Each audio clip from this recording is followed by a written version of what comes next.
I think we're good. If you wanna, whenever you wanna kick us off, Megan. Want me to kick off?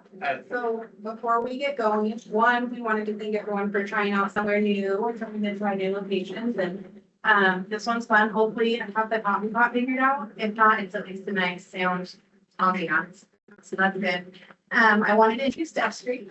He's with Comms with H2C, which is this building that we're in. And he was gonna talk about, well, Yeah, H2C and what you're seeing. so for those of you who don't know me, my name is Destry Anderson, Director of Communications and Public Relations for H2C. When Megan said you were meeting here, I'm like, well, we gotta talk about what's on the wall, right? H2C started February of 2025. I think we briefed you about a year ago, when we're at the Holiday Inn, I think in Richmond, about a year ago. We are a values-based organization. So what you see on the wall here, I think this might catch your eye as you spend the day in there. We celebrate successes based upon those values. We host events probably 2 or 3 times a month for accomplishments big and small, aligned with those values. It is our expectation that if we reward positive behavior, negative behavior becomes less and less and less. So this is what we focus on. This is the strategy behind this artwork. So with that, you all have a good day. And Megan will let me know if you want anything. Welcome to the world headquarters of H2C. Thank you. Welcome.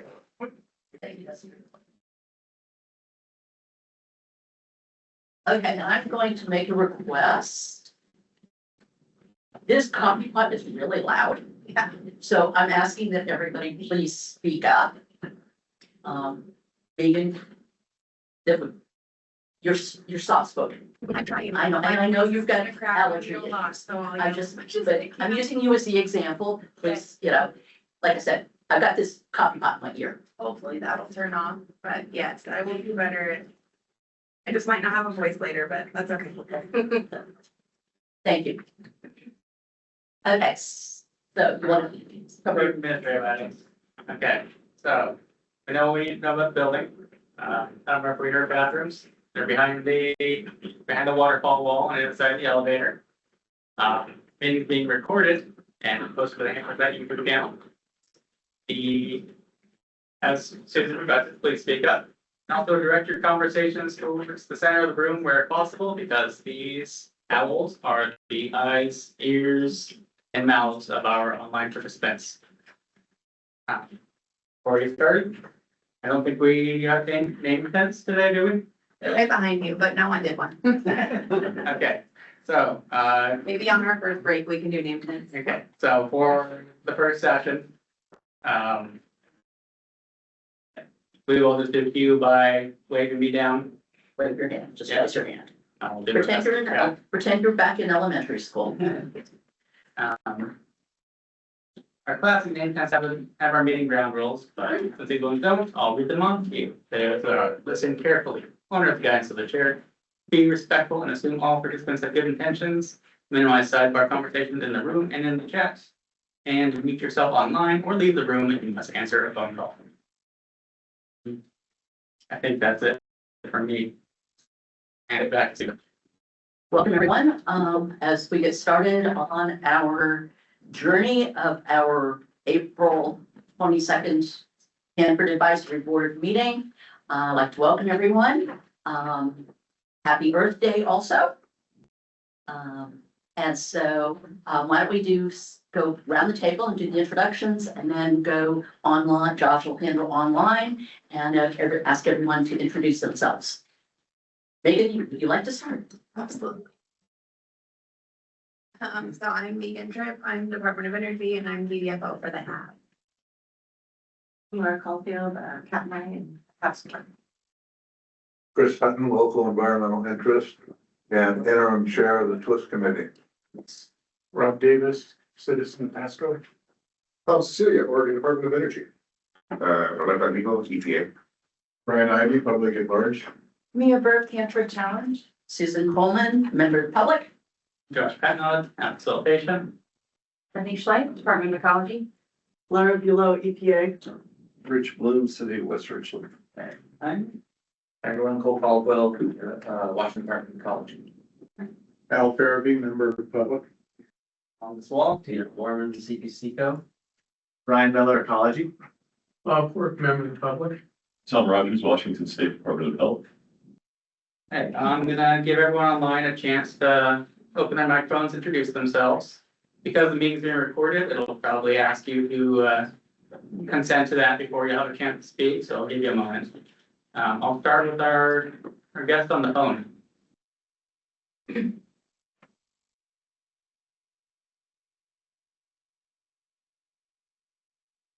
Or CPC code. And that's Carrie. Tri-City Herald. Stephanie Bratcher. HMIS Tri-Party Agreement Integration. Christina Carpenter.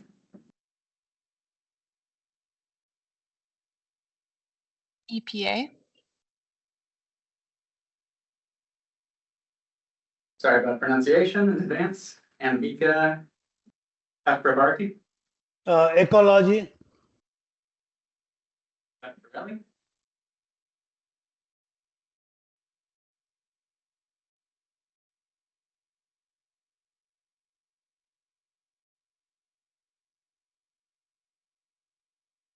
I see your microphone's on, but we're not hearing anything, so give you a chance to get that resolved.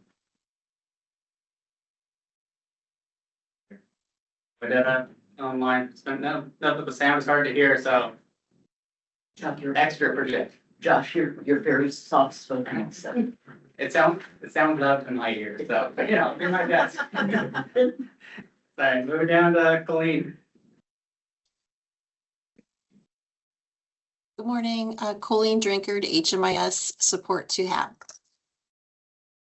Dana.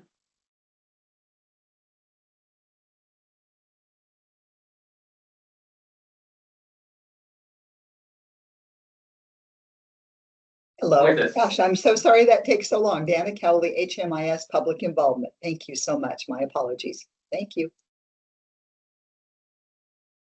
Who is this? Department of Ecology. Kelsey.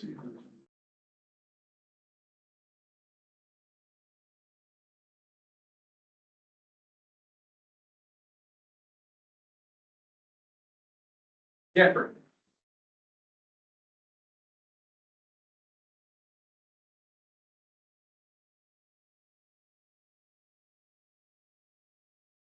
Kevin. Liz. Liz Matson with Hanford Challenge. Good morning, everyone. And Josh, I think it might just be that you're a little too close to the microphone, maybe just a little muffled. Hard to say. Yeah, that is hard to say. We'll experiment. Matt.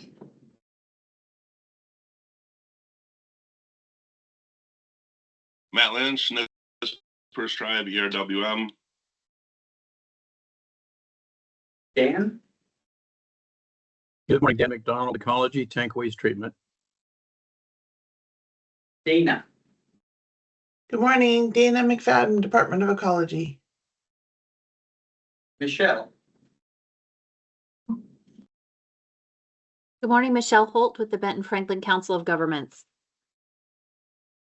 Pam.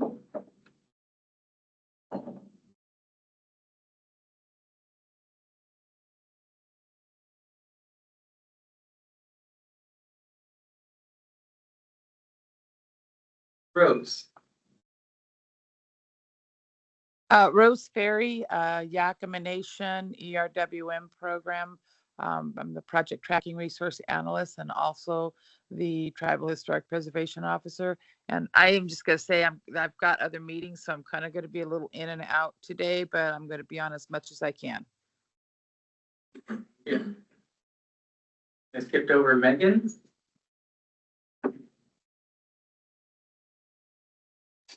Good morning, Megan Perkins from Department of Health. And Simone. Simone Anter, Columbia River Keeper.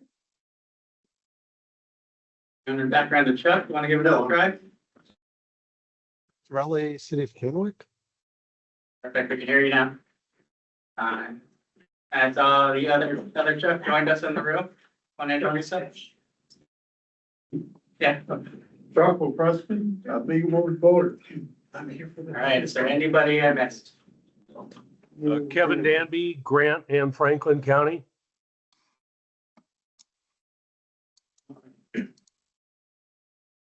I think that rounds out introductions. Okay, shall we start? He's on his way. He's on his way. Okay, then we'll just patiently wait and stare at him as he walks in the door. I know. Go for it. Other people can, don't want to have. Great, thank you. Yeah. I'm not saying like direct behind. Well,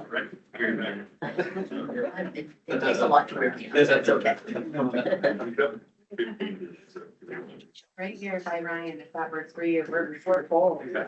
Well, that was excellent. Alright. Perfect timing. We're welcoming Ray Geimer in the room. All right. All right, ready, take a breath and you're up. We're debating. This meeting, not saying. All right, well, if I appear unprepared as I go through these, it's because I'm wholly unprepared. So go easy on me.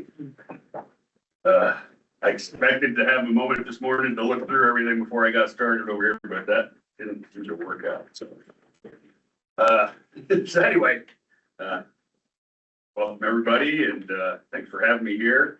I'm gonna give you a little bit of an update of things that have been going on since the last time we talked, which seems like just only not too long ago, right? When was the last time we were together here? 3 months ago, right? Was it January? Yeah, 3 months ago. Yeah, all right. So what's been going on? One of the big things is the waste encapsulation and storage facility, the removal of the cesium capsules out of there. They're really starting to pick up steam. They're on their third one. I think they're ready to complete their third one, and they've done it quicker. The first one, second one was quicker than the first one, and now the third one was quicker than the second one. So they're really doing well. I think it says there's a video. Is that apparently there's an embedded video there. There it is. It'll take me a minute to shuffle between the. All right, that'll allow me a second to take a sip of my coffee.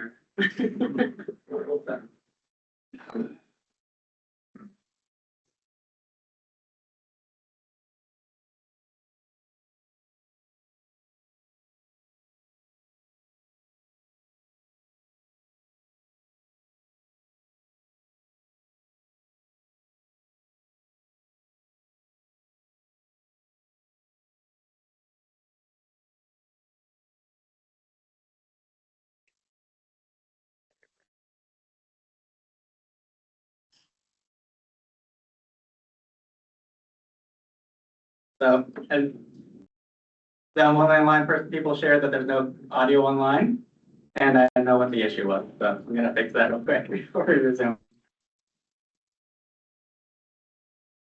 We're making history here. It's incredible to watch everything come together and everybody working as a team. It's a beautiful process.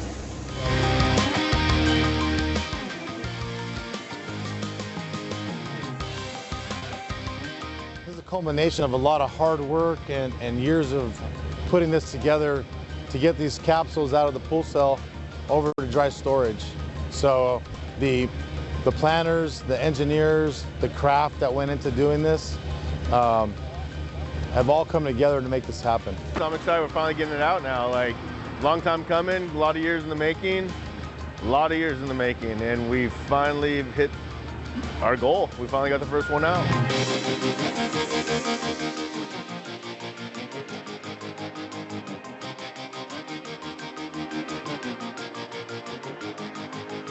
The nice thing about WESF is we've done the work, we've loaded the cask, we're gonna send it over and CSV can have it.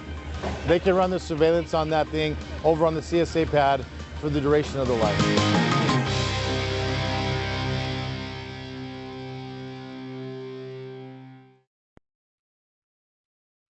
So there you go. pretty interesting operation. Interesting note that you may or may not know, that equipment that you just saw, that tugger and that. What you catch up? And another video autoplay. Yeah, okay, all right. Was it a good one? So anyway, that tugger and that piece of blue equipment there, I actually bought that in 2013 at West Valley. And so it's been recycled to be repurposed and reused here in Hanford. So that's, which, you know, that was a pretty expensive piece of equipment. So that tugger is literally an airplane tugger. So kind of cool, huh? So, I can't remember how much that thing weighs, but it's, what, do you remember offhand what that thing weighs? It's like 100 tons or something like that, fully loaded, some ridiculous amount. So anyway, on our way with that one. We got about 2 more years worth of work to do with that. All right, we got another video for you. I bet you everybody's familiar with this one, though. This was kind of a big day, and I actually got the opportunity to see it in person myself, which was pretty darn cool. So, as did a couple of here sitting at the table. So, but we'll replay the event for you here. Okay, here we go. 10, 9, 8, 7, 6, 5, 4, 3, 2, 1.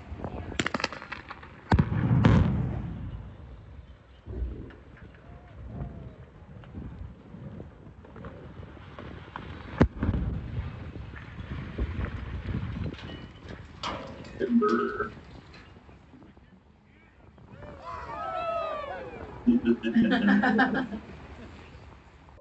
And I gotta tell you, the video does not even begin to capture what it was like standing right there where that video was being taken from. And you can actually sort of feel the energy coming off of that as it hit the ground. So, I mean, that was pretty cool to watch, wasn't it?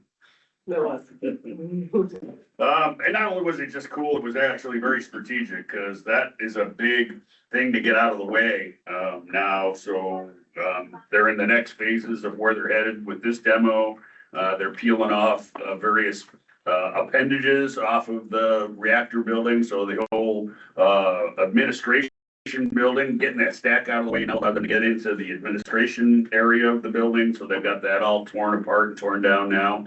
And then they're gonna move around to the other side, and there's a rod rack on the other side that they're gonna go strip off. And then that only leaves one last piece to take off, and that's the basin itself, which is at the very north end of the reactor building. That's where all the fuel storage was, and from the end reactor, that stuff that got stuck in there in the 80s, and it's taken us like 3 decades. It took like 3 decades to get all the fuel out of there, then to get the fuel chunks out of there, then to get the fuel dust out of there. And for those that don't know me, that was my project when I worked for CHPRC, was the last vestiges of cleaning out the reactor dust, the sludge that was left in the basin. That was my project before I went over and worked at the laboratory. So now the basin is basically emptied. All the water was taken out. It's been replaced with grout. And so next year, we're going to go start tearing that basin down. And that'll be the last thing that needs to be torn apart before then we're able to come back in and put the cocoon over the top of the reactor. So pretty exciting to see my old project making progress. Of course, the tank waste mission is going gangbusters.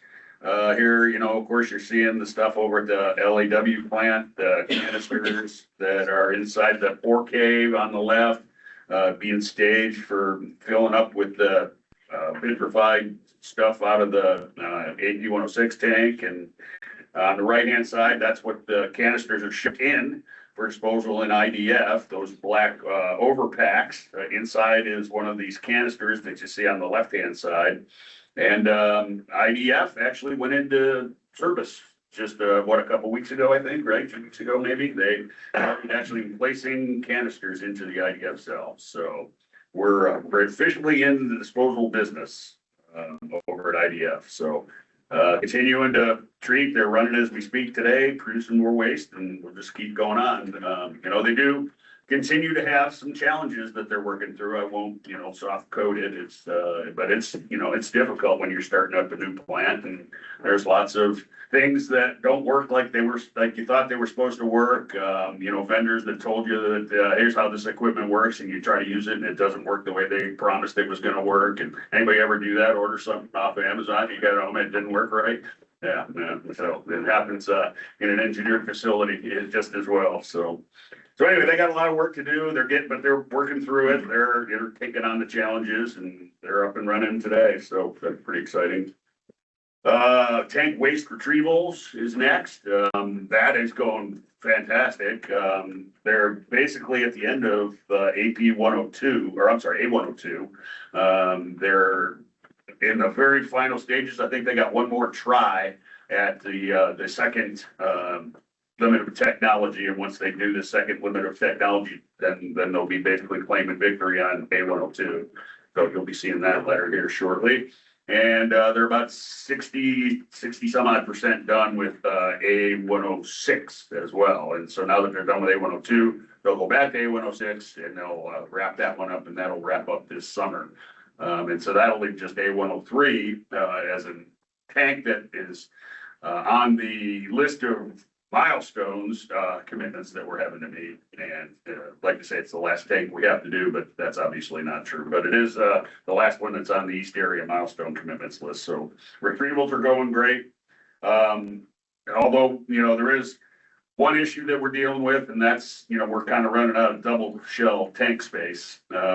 So we basically only got a few 100,000 gallons left of storage space. We're counting on the DFLA facility to pick up their pace and start taking more out of AP 106. So, there's a whole daisy chain of how things have to work. In order to be able to retrieve out of A 106, you have to have room in one of the AP farm double shell tanks. In order to have enough room in the AP double shell tanks, you got to do the pre-treatment through the Tisker and get it into AP 106. And then from AP 106, and then right now AP 106 is full, so we can't run Tisker anymore. So we're waiting now to see if the DFLA facility can pick up enough pace so that they can empty Tisker out. Empty AP 106 out so that we can run Tisker some more. And at this point, it doesn't look like that's going to happen until June. So we're kind of stuck. And we do have space to manage.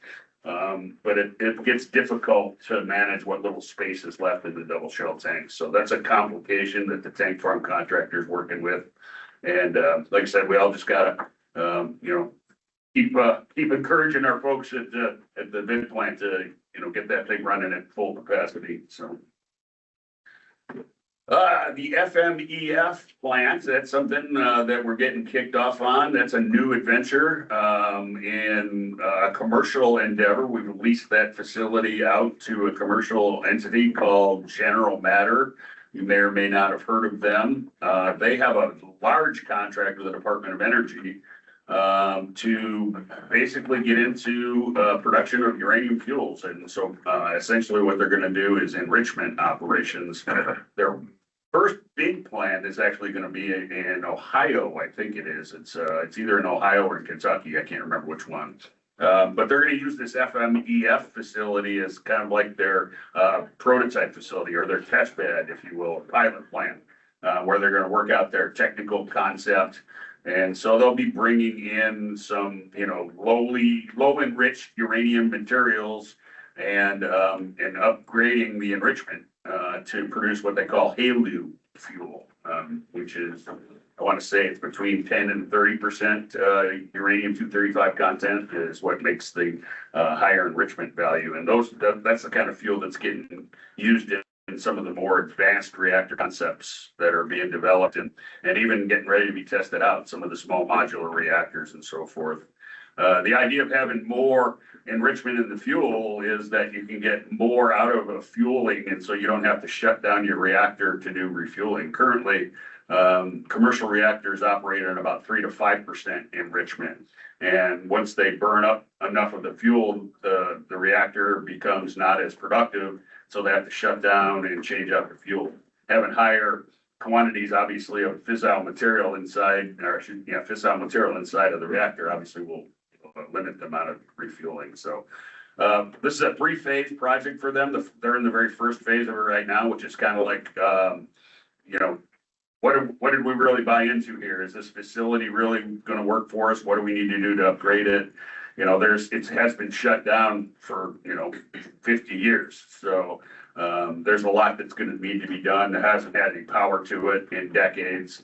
So there's a lot of things that are going to have to be conditioned and brought up to code and up to speed in order for it to even be useful. So they're in there just now, their exploratory phase right now.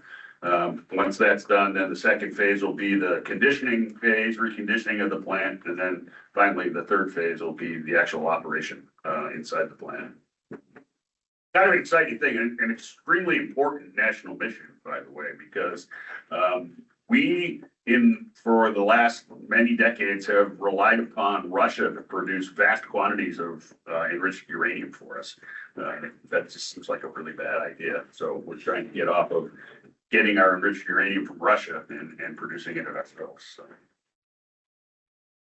I know, and by the way, I know I'm giving you a lot on that, just because it's an exciting thing, but it absolutely takes nothing away from our cleanup mission. I just want to make sure y'all understand that. There's absolutely nothing on that project. That's 100% a commercial project. We just lease them the building and they're using it. Continual improvement at Hanford, that's always what we're striving for. The laboratory is a great operation. There was a guy that worked there that really streamlined that thing and got it running right. That was me. I like to brag on it, but they're a good group of folks over there. And they're always innovating. They had done some innovation recently. They got a whole lot of attention on organics analysis and being able to do a much better job, quicker and at lower detection limits on organic analysis. Now they're working on some stuff with iodine-129. That's another kind of difficult sort of nuclide to chase. And so they're doing some good stuff to keep the mission safe and help the tank farm contractor manage safely their stuff. The Central Plateau Water Treatment Facility began operation. That's a big deal. We make 3 million gallons a day of water, I think is the number. It's a huge amount of water that we produce, and we produce all of the water that we use on site, all the potable water, well, actually all the water. We produce it. So there is no municipality supply. And so that's a big effort. It's like, running a water plant for a city, a small city. So they got that up and running. The next thing is now that they need to go recondition some of the supply pumps that take the water out of the river and stage it for use in the water treatment plant before it gets distributed. And then public involvement. We've had a bunch of that going on. Of course, I think y'all know about the FMEF thing, or I'm sorry, not the EMF thing that's going on. We should be close to closing on that 60-day comment period, I believe, right? So 26. Okay. Somebody's beeping. Hopefully it's not, never mind. Before April 20th, let's see. Okay. All right, here we go. Yeah. And, we got the annual cleanup priorities, thing coming up, here. There'll be a presentation, I believe, the beginning of May, or first week of May. So, there it is right there. Yeah, May 4th, the meeting will be at 5:30 at the public library. So mark your calendars. And, that's all I have for today. I'll make another comment since there's not a slide on it, but West area is really going well too. So that the West area is, of course, where the holistic agreement was focused on.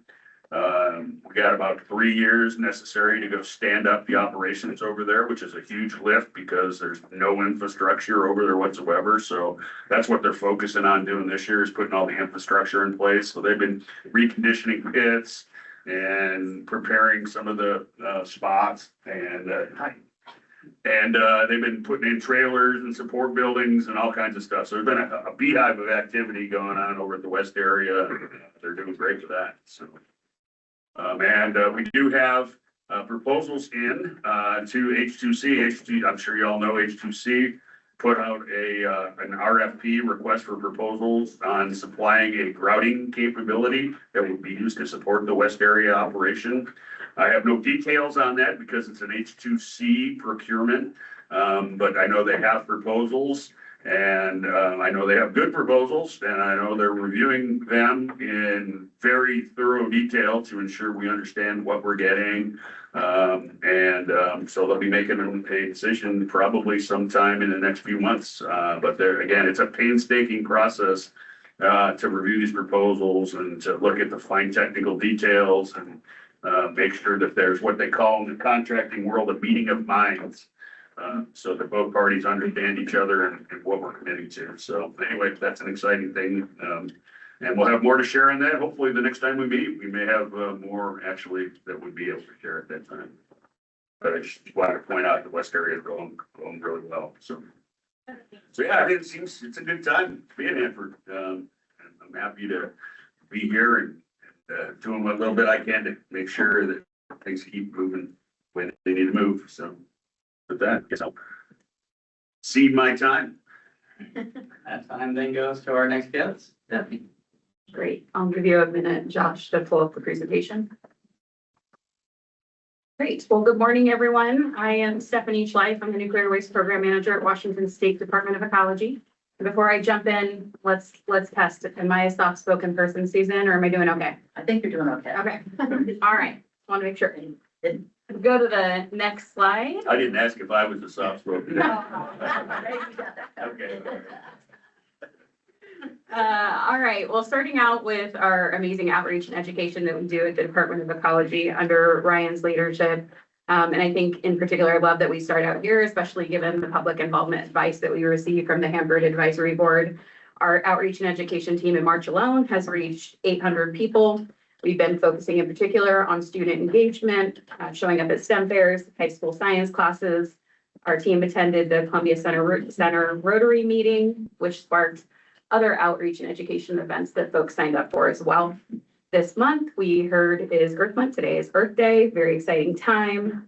This month, we've been supporting the Yakima Arbor Fest, Tri-Cities Earth Day, Salmon Summit yesterday, and also stuff happening at the Columbia Basin College. We also have other events coming up like Children's Night at Mattawa and the Science Fest in Prosser. And again, just want to highlight anyone can reach out and have us come and talk to any organization about the work we do at Washington Department of Ecology's Nuclear Waste Program, educate on Hanford. I myself, for the first time, attended the Salmon Summit yesterday. I was wholly unprepared for that. I didn't realize it was very large groups of kids coming up. And if you know my background, I tend to be a more detailed person. So it was highly educational for me watching Ryan's team teach elementary school children about Hanford and radiation. So it was just absolutely fantastic. Really want to plug that event and how great the team did. Going to the next slide, please. Talking now about Hanford site budget, and it's been an exciting first few months in the world of Hanford site budget.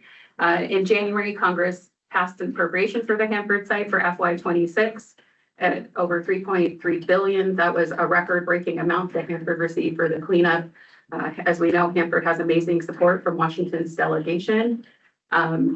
Folks also know that every year Department of Ecology puts together a budget one-pager on the Hanford site that has what the president's budget request is. It has the appropriated amount for the Hanford cleanup, and then it also has a number that we come up with that we call the compliant budget that is based on Department of Energy's life cycle cost scope and schedule report. We estimate for FY26 that the amount needed for the cleanup was over $6 billion. You may have saw in the news that the president's request for FY27 is out. That is $2.95 billion for the Hanford site. That's $400 million less than what we saw appropriated last year. So we're already hard at work educating Washington delegation about the Hanford cleanup, the great work that's going on. The 6.76 that we see is the compliant amount needed for Hanford to meet all of their legal obligations as well. So if you haven't seen that one pager and are interested, I'm sure Ryan is happy to point you to the link of where it's at on our website. Moving on to the next slide, and I'll just cover this really shortly because I know it's something we've covered in more detail at previous Hanford Advisory Board meetings, but talking about the M100 milestone series, we like to give things multiple names I found out, so you might have also heard it references the adaptive milestone approach for contaminated soil facility and groundwater at Hanford. We are working with EPA and DOE right now to work on the responsiveness summary to the public comments that we received. We also concluded tribal consultation for that. We hope to, in the next few months, be issuing that responsiveness summary and those final milestones as well. Laura, just while we're here, anything you want to add on that? Actually more in the days, hopefully in the next couple of weeks. We're just briefing up for signature with agencies right now. We're doing the same thing, so I hope I can say weeks. Go to the next slide, perfect. Update on low activity waste, and you heard Ray talk about this as well. So if you remember, Energy is continuing to ramp up production at the low activity waste facility. They commissioned that facility back in October. It's been a really exciting time. Having the team out supporting the work, the amazing work that DOE and their contractor Bechtel are doing to get that facility up and running. As of April 14th, more than 70,000 gallons of tank waste has been treated, filling 49 containers of waste.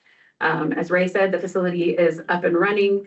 The facility was commissioned on a single melter approach, meaning they did environmental testing on each melter individually. One thing that is still on the timeline for Department of Energy to do and is required under a permit is doing a dual melter testing approach and environmental testing for that as well. So we can incorporate those parameters into the permit. We anticipate that happening later this year and are working on a permit to support that. And just want to, Ray mentioned this, and we've got a photo down in the corner of the first container going into the most pristine landfill you have ever seen. What an exciting day on April 8th when that first container was placed into IDEA. It was a super exciting time. Some of my team were out there watching the great work on CPCCO's behalf and DOE as well. So lonely over there. I know, we really wanted like the stark contrast picture, though. I told Ryan this, we want a photo of the one container. And you did that. So that was, like Ray said, it's just a really exciting time in the take waste mission. Going on to the next slide. Ray mentioned this one as well. So this is the permit that Ray mentioned out for public comment that ends April 26th. We worked with Energy on a proposal to increase tank waste vitrification capacity at the low activity waste facility. As you know, as I mentioned back in October, DOE began treating tank waste, one of the byproduct waste streams that is in the permit. We call it the effluent management facility bottoms waste stream or the mixed waste byproduct waste stream. The current permit calls for that waste stream to be recycled through the vitrification process. The permit out for public comment has that waste stream instead being sent offsite to a local treatment, storage, and disposal facility, Perma-Fix Northwest here in Richland, for grouting before disposal out of state. So as we mentioned, the permit had a public comment period, had a public meeting already. Public comment ends April 26th. Ecology will then respond to all the public comments we received before making a final permit decision. Go to the next slide. And as Ray said, it wouldn't be an update if you didn't talk about the West area. And I just have to commend Ray, your team, on your acronyms. I don't know what electrical engineer you have coming up with these acronyms, but we have AMPS in the east, and now we have Watt in the west, formerly called WARM. Like I said, we like to call things multiple names. So West I area didn't even tank know we treatment. changed the name. I'm learning something myself. Ecology. Yeah, well, apparently, this is what my team told me. It took me a while to pivot too. So the West area work, as Ray mentioned, under the holistic agreement, Energy is set to retrieve waste from 22 tanks in Hanford's 200 West area. The low activity fraction of that waste will be grouted for offsite disposal. There was a milestone as part of holistic for Energy to decide December of last year where they were going to be doing that work. We worked with Energy to extend that milestone to July 1 of this year. Ray gave an update on where they're at in their procurement process for the request for proposal. So we're following that closely leading up to that milestone date. We've also, Ray mentioned, they're doing a lot of work just ahead of the West area kicking off. And so our teams have been working closely together to identify regulatory pathways for the work happening out there so we can support the permitting dates. Energy also released the waste incidental to processing for the 200 West area and that low activity waste. That was from February 23rd to March 26th. And Ecology did some thoughts on it. Continuing to the next slide. And I just really want to, I was telling Ryan this as you were playing the video. Department of Energy and the contractors do an amazing job on videos. I mean, they are just so educational every time I see them. Really want to commend you on that fantastic video showing the complex work happening. We talk about the risk reduction work happening at the waste encapsulation storage facility, moving to the castle storage area. And that video did a fantastic job highlighting it's not as easy as what we talk about. There are a lot of really skilled workforce that make that happen. And super excited that, you know, we have 2 casks stored in dry storage now with over 240 capsules, so over 240 capsules stored there. Working on the 3rd, Energy has, those are RCRA permitted facilities. Energy has a milestone due September of 2029 to complete the capsule transfer work, so that we continue to track that and are just really excited to see the progress in that risk reduction activity. It took 10 years, by the way, to get, so the guy said it's been going on, and then the video said it's been going on a long time, 10 years. So long it took to be ready to start that operation. So yeah, pretty amazing. There's a lot to just your point, there's a lot involved in that. It's a very technically difficult operation. And a lot of mock-ups and training. Yeah, a lot of mock-ups. Yeah. Okay, so the next couple of slides, we'll talk about Ecology's compliance activities. So as RCRA authorized state, we have a performance partnership agreement with EPA to ensure Department of Energy's treatment, storage, disposal facilities, their dangerous waste generator activities are in compliance with their permits and regulations. Cole over there in the corner is our compliance manager. He manages the compliance inspectors in our program. And from January to March, there were 3 compliance reports issued. Every time we go out and do an inspection of a treatment, storage, and disposal unit, that will be accompanied by an inspection report. So what we're saying is those reports have been completed. Each report will identify if there's areas of non-compliance or areas of concern that need to be addressed. And those are placed in the Hanford Administrative Record if you want to look at those. Going to the next slide. Next slide speaks about compliance inspections that were conducted from January to March. We did 12 planned inspections and had one unplanned inspection. And again, the slide there just really highlights some of what our inspectors may look at when they go out and inspect an area covered under a permit. Going to the next slide and highlighting public involvement opportunities. From Ecology's perspective, Ray mentioned the first one and I talked about it. That's that class 2 permit modification that was out for public comment on the mixed waste byproduct waste stream from the low activity waste facility. We'll be working to respond to public comments on that before making the final permitting decision. Very excited to have tentatively scheduled the Rev 9A public comment period for June 29th through October 27th. For Rev 9A, we are also working to plan public events leading up to that public comment period, including informational sessions that will be scheduled that will be both hybrid and recorded. Those meetings will be high level to introduce the public to the permit and why it's important to them and why we need their comments. There will also be upcoming lunch and learns that will be more topic specific. Those will be scheduled starting July 22nd, held during lunchtime, and then we're also planning regional public hearings to happen in the fall. Last, we have the Hanford Air Operating Permit going out for a second public comment, tentatively scheduled in August. That will be a 30-day public comment after the first public comment that we held based on the comments received and changes that were made. We felt they were substantive enough that permit needed to go out for another public comment period. The last slide, just talking more in depth about the Hanford site-wide permit renewal. We are super excited, as I said, to be getting this permit out for public comment. Eddie, the deputy program manager at Ecology, has been doing a fantastic job positioning us to be ready for that public comment period, working closely with our communications team to make sure that a 20,000 page permit, we are doing the best we can to educate folks on what is going to be included in that permit so they can comment appropriately.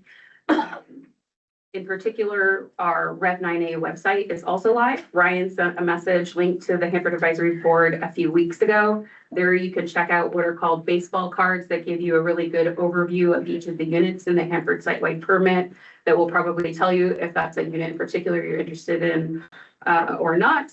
We to date have 40 of the 52 unit groups ready for public comment and are working hard to finalize those last 12 ahead of public comment. We'll also be issuing a response to the HAB advice we received back in 2012 when that permit went out for public comment, over a decade ago. You will see a response to that You will also see a response to public comments we received, tribal nation comments, and comments from the permittees issued at the time of Rev 9 going out for public comment. So with that, maybe I'll just pause and see, is there anything I missed, Ryan or Eddie, that you want to add on Rev 9? Hard at work. Hard at work, that's right. And I think that just takes us to question slide, and I know we'll hold those until all the agencies are done. There are two of the agencies, we still want to hear from EPA. Don't fall out of your seat, but we have a presentation. Or while he's pulling up the presentation, do you want to introduce Christine? Sure. Christine Carpenter is joining in the listening mode today. I will actually get to her on it. She is Chief of Staff to Emma Pocon, our RA, and she's just joining to learn more about the HAB and some of the topics that have come up. And she'll be kind of on and off the table today.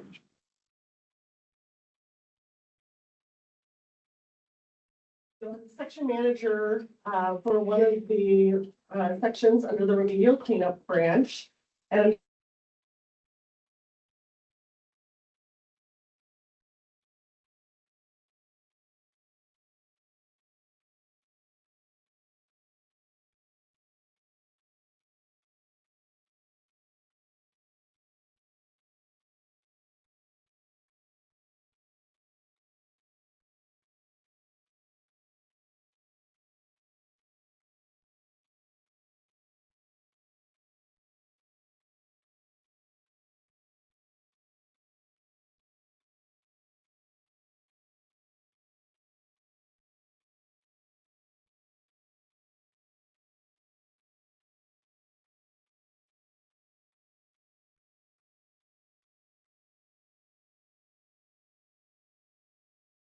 age-old method of plug it out, unplug it and replug it back in.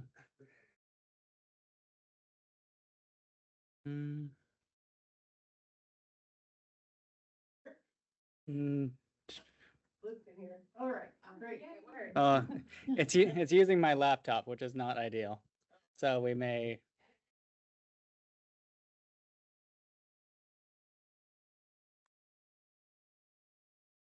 It still sounds pretty clear, so I think we should just move on.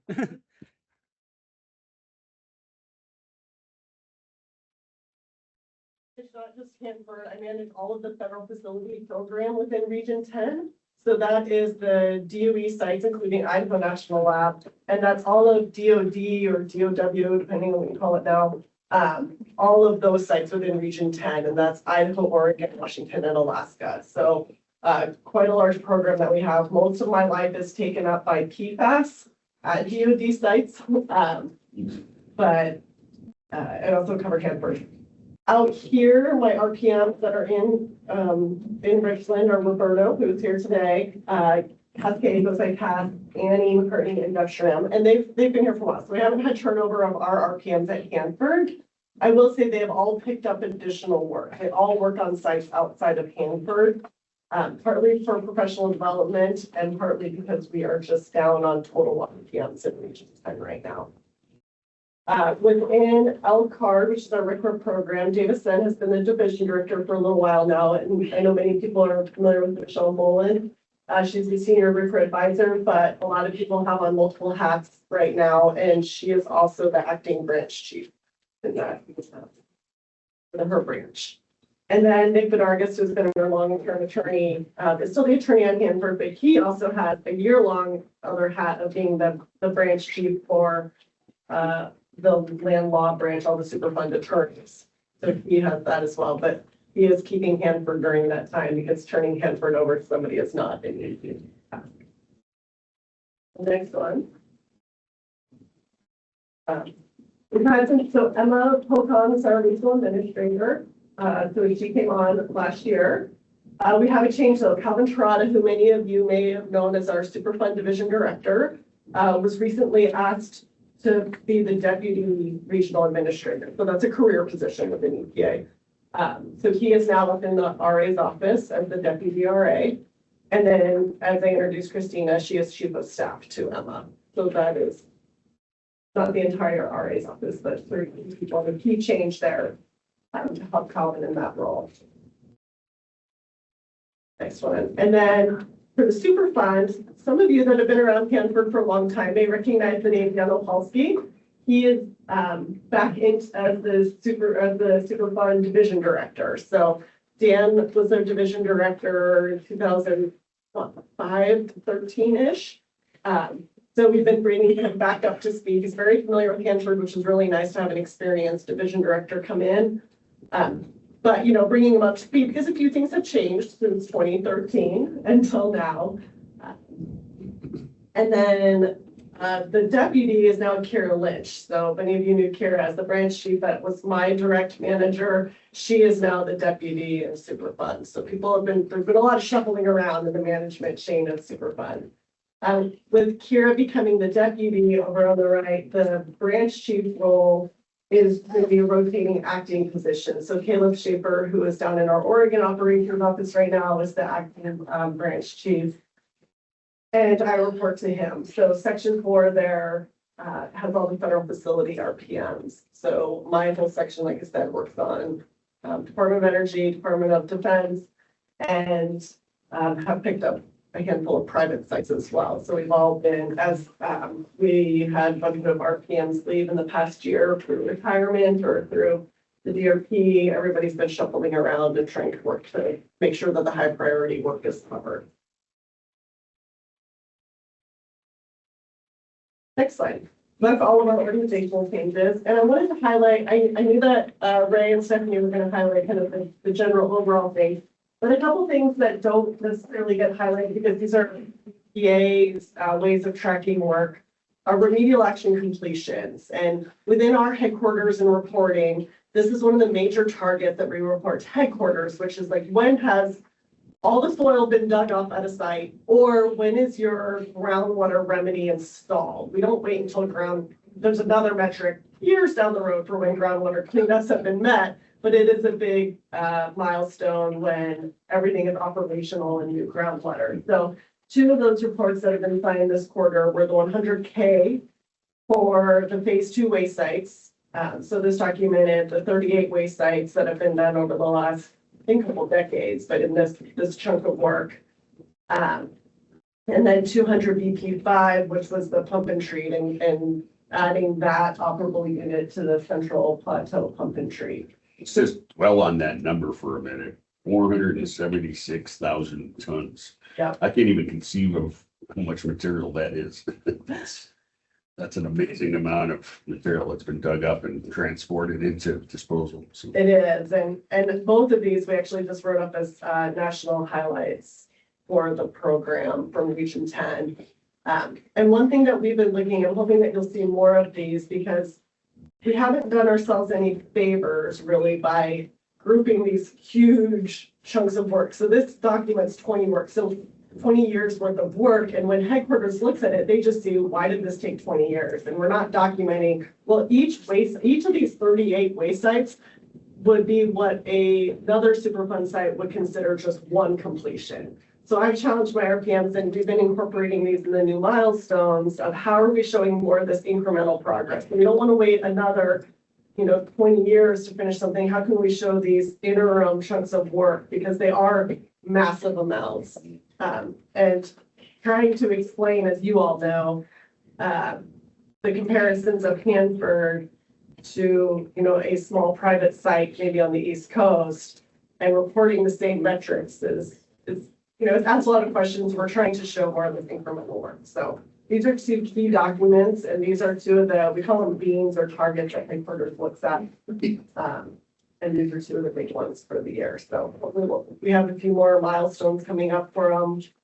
So this is the way that we document that work and show our headquarters what's going on.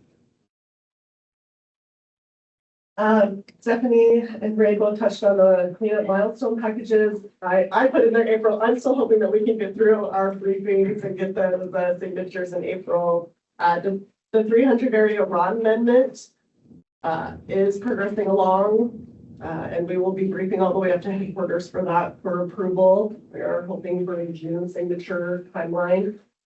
We appreciate the work that Energy has focused at the K area.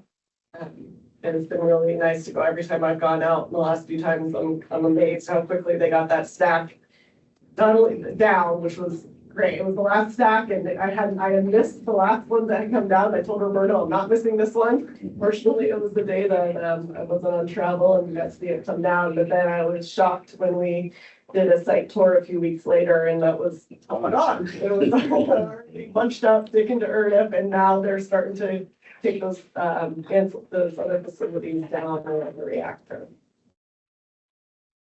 At the 100 BC area, we're close to getting another remedial action completion for finishing out, kind of doing some final documentation on the waste sites under the final rod.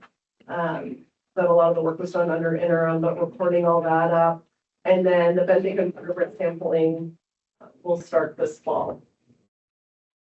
And another, the CW3 remedial action completion report for the 14 waste sites there, we're moving to get by September. So that is it today. Thank you. Thank you.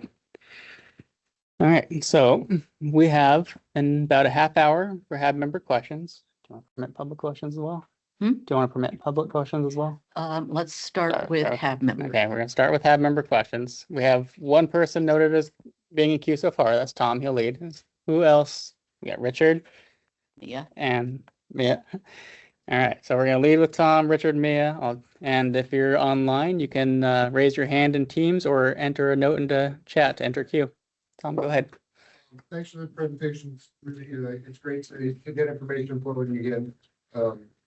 And all the work that's being done is impressive.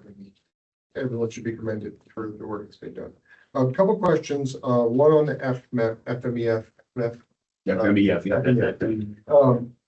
So you've mentioned the phase 1, 2, 3. Once they get to phase 3, this is, I know this crystal ball almost.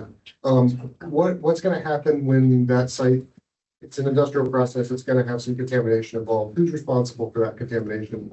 They are. It's a commercial venture. Interestingly, though, it will be licensed by DOE, by the Nuclear Energy Division. But yeah, it's a commercial operation. Okay. And then the new water treatment plant's online, which is huge. Is the chlorine gone yet? Chlorine, as far as I know, I don't know that it's fully gone yet. Obviously, we're not using it anymore. So I don't know. Sorry. Okay. We can get back to you on that. And Laura, I love the idea of breaking up in the smaller packages and all those hit the administrative record, correct? Or is that separate? Yeah, Okay. no, they should all be in they're signed by DOE and UPI. Thanks. All right, next up we have Richard. You have to answer the question.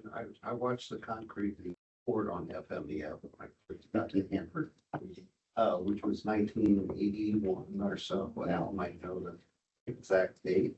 And actually, I did some of the startup testing for that facility back in the early 80s. So I'm quite familiar with it. And you answered the question, it's a lease through the nuclear energy because it was a nuclear energy building. That was never used to be used, but it was going to be used for FFPM fuel fabrication eventually. But so lease payments are going to go back to nuclear energy? No, they're going to Treasury. They're going to go to Treasury. Yeah. Okay. I was just wondering the color of the money. Yeah.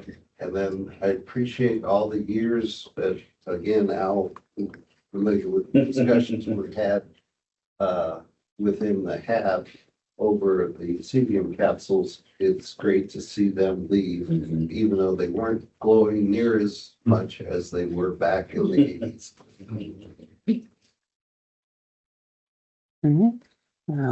So we have, Thank you for all of your presentations today.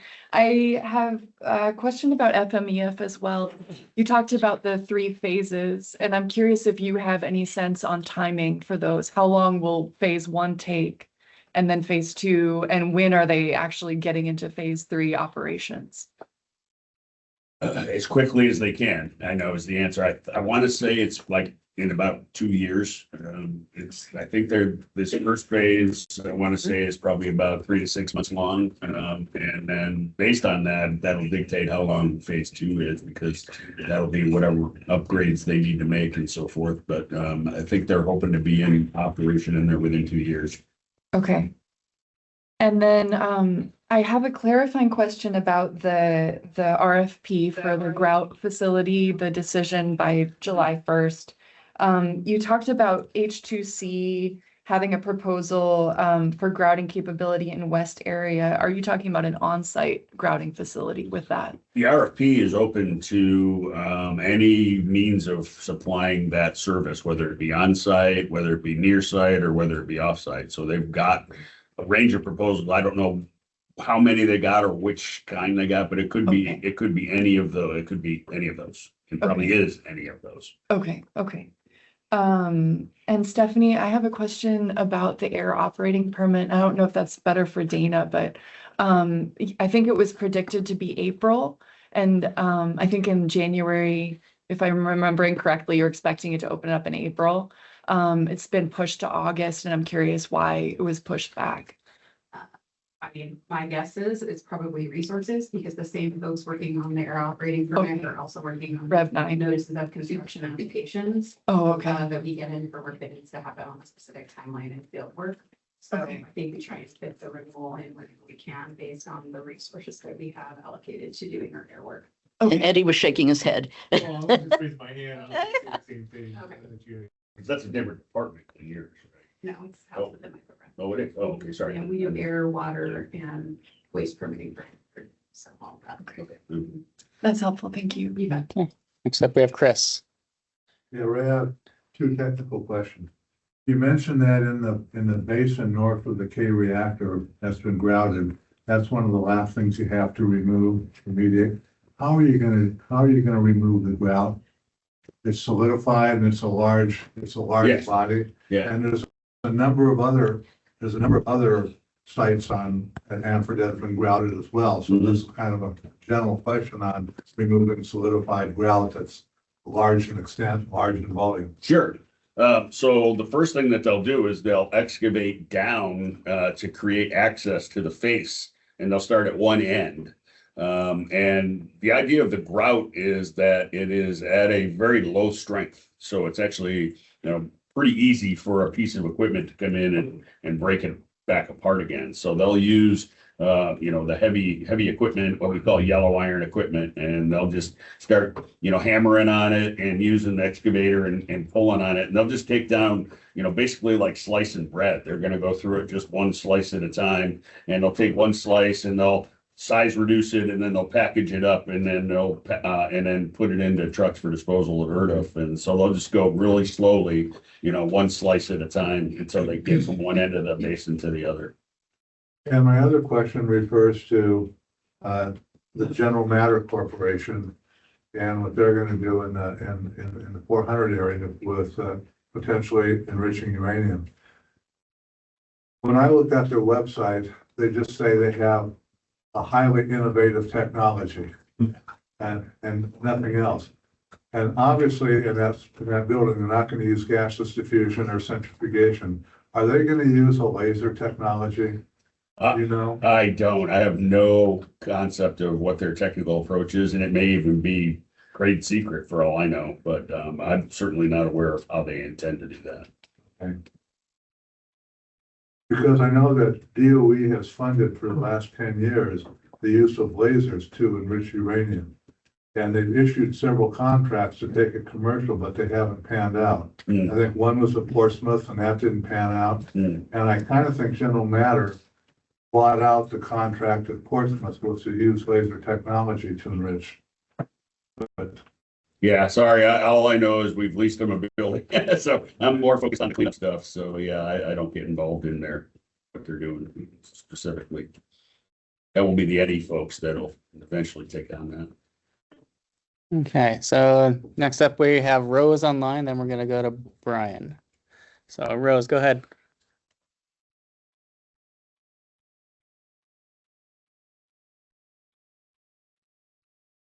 Yeah, thank you. Can you hear me okay?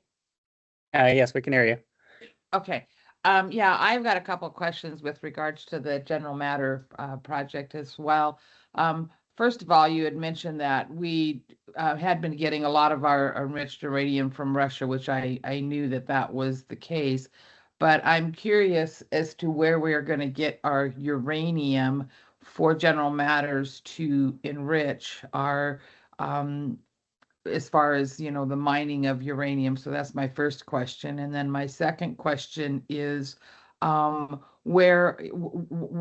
is the path of disposal? Where are they going to be disposing of their waste and byproduct? So again, I don't know what the details of what their plan is. I know we have lots of sources of uranium ore in the nation. But I don't know specifically where they're intending that would come from. And they'll wind up having, you know, more and more public meetings as they go forward. So more of this information will become available as they, you know, develop their plan. But I'm not privy to that kind of information at this point. And, you know, as far as waste, and I quizzed them specifically on this, and, you know, what they're basically going to have at the end of the day that is waste is essentially mine tailings, which is going to be, you know, essentially just the leftover uranium with the uranium-235, you know, removed from it. So there's commercial outlets available for that. Probably the most likely place they'll go to is in Fire Care of Utah. But that'll be really low activity stuff. So that's the good thing about this operation is, you know, what you're bringing in is just, you know, stuff that they've mined out of the earth. And they're just going to extract the good stuff, which U-235 isn't actually, you know, uranium in and of itself isn't very radioactive. As obviously, you know, it's naturally occurring and it's all around us. So yeah, what they produce is a product enriched in 235 and then a depleted, you know, basically dirt that they'll go dispose of in Utah. So that's how I think that's going to go. Okay, well, I just want to Looking say at the that, you know, computer. obviously our concern is the mining of uranium and opening up uranium mines and whatnot. So I guess that's just something that we're going to be tracking, just the levels that I don't know what the levels are going to be needed and that type of thing to run an operation like this. And I didn't ask you that question because I'm sure you don't know either. And so I'm just, you know, but that is a concern. We look in the Spokane area and the mess that uranium mining has caused there, as well as on the Navajo Nation and what they've dealt with. So from a tribal perspective, we're very concerned about the environmental impacts of uranium mining. So thank you. Next up, we have Brian. Yeah, a couple weeks ago, I was looking at my social media and I saw where we're digging into the cross-site transfer line, no pun intended. And so I was wondering if and when we may consider using that, if there are any QC/QA issues. There will be large QA/QC issues. Yeah, I think the intention is when the time comes, which it's not anytime soon, but we would like to be able to use that cross-site transfer line, but there's obviously questions on its integrity. And so we'll have to develop a pretty comprehensive program to ensure the integrity of that line. Obviously, as you know, it's been there for a long time and Yeah, it surprised me that we're digging it up. yeah, I don't know. I'm not aware of digging it up for any reason, but Well, not digging it out, they were like unearthing parts of it here. Yeah, okay, yeah. I guess I'm not aware of why we're doing that, but maybe it's a start to just kind of say, hey, what kind of condition does it look like it's in? So, yeah. Yeah, I believe there are milestones out there for you to be looking at the condition of the cross-site transfer line ahead of it getting operational. So my guess is I don't have the details damage on my online, but I do know that there's at least a milestone out there. There you go. To check condition of the cross-site transfer line. That's probably what we're doing then. What, I don't know, follow up on that, I guess. I still have connections out there. It's probably a stupid question, but is the evaporator on full tilt mode? They're geared up for another campaign. So they were getting ready to do a tube replacement and something got in the way of doing that. So now instead they're gearing up for another evaporator campaign. So and I believe that's scheduled also for around the June timeframe to do an evaporator campaign. Right, thank you. Yeah. Other questions from our HAB members? I'll open up to the public. Go to the public. All right. Go to the board members that are in a holding pattern. Okay, we're opening up to our HAB applicants. Rob, go ahead. I'm really glad that FMEF is, going to be used. And it was actually in the late seventies. We're tooling it up and designing all kinds of special examination tools, and it was a busy time. For FFPF. Anyway, several things that I've got to ask questions on. One is are we still segregating the capsules in between the strontium and the, or are we mixing them up inside those? No, we're segregated. We're doing all cesium right now, yeah. Okay. And the reason why I ask is P&L has developed a way of extracting the strontium from chloride. And they're looking at potentially lifelong batteries powered by the strontium. So, yeah, and I think it's going to have to be they're going to tear down the rest of West. They're going to absolutely need a facility to extract. So, yeah.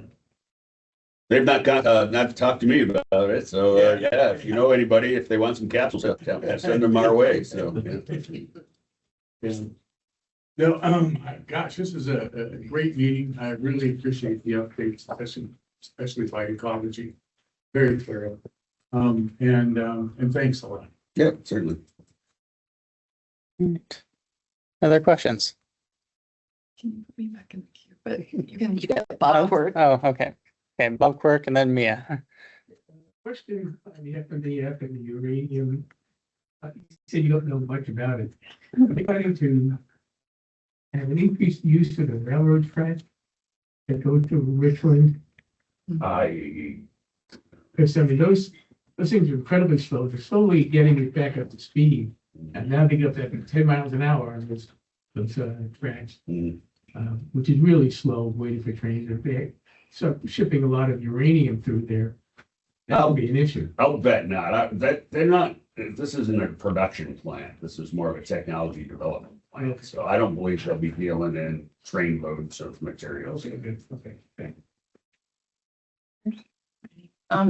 Okay, Stephanie, I appreciate you kind of highlighting the budget and the need for basically double what we're getting going forward in order to stay in compliance. My question is kind of for all three of you. What work is going to fall off the plate with these budget shortfalls? And I know things have been said in the news, 324 building has been thrown out, high level waste facility has been thrown out, but what are you seeing going forward as falling off that plate of cleanup if the budget isn't there? High level waste is one thing that has been asked for a smaller amount, and it turns out we have quite a large amount of carryover in the high level waste program. So we will not be impacted in the high level waste area. We'll continue moving forward in 27 with the amount of money that's put into the budget based on monies that have been previously allocated and not spent. So that's not impacted. But yes, 324 and 100K in this case would both be projects that would be put on hold based on that they are, in a stable condition, and the president feels there's other budget priorities, and so it's a tough decision to make, but that's his predominantly. And the third thing that would be impacted is our new initiative that we have to prepare for transuranic waste shipping. And that would be another area where we're going to probably delay that implementation of that new program of transuranic waste shipping, which is actually potentially being impacted by stuff going on in New Mexico anyway, because the folks in New Mexico have sent the WIP people a nasty letter saying that they need to focus on Los Alamos waste and not everybody else's waste. So that might have put us in a position of not being able to ship anyway. So that's all new information though, so I don't know. But those are the three things that are impacted by the president's budget. So I'll take from my perspective, and I think there are a couple of key conversations that help us have a dialogue with strike rating agencies for priorities, and that's under the TPA. Whenever DOE has an appropriation by Congress at the project baseline level, within 30 days, they need to brief the regulatory agencies. we held that briefing for FY 26. Then I think coming out of that, we got some assurances from DOE that it was enough funding, at least for FY 26, again, is what I'm talking about, that it would meet their obligations under M100 based on where those draft milestones are at right now, and then also would not impact the holistic agreement. And then there's another requirement that within 30 days of a president's budget request in detail, again, at the project baseline, DOE brief the regulatory agencies on what the breakdown is for that and what's impacted. So some of what Ray shared is likely what we're going to hear in that briefing, and I believe that's scheduled for sometime next week, maybe the 26th, 29th. Probably not 26th, I think that's the weekend. I think we're not working the weekend. I think it's maybe like next Wednesday, Thursday. From my perspective, at that meeting, we'll be asking some of the questions of DOE, like, stuff that is in the president's budget request in detail. Ray spoke to that, the high level waste facility, what that means long-term, whether there is enough carryover, you can count on the carryover, and keep the design on track, the critical design schedule for high level waste on track, while not impacting the 2033, startup date that's currently on the books. We'll ask questions about the Transuranic program and what that means for that, and have a robust conversation around that. And then, of course, under M100, we have the new adaptive milestone approach that already takes into account us needing to have a dialogue on an annual basis to set cleanup priorities. So for me, those are the key pieces that we're having conversations around. But I'll say, as of today, I'm not aware of anything under FY 26 that's being impacted. Really concerned about the FY 27 president's request level, though. But again, that's the president's request level. That is not, that would likely get appropriated, is our hope, because we do have such wonderful support from our congressional delegation. Director Sixkiller and I were just back in DC a couple of weeks ago and had really great meetings with Senator Cantwell, Senator and other representatives who've been really supportive of the Hanford budget and the great work that they're doing. Yeah, thank you. Yeah, I just want to echo that was part of the key of doing this M100 milestone series, is that instead of just having kind of random milestones out based on which project was setting different milestones, it didn't give us this holistic way to come together and talk about priorities.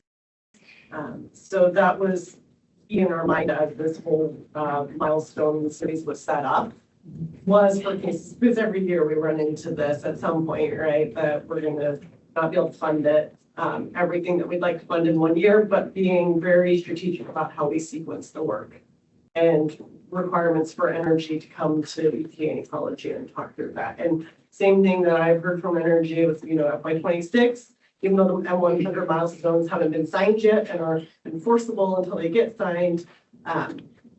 The briefings that we've had on the budget is that nothing from FY 26 is going to impact those milestones. And then we'll see what the future years bring. Yeah, thank you. All right. So next up, we have Tom.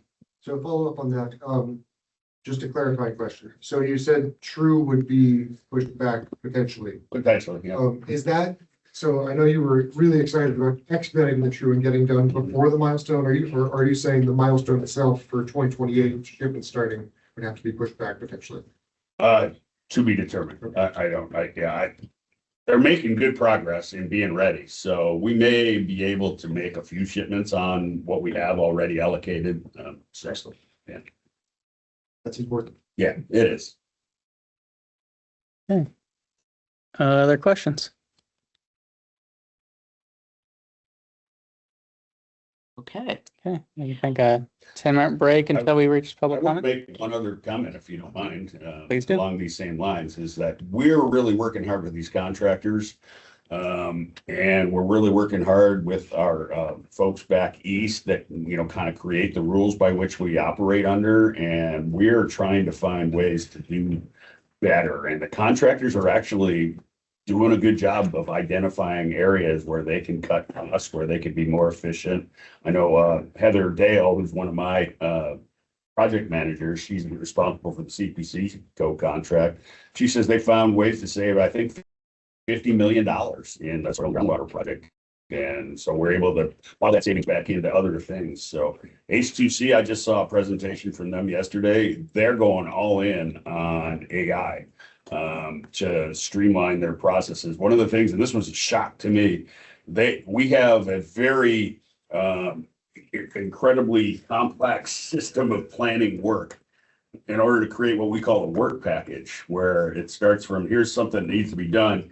Here's an instruction booklet that's about that thick that says, here's the work you got to go do. It involves 21 different software applications to go put that package together. That's incredible. I knew it was complicated, but I had no idea it was that complicated. They believe that there's a surface level AI that they can use that will access and produce all of that stuff out of all those 21 packages in and of itself and be able to slow that process down. All right, speed that process up. So there's a lot of really good stuff happening out there with these contractors. I think AI is going to turn out to be revolutionary in helping us. We have basically now 70 administrative people for every 30 craft people. That's how much it takes to get the administration part of our job done. That's backwards. We need to have 30 administrative people supporting 70 craft people doing work and actually accomplishing stuff. So that's the goal we're shooting for. So and they're making good strides towards that. So I think we're going to see a lot more ability to get more out of the dollars we do get. So I just wanted to kind of share that with you folks. There's things we're doing to try to make our jobs better, be more efficient. How many people what do we have signed up for public comment? At the moment, we have 2 people signed up to give public comment online. Okay. I didn't see anybody signed up on the actual sign-in sheet in the room. Can I see a show of hands for anyone that would like to give public comment in the room? Do we have both people online currently? Can we go ahead and do public comment? I was thinking so, and then we might run it up to 9:30 to check again. All right, so our public comment queue at the moment is Chuck Torelli and Simone Anter. Chuck, you're up. So on with a reapplied or integrated into the HAB. And as part of that, I was looking at the history of the HAB, started in '94. In that time, we have issued 324 pieces of advice, not counting what comes out today. Now, I was looking at what is the rate of advice that comes out. And for the way it's broken down on the website is in blocks of 50. So the first 50 took about a year and a half. That's a production rate, if you will, of 2.63 pieces of advice per month. Currently, we're at 26 pieces of advice have come out. 24 have come out in 77 months, and that counts from September of 19 to February of 26 for a production rate, if you will, of 0.31. So we've gone from 2.63 pieces of advice per month to less than half a piece of advice per month. That's a 30-year process, and things have changed and so on and so forth. And the reason I'm bringing this up is when we become a new board in September or whatever the assignment date is, we really need to look at how we're functioning. Because if I was out at hand for doing a production schedule, this would be a crisis. Now, I think the criteria has changed out there. Things have gotten better in some respects, and there's less angst about what goes on. We're in that full full environmental mode. But those are things I think we need to start thinking about as a board. Another thing to look at is we have 32 voting seats. Right now, there's 15 vacancies. There's a couple seats that we don't even have labels for. When I look at the advisory board charter, it says that the DOE field managers or assistant secretary can help determine the membership. And I know that there was a big, I think it was 210 or whatever, when these changes came about, there was a lot of pushback from the HAB. But if the HAB organization is doing less, taking more, then we need to be a little bit more self-reflective of what we're doing and why we're doing it. Do all 32 members really need to be voting members? Most of the other site-wide boards or site boards are around 20. And I know we're the biggest site, but that doesn't necessarily mean we're the most impactful site. A lot of the other sites, Savannah River, Oak Ridge, they're much closer to population centers than we are. So I guess I would think that somewhere along the line, we really need to start looking at what is our purpose? Are we fulfilling that purpose? And how do we become more efficient at that purpose? Because right now, from the outside, I see some organizations that use this as a platform, and that's fine, but it's not, I don't know if that's the purpose that we need to be here for.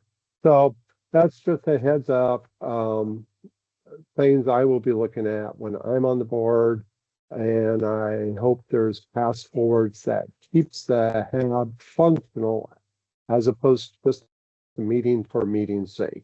Thank you. Okay. And next up, we have Simone Anter. Go ahead. Hi, thank you for having public comment. Just for the record, Columbia Riverkeeper is on the board, but both of our participants, myself and Jessica Black, are in the application packet fiasco. So my question is for probably DOE, and you mentioned, this is going back to EMF and general matter, you mentioned that DOE will be permitting general matters operations, the facility, and I was just wondering if you could outline what that permitting process is going to look like. And I can't, because it won't be through our office. It'll actually be through the Idaho office. We don't have any complement here in Richland at Hanford. So the closest to any office is in Idaho. What office in Idaho is that? It's the Idaho National Laboratory. It's the DOE office that runs the Idaho National Laboratory. And yeah, so there's the nuclear energy. See, we're the environmental management arm, and the nuclear energy arm has a big presence in Idaho. And so they'll be the office that's responsible for the general matter operation. Okay, thank you. And then maybe this is for ecology, but does ecology have a permitting role here? So maybe. I know that's not super clear. I believe this might be similar to Ray. This might be something that's led out of other ecology programs instead of the nuclear waste program. The general matter facility has reached out to start tracking permitting, but I don't have an idea of what the timeline is or what those permits are at this point. So there could be, but we haven't seen a formal application yet. I think they're just starting to kick off conversation, and what the nuclear waste program's role is still a TBD. Okay, thank you both so much for your response. Okay. And with that, we've reached the official public comment time. I do want to make another check. Is there anybody in the room or online that would like to provide a public comment? If you're online, you can raise your hand in Teams.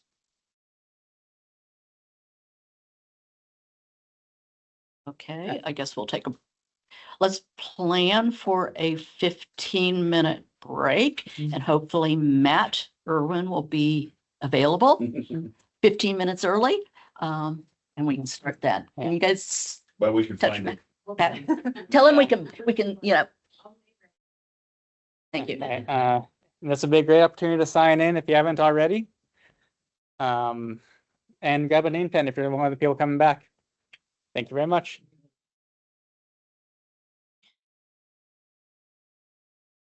All right, everyone, we're live online yet again.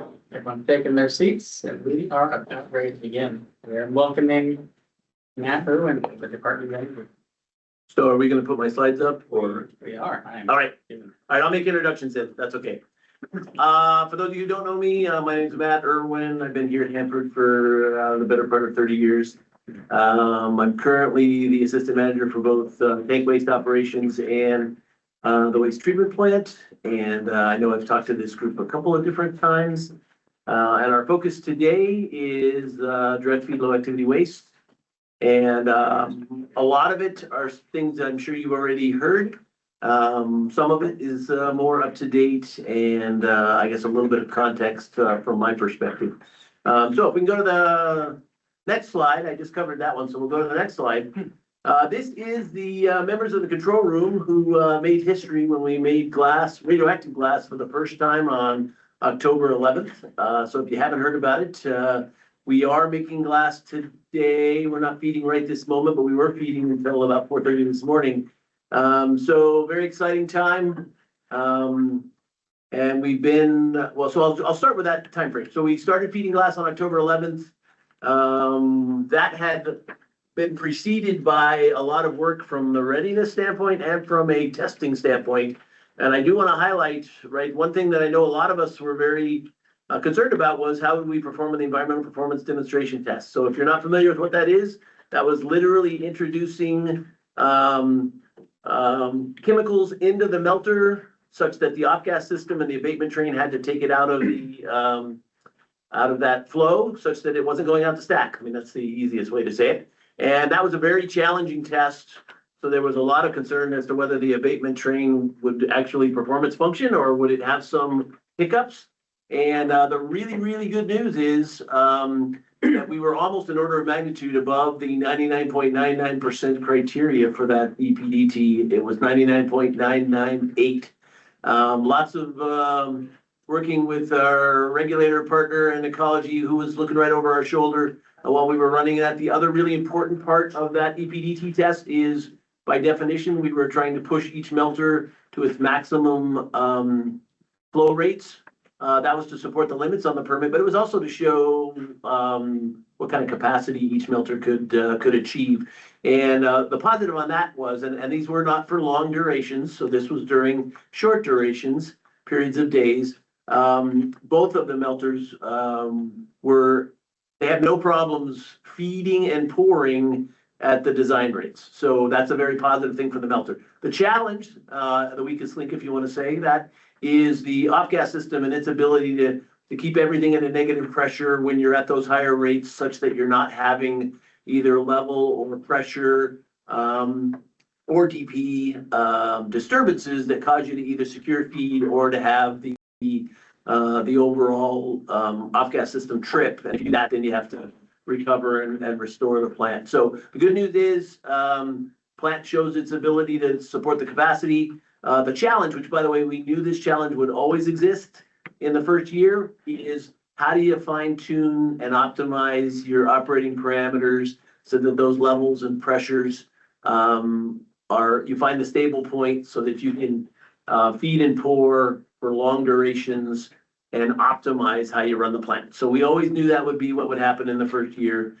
So the month of October and November, contractually, we had a requirement to do what we called a sprint run.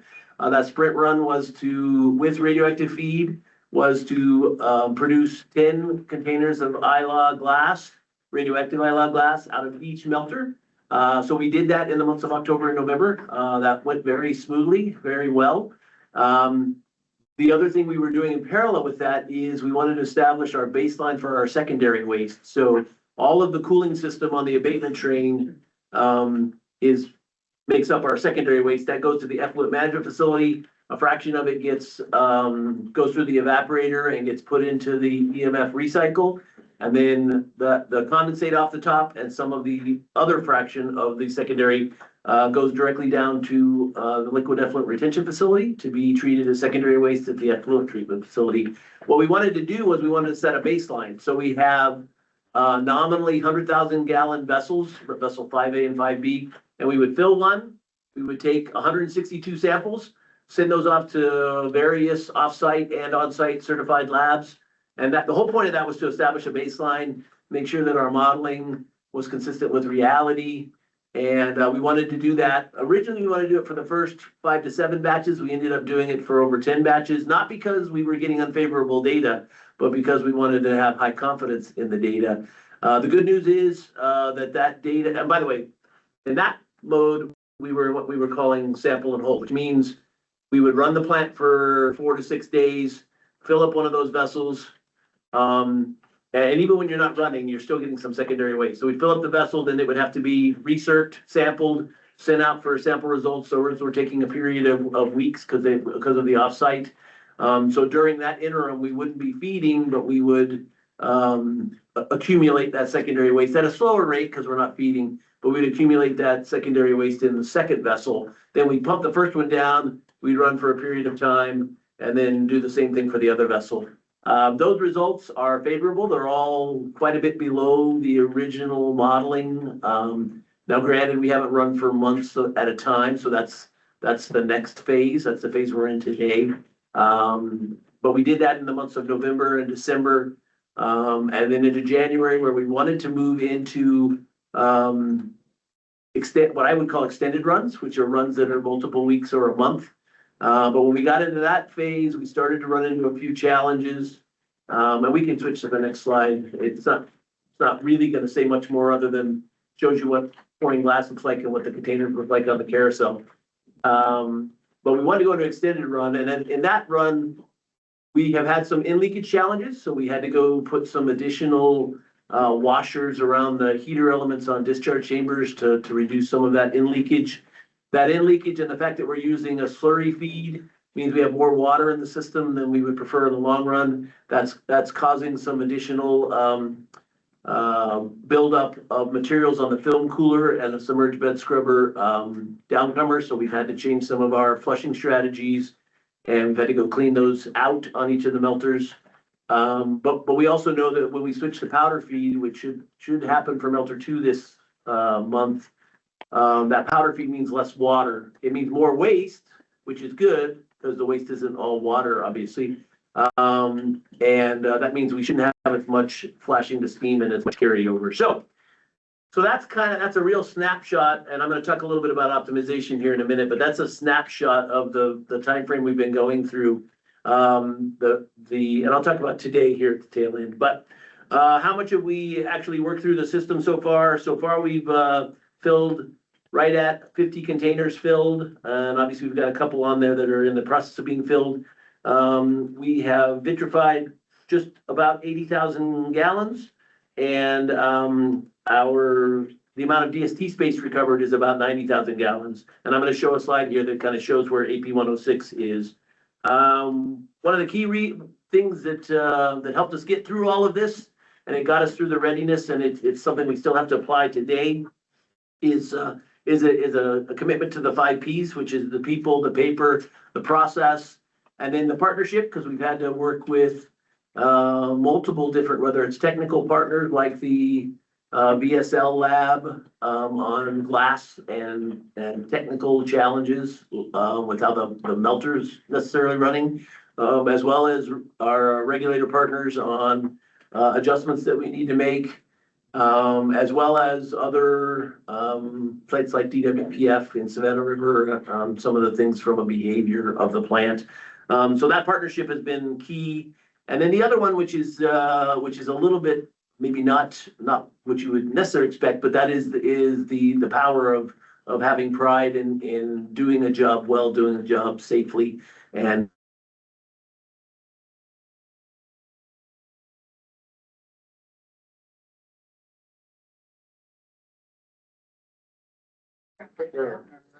I think we're back online. We can be seen. Can we be heard? On this. We're here now. In the room. Thank you, Ben. All right, Matt would like to continue. I'll get the slide going again. all right. So if when you get up, if you go to the next slide, the next slide really illustrates the interface between tank farms and the low activity waste facility. This is our feed tank, AP 106. So this has all of the pre-treated low activity waste that feeds the low activity waste facility that then we turn to glass. So, and the reason why I say this highlights that interface so well. And this was just a snapshot in time, so this isn't up to today. But if you look from left to right, the reason the slope of the curve is going up and we're filling the tank, AP 106, is because the tank side cesium removal system was running during that time frame. So we ran a batch that ended February 23rd. And those batches are nominally 200,000 gallons. And so we run a batch, and then in parallel, you'll see a couple of dips on the right side. There's been additional dips after that, but if you look on the far right, it shows a dip. Those are transfers from AB 106 over to WTP. So in our perfect scenario, the dips, the decreases in AP 106 would be higher than the increases in AP 106. Right now, and this is partly because we're ramping up the facility and getting it into its steady state. Right now, Tisker can outmatch that. So we have what I refer to as a pinch point. That red line shows AP 106 full. So right now, we can't run the next batch of Tisker. Literally as of today, we need about just over 100,000 gallons of vitrification so that we can run the next batch of tank side cesium removal. As I said, those are each 200,000 gallon batches. They nominally take 30 days, could be 28, could be 34, but it's in that range. You run a batch of through the tank side cesium removal. And by the way, the other side of that is every time you do that, you're freeing up 200,000 gallons in AP 107, which is the Tisker feed tank. And that's freeing up double shell tank space that then when we transfer from other tanks into that feed tank, as we create campaigns, that's providing us double shell tank space so that we can retrieve tanks. And we're going to talk a little bit about single shell tanks that are being retrieved here in just a second. But this is our pinch point and our pivot point for how we are progressing on the tank waste mission. And the better that we can empty tank AP 106, the more we can run tank side cesium, the more we can have double shell tank space, which then allows us the opportunity to accelerate retrievals. We're literally at the point where the 2 retrievals that are in progress, we have enough tank space to finish those 2, and the third one, we can get into it, but we wouldn't be able to finish it unless we're able to run additional batches of tank side cesium removal. So this is a pinch point, and I'm gonna, here in a few minutes, I'm gonna talk about some of the optimization that we're doing, some of which is actively occurring and some of which we're discussing and trying to create a path forward. So I think it is probably a good point here to just talk a little bit about retrievals. So as I said, the space that we're creating in double shell tanks allows us to progress retrievals. A102 is nearing completion. It had its first and second limits of technology batch. And what that means is when they get to the point where you run a full batch, you recycle it, you run the sluicer, and you don't get any change in the level and your specific gravity stays low, then that's when you're approaching the limits of technology. In the perfect world, you empty it till it's completely empty and there is no waste left. But it is common that you get to a point where it doesn't matter how much you spray it with the sluicer and recircuit and hit it with caustic and other techniques, you don't get any additional retrieval. So we're currently in the second of 3 batches that demonstrate limits of technology. We may run a 4th batch, but that's when you're getting close to being done. So A102 is close to being done. A106 is currently at 77% retrieved. So we had started A102, we went over to A106 while we were installing another sluicer in A102. We went back to 102, now we're finishing that. We'll get back into 106. It's a couple of months ahead of schedule at 77%, which is great. But for any of you who watch single shell tank retrieval, sometimes they go fast at the beginning and slow at the end, and sometimes they go slow at the beginning and fast at the end. So good news is today we're ahead of schedule. We'll see how it goes when we get back into retrieval, and we expect that to happen as soon as we finish the limits of technology batches for A102. The next tank is A103. The equipment core retrieval is being installed today, and we would be looking to get into A103 retrieval in fiscal year 27. So making good progress from a retrieval standpoint, and we need to work through our pinch point here.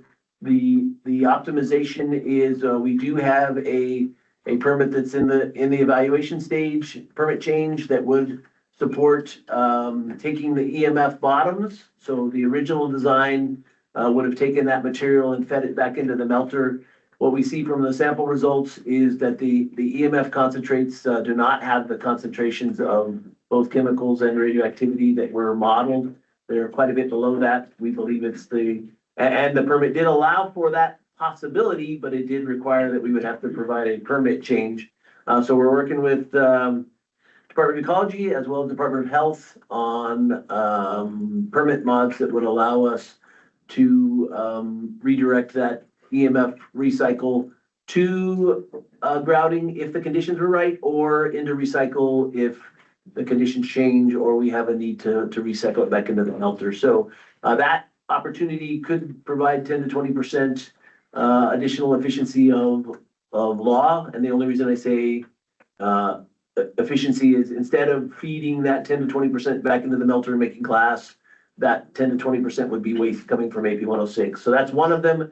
And then the other one that we believe has merit is to look at some limited amount of taking the pretreated law and instead of vitrifying that, balancing that out so that we can run tank side cesium removal as much as we can to free up that double shell tank space as much as we can. That's still a concept. That's something we're still talking about.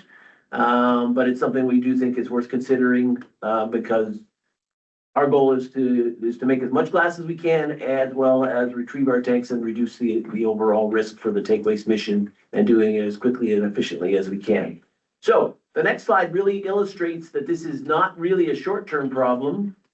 What the next slide illustrates is the projected ramp up. So the bottom curve is the ramp up of law, and we hope to beat that, but that's the ramp up of law. Right now, we're a little bit behind that curve, which is on the far left and the bottom. And then over the next 2 years, we would ramp up till we get to the consent decree 21 metric tons, 70% TOE value. And that's where the bottom curve slope increases on the far right. So that is the design maximum for law. We might get a little bit more than that, but we're going to get somewhere near that. So the far right represents the long-term capacity of the low activity waste facility to vitrify tank waste, pre-treated law tank waste.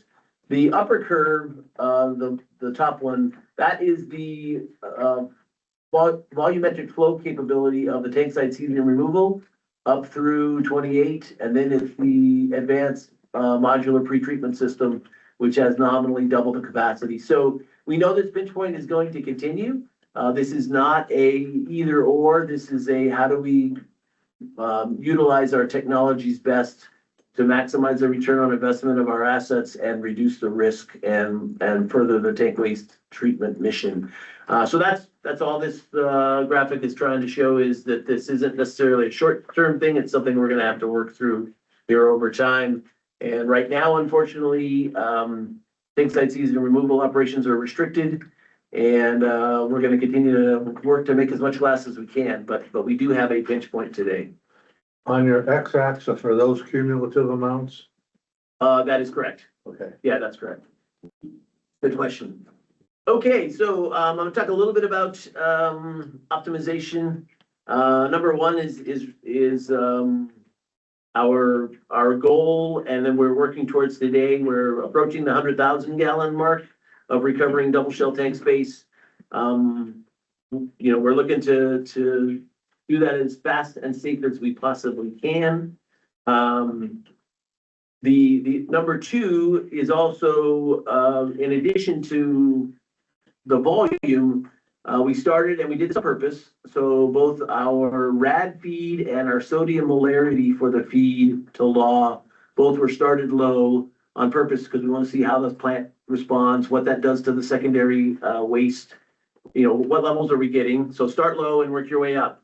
So we will be making some adjustments to the feed on the Tisker side. So what we feed into Tisker will be a higher sodium molarity, which means less water. So that's actually a positive for double shell tank space. And we believe it'll be a positive in running law and making glass because it means a little less water, which means a little less of that splashing steam, less secondary waste. So we think it'll be a net benefit, but like I said, we started low on purpose and now we're gonna start wrapping that up here over the next year plus. That'll put more radioactive material in glass. We're not talking like 10, 20 tons, we're talking, 2 or 3 tons, because we're about 20 to 30% of what we could be putting in the glass today. So we would be increasing that up closer to its waste acceptance criteria. So that's what 2 represents. 3 represents how we utilize that secondary waste. Today, we don't have the capability to go use that, for example, for adding water to retrieval tanks before we retrieve them. Now that we actually have that material that's going to LRF, we can look at using that and for flushing water within the tank farm system. So there are existing opportunities. We just need to go take advantage of those. And the positive of that is, right, every gallon that we recycle means we're not processing it through the effluent treatment facility. So that's another optimization that we are looking at. And then the last one is the one I referred to relative to the pinch point we exist today, which is we believe there is some benefit to responsibly managing the glass versus grout approach. This isn't an either or, this is a how do we use those technologies best to support the overall tank waste mission. So this slide is really just to help show how we're trying to optimize. Number 1 is a lot of working through a lot of those bugs that I talked about at the beginning of this presentation. The most recent one that just happened here overnight is we have a server that when its cache fills up, it will create some momentary, a little bit like probably the power failure we just had, but from a server standpoint, where we'll have a momentarily 10 to 30 second loss of signal for an instrument. The instruments in question are ones that are automatic waste feed cutoff, so that's part of our permit. And if it loses a signal, then it assumes it's an alarm condition and it shuts off feed. And we have a procedure to go through to address an off-co. And then you have to go back into conditioning and back into setting a cold cap and feeding again. So we want to work through that server issue. So fortunately, it's not a safety of the plant situation, but it is something that secures feed and you have to restart it. So that's a good example of the kind of bug that we're working through that we have to get resolved so that we can get, extended periods of operation. The reality is we'll probably end up somewhere in the 3 to 4 week range of running time because we'll have to change out HEPA filters because they do get loaded up over a period of time. We might get it out to 5 weeks, we'll see. But, today, it looks like that'll be the situation that'll cause us to secure feeding, so that we're not running for literally months at a time. But that is another factor that we knew would exist. So that's the summary that I wanted to get for DFLAW. I'm going to take just a couple of minutes and provide an update on high-level waste, and then I'll open it up for questions because I'm sure you have a few. And really just high-level waste, we're in the design period, and I've talked about this before, but we had 3 goals during the design period. One is to finish the 90% design before we get into wholesale construction. The second is to perform risk reduction, and what that meant was all of those pieces of equipment and materials that we bought and have been in storage, work through any non-conformance reports and any other deficiencies with that equipment, go literally open the boxes and make sure that they're still fit for use. And for those things that we have to replace, go out and start the procurement process to replace them. And then the last one is to weather in the facility. And that means getting in the large components, shield doors, cranes, into the building so that we can there'll still be a couple of places where we'll bring things in from the roof, but largely get the building weathered in, so that the focus when we shift to construction, which should happen in fiscal year 28, as we shift to full-scale construction, the building is ready for all of that interior work, which there's still a significant amount of that, but we'll at least have a weathered-in facility that can support that. So those were the 3 goals. Here on this slide, I just wanted to briefly go over that with you and then share what I consider to be the bottom line. Now that we're vitrifying waste at law, we are starting the return on investment stage. So the more glass we can safely produce, And the quicker and more efficiently we can do it, the better, because that gives us the maximum return on that investment. Tank farms have been making very good progress on running the various facilities. I talked about retrieval, but we also had 5 million gallons of space freed up by the 242A evaporator last year, 7 million gallons processed through the effluent treatment facility. So there is a lot of positive momentum. We are moving into the 200 West area and installing the infrastructure necessary to start retrieving there in the not too distant future. Our high level waste investments that we're doing now increase our confidence in getting through the construction and commissioning phase, taking advantage of all the lessons learned that we have from DFLAW and across the industry. Those lessons learned and benchmarking have allowed us to both reduce risk and increase our confidence on that way ahead. And that there still are significant opportunities to optimize, reduce those risks. And the good news is, because we're in that phase where we're actually running the plant, those have very tangible results that you can look at and measure going forward. So that's the information I came prepared to provide, but I can certainly answer questions, and we can branch out in whatever is useful to you. Thanks. So, we have a couple of questions queued up already. We have code. Oh, there you go. Thank you. I would like to give the quality of the chance to provide perspective. Well, I'll first forward and say Suzanne's taking a very well-earned vacation, so we're going to tag team this. Dan, did you want to start off? And if I have anything to add, I can tag on to what you say. I can do that. Thank you, Matt, and good morning to everybody. A couple of points I want to make. On the EF bottoms, if it wasn't clear enough, please understand that we're not going to foreclose on the recycling at all.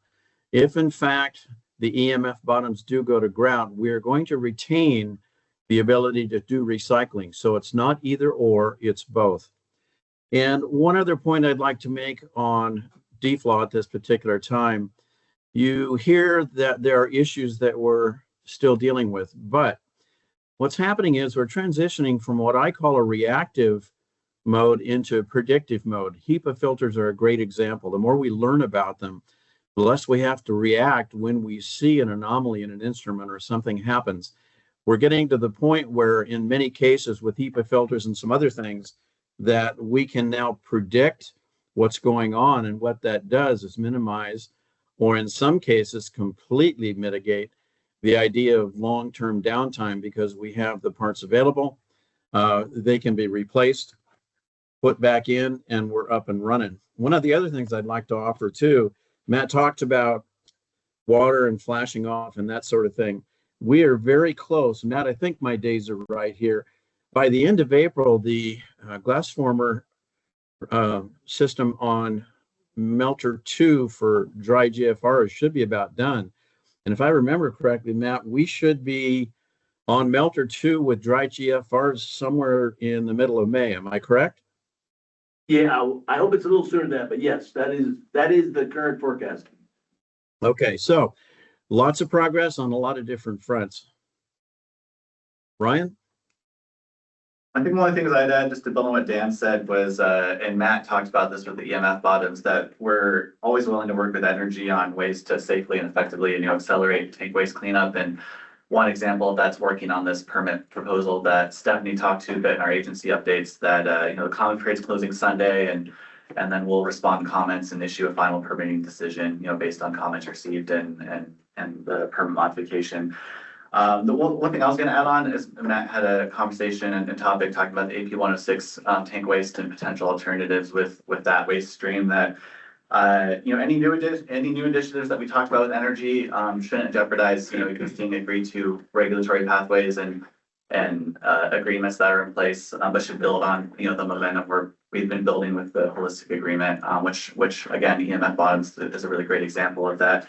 I know Matt spent a little bit of time talking about the AP 106 kind of potential alternatives, and our kind of initial view. And like I said, I know DUE's been evaluating it and been having conversations with us a little bit about it. But the pre-treated waste in AP 106 is meant for the BIT plant. It's meant to be the feed for the BIT plant. And we do have some concerns that taking a portion of that and routing it could threaten the throughput capacity of the BIT plant. So it's just something we're evaluating and continuing to look at. I think our initial review so far, it's that, like I said, we've got some concerns that that our initial reviews, that after the vitrification facility is fully operational, even on just a single melter, that there won't be a sustained pre-treated excess waste available to warrant the support of an alternative grout approach. But we're continuing to, have those conversations with energy, but that I just wanted to share it's where ecology's at right now.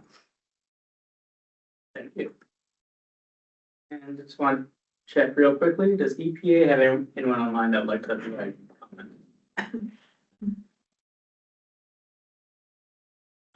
I think we're ready for board questions.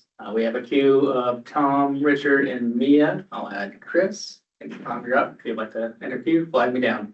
So thank you for the presentation, lots of great information, and it's exciting to see this come to fruition. It's been a long time coming, and we're making glass and disposing it on site, and as it should be. I'm concerned with the excess treatment capacity versus potential ramp up figure. Because once we move to west, you're retrieving in west only for 10 years and there's no more feed stock. So if you look at that slope, it'd be nice to see this getting extended out for 15 years and see where that inflection point is, because that blue line is going to flat line, and then the red one's going to keep going up. So similar to what Ryan was saying, if you take the material out and grout it, DFL is going to run out of feed by the time you're done west. So the illustration doesn't mean that we won't have to actively manage it, which is why I made the comment about pinch points. So the reality is we would manage it from a pinch point standpoint.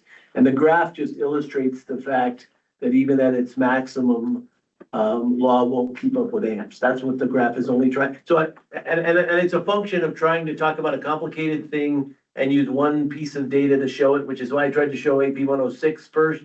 And then the graph, so I'm not disagreeing with your comment. I'm just saying that was just trying to illustrate that there is a delta, but I completely agree we would have to manage it all along the way, right? There are other reasons we wouldn't have send things to grout. There are tanks with constituents in it that may require thermal treatment that makes sense that we would turn the glass anyway. So my only point, and I'm not disagreeing with you at all, is it's complicated, and that graph is only just showing one perspective from one piece. And I do agree with you, there are other factors that graph doesn't represent. And the intention wasn't that we would literally grout that delta every single year all the way up until it's all gone. But on the converse, if you look at AP 106, we are at a restriction point right now where we can't run another batch because the tank's full. So just trying to illustrate those, and I'm the first one to admit, those are only two of the factors. I tried to verbally talk about some of the other ones. And it is complicated, but we want to try to optimize the use of our assets. Yeah, my concern is when you switch over to 200 West retrievals, for 10 years, you're gonna have only what's in APs 107 and 106 for DFLAW. Well, we also, remember the holistic agreement also has us putting the supernate line on from west to east. So I won't discount that there's gonna be some supernate that we're gonna send from west to, I think it's likely, by the way. I don't know how much. That would be speculation on my part, but I don't think it's gonna be zero. So the bulk, yes, but I think there will be exceptions. And I'm not saying that completely alleviates your concern, but it's a factor. Said we have Richard. I got three questions. I'll start with the easy one first. Sludge capacity. I mean, as you do these tank retrieval, I worked the AY 102 tank retrieval, and I knew, there, because of the high dose associated with that high heat, it was tough. Where the hell do we put it? Are we at risk with all these retrievals coming up with running out of sludge capacity? So from the standpoint of east area, the answer would be no. From the standpoint of west area is we'll have to manage that. So that's going to be a dynamic evaluation and design that'll help support it, which by the way, I apologize, but I'm gonna keep pointing to the holistic agreement because that's why it has multi-purpose storage in it as part of the west area retrieval approach, is to make sure that we have adequate space for solids as we're going through retrieval. My second question was the evaporator. You answered that it ran, so it's still available to run. And you mentioned something about trying to up the molar sodium. Mhm. Going back in way history, proposal was made, well, we'll just separate all tank waste out. This is in the eighties. We separated in little piles, but the biggest pile was gonna be sodium. And they asked me at the time, where the hell could we put the sodium? What form could we put it in? So if we wanted to increase the molar content going to Tisker, it would be another evaporator run, correct? No, in most cases, we create a feed batch. So the next bat campaign is in AP 104 today. And we had to actually add water to get it to the sodium molarity we're gonna feed Tisker at. So the sodium molarity is already existing in some of those. That is correct. Tanks, okay. Okay, my hard question. So you said you treated 80,000 gallons of tank waste and you put it into 50 containers, is that correct? Mhm. All right. So that's about, the container's about 650 gallons. I don't know if Total gallons. capacity, 7 foot high, 4 foot diameter. Oh, what? Okay, go ahead. I'm sorry. Yeah. I haven't done that math in my head, but if you have. Anyway, which, says that rest of it is secondary waste, conservation of mass. That volume is 32,000 gallons. A lot of it was glass in those 50 things. So it means 48, we're knowing more than 48,000. Some of the liquid will go to earth, obviously. Where's the rest going? How much secondary waste are we creating? It gets processed by the effluent treatment facility. That's where most of that liquid, and it's mostly in the form of condensate that comes off the evaporator, off the effluent management facility. We are not in a steady state, so we have created a lot more secondary waste as we've been trying to get the plant up. And the other complicating factor, and I appreciate that Dan, I had mentioned it, but Dan highlighted it further, which is under the slurry feed, we're artificially introducing additional water to get the glass formers into the melter feed prep vessel. Once this modification is complete here in the next couple of weeks, it'll be waste with powder glass formers added, as opposed to waste plus water carrying the glass formers into the vessel. So that's going to reduce the water. So you're gonna use the waste to transform. But well, into the melter, yes, but we'll add it to the waste in powder form rather than in a liquid slurry form. Okay. So the only reason I'm saying all of that is today we know we're artificially adding water. That is going to go down by it's significant in the grand scheme of things based on just exactly what you were saying in yours. So instead of today, I'm just gonna make up the numbers, they're not exact. But if we're adding 2,000 gallons of waste to the container, we're also adding another 2,000 that carries the glass formers to get into it. And those are rough numbers, but they're just, and then that's all flashing the steam as soon as it hits that 2,100 degree glass melt pool. Right. Gotta manage that off gas. So right now, 80,000 goes in 50 containers. By about, maybe 12,000, 1,200 gallons per container. That would be what. We're closer to 2,000 now, but yeah, over the average of all the containers so far, that's where we're at. And so is there a goal as to how much, as we increase the, I mean, obviously you must be capturing the sodium and the strontium. I mean, those are the two elements you're capturing in the glass. So as I said, we're closer to 2,000 per container now of the waste. It'll be somewhere between 2,000 and 3,000. And I'm only hesitant to predict it because we haven't used powder glass formers in this configuration yet. Okay. So I don't want to be predictive, but it's more than 2. I can say that for sure. And of the 50 containers, you getting any anomalies as far as dose? No, they're all nominally 5 to 8 milligram per hour. At their hotspot, not like over the entire surface. All right, thank you. And that's on contact. Next up, we have Mia and Chris. Mia. I'm wondering if you can talk about in more detail this dual glass grout approach, because this is the first time I'm hearing about it in terms of 200 East. So as both Ryan and I mentioned, it's a concept, so it's not something that is fully fleshed out other than it would involve using, so today the waste goes from AP 106 through the low point drain at the effluent management facility and into the concentrate receipt vessels in Law. So that's the current path that it goes down. The facility had the capability that could be redirected to a vessel in EMF.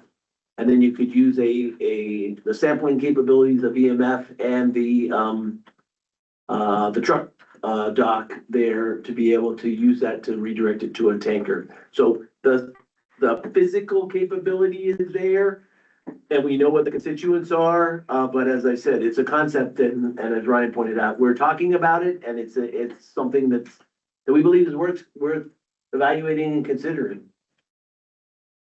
And what's the process look like going forward? How is the public gonna be involved? Is that a permit? It will go through it's the same process we went through EMF bottoms.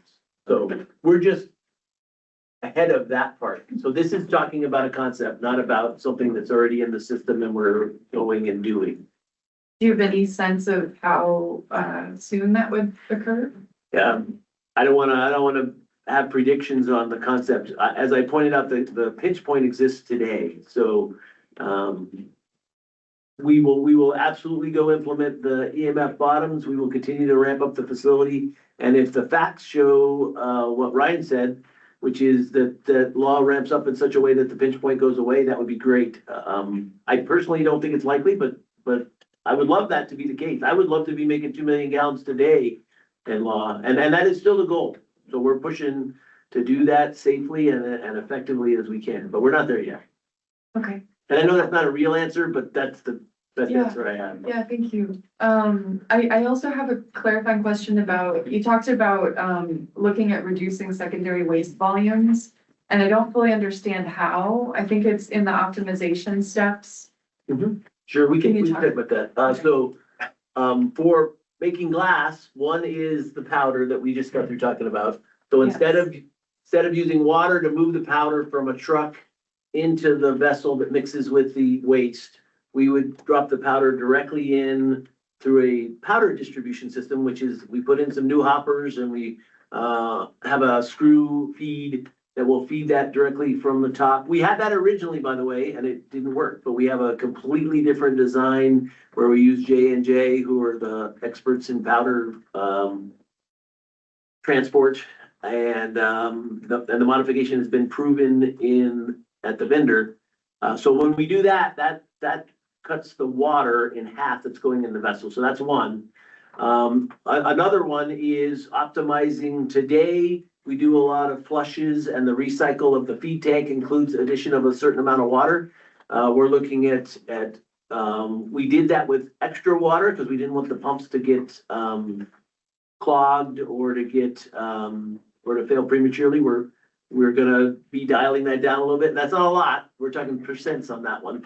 And then on the secondary side, when we have that condensate that comes off the effluent management facility and goes to LERP, we're gonna look at, can we take that material, take it over to tank farms, whether we can pump it over there, which that capability doesn't exist right now, or we can truck it over there such that we could use it for either flush water, which are flushes after transfers or after retrieval activity, or a lot of times when you start, every time when you start retrieval with a dry single shell tank, right? If everything went great, it's dry because we pumped it down years ago. Might have a little bit of rainwater if that leaked in. You add a certain amount of water, it's usually in the tens of thousands of gallons, so that it can mobilize hot waste and get it out of the tank. We're gonna look at taking that secondary waste from Law and using that instead. So for every gallon, so let's just say a hypothetical single shell tank, and this is generally a good number, we might want to add 30,000 gallons of water to it before we start retrieval. If we add that 30,000 from LERF, that's 30,000 gallons that don't have to run through the effluent treatment facility.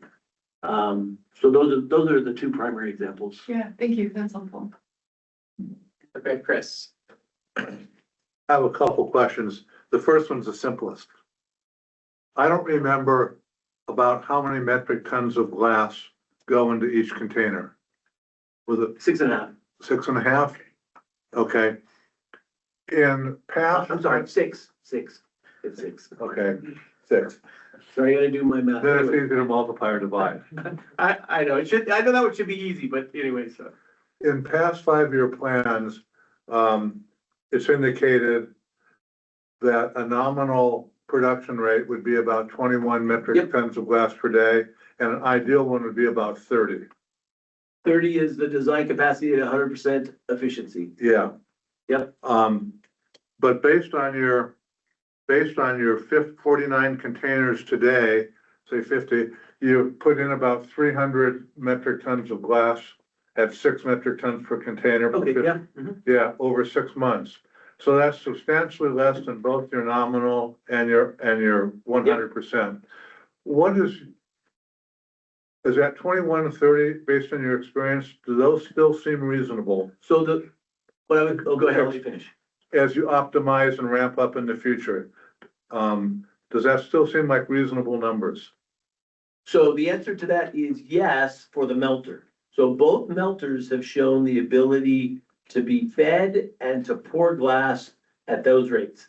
The key point is, can we keep the off-gas system supporting those melters so it's not tripping off and have the duration such that we're running 70% of the time, or when I say running, feeding the melter 70% of the time or not. Right now, we're probably feeding the melter. I'm not gonna give a percentage. It's a low percent. Right, we have lots of time and I agree with what Dan said. Early on, it was very deliberate, like I mentioned earlier, for the sample strategy. We knew we were gonna shut down for a period of a couple of weeks while the sample got performed. We did that on purpose. Now we're though in the mode of trying to have extended runs. So the run that we just started here on the 15th on Melter 1, the intention was to try to run that for 30 days. The HEPA filters, based on what we've seen, should last the 3 to 5 week time frame. But we haven't driven a melter for 3 to 5 weeks continuously. So that was the goal. We got into day 5 and we had this server trip issue that I talked about a little while ago. And we had some indication that there was some film cooler and submerged bed scrubber fouling. So we did some extra flushes here over the weekend. We got back into feeding yesterday and we had that server trip again this morning at 4:30. So if we can't run for weeks at a time, we won't get there because we can't feed the melter when we're not running the off-gas system in its normal configuration. But if we can get to feeding a melter 70% of the time, yeah, we'll achieve those rates. Can I tack on a little bit too, if that's okay? Yeah, Dan, you can let me know if I'm off base, or either of you can, but something I wanted to reiterate that Matt did a great job talking about is the facility is they're still ramping up production. It's expected, it's part of the process. It's first of its kind facility in the world at this large of a scale. There's gonna be hiccups and things that they've been continuing to do a great job navigating and working through. The consent decree anticipated for this too. There's a 3-year deadline, I believe, from hot commissioning of 2028, so October 2028, that they have 3 years to ramp up to 70% total operating capacity, which is 21 metric tons. So this isn't unexpected. It's part of the process. I can't disagree with any of that. And the thing I would say is my experience both in the shipyard and in my time at DOE is it's not a linear curve. It's always starts out slow and then you're gonna reach a point where you have a pivot.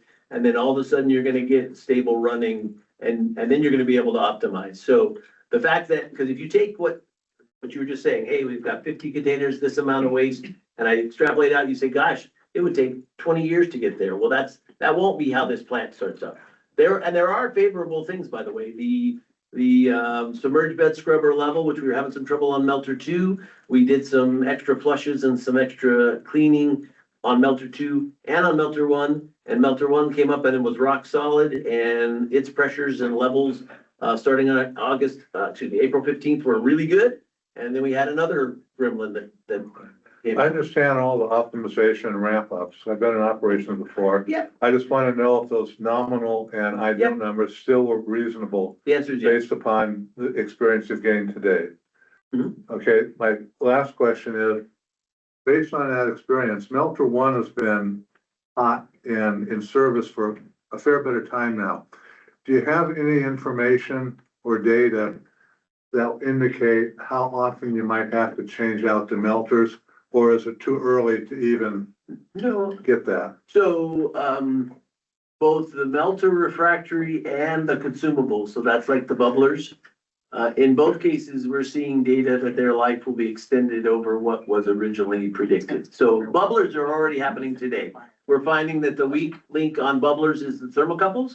So there are bubblers whose properties are still fully functional, but we need to change out the thermocouple, and that extends their life by 3 to 6 months. 2 to 4 is probably a more accurate number. It's premature for me to tell you that that's months or years, but I would tell you that both the melter and the consumables are showing a longer life now. And I can't tell you which pump, but we are finding some pumps that don't seem to last as long as we would have expected. Is that because we need a different pump from a different vendor? Is that because we're not doing enough maintenance? Those are some of the things we're learning right now. So I would tell you there are probably some pumps, specific pumps that will either change their maintenance strategy or replace them. Not so much because they don't do their function, but they don't last as long as we thought they would. But for the melter itself and the bubbler, it's still early because we also knew that cold commissioning phase was not going to be as demanding on the melter refractory as now that we're doing rad. So it's a little, we're 6 months into that part, but we are 2 years into having it hot. So far, the data is favorable. That part I could say. How favorable? Let's give it another year, then I could probably predict that better. Thank you. Yeah, no problem. That's an incredibly timed answer since you brought us right up to our lunch period. 11 o'clock. You can ask me after if you want. So what's the sample analysis on the fouling of the? For the sake of our on the record meeting, we're gonna break for lunch and reconvene at 12:15 for a program overview for the DOE Office of Packaging and Transportation. And Matt may hang around for any of your questions. No, I'm now hanging around here for a few minutes, but I won't be here at 12:15. Thank you, everyone. Well,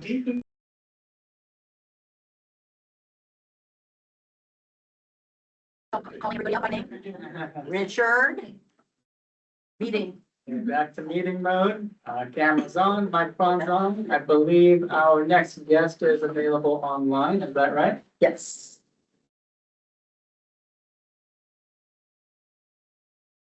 We are joined by Julia Schenk. Would you like to introduce yourself? If you're ready.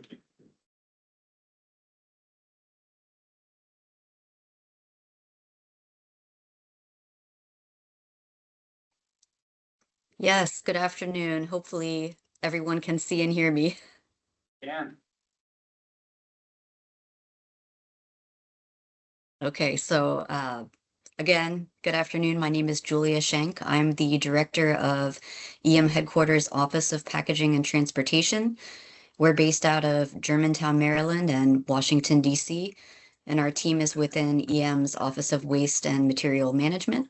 I definitely appreciate the invitation to speak today and the interest from the board in DOE's transportation programs. So I'm happy to be sharing the headquarters perspective as far as what we do to support transportation operations at DOE sites.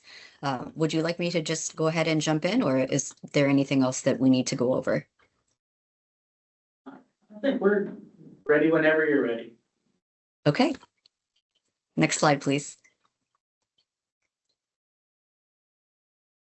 So as a headquarters organization, we're not on the ground doing the work. That takes place across the country at our sites like Hanford and other sites across the country. So as the second sentence reads here, my office at headquarters provides oversight, assistance, policy development, and software management for DOE packaging and transportation activities across the complex.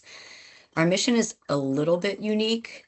So we're located within EM, but our programs and policies are available to support all of DOE.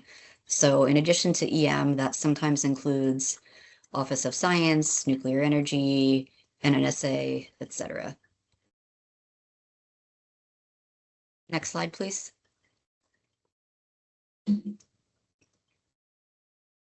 As a starting point, I wanted to show some really high-level shipping data to give you an idea of the kind of volume that DOE is transporting year over year. So these are the numbers from FY25. So about 4,900 hazardous materials shipments. So that includes, but is not limited to, radioactive materials. And that's pretty consistent year over year that we're moving about 4,000 to 5,000 shipments, maybe a little higher. This is based on our shipping and logistics system that most of our sites use and captures the majority of our shipments. So you'll see EM had just over a third of the total hazardous materials moved last year. And as I said, not all of these are necessarily radioactive materials, but they would all be something hazardous that requires special care and attention as far as safety and regulatory compliance.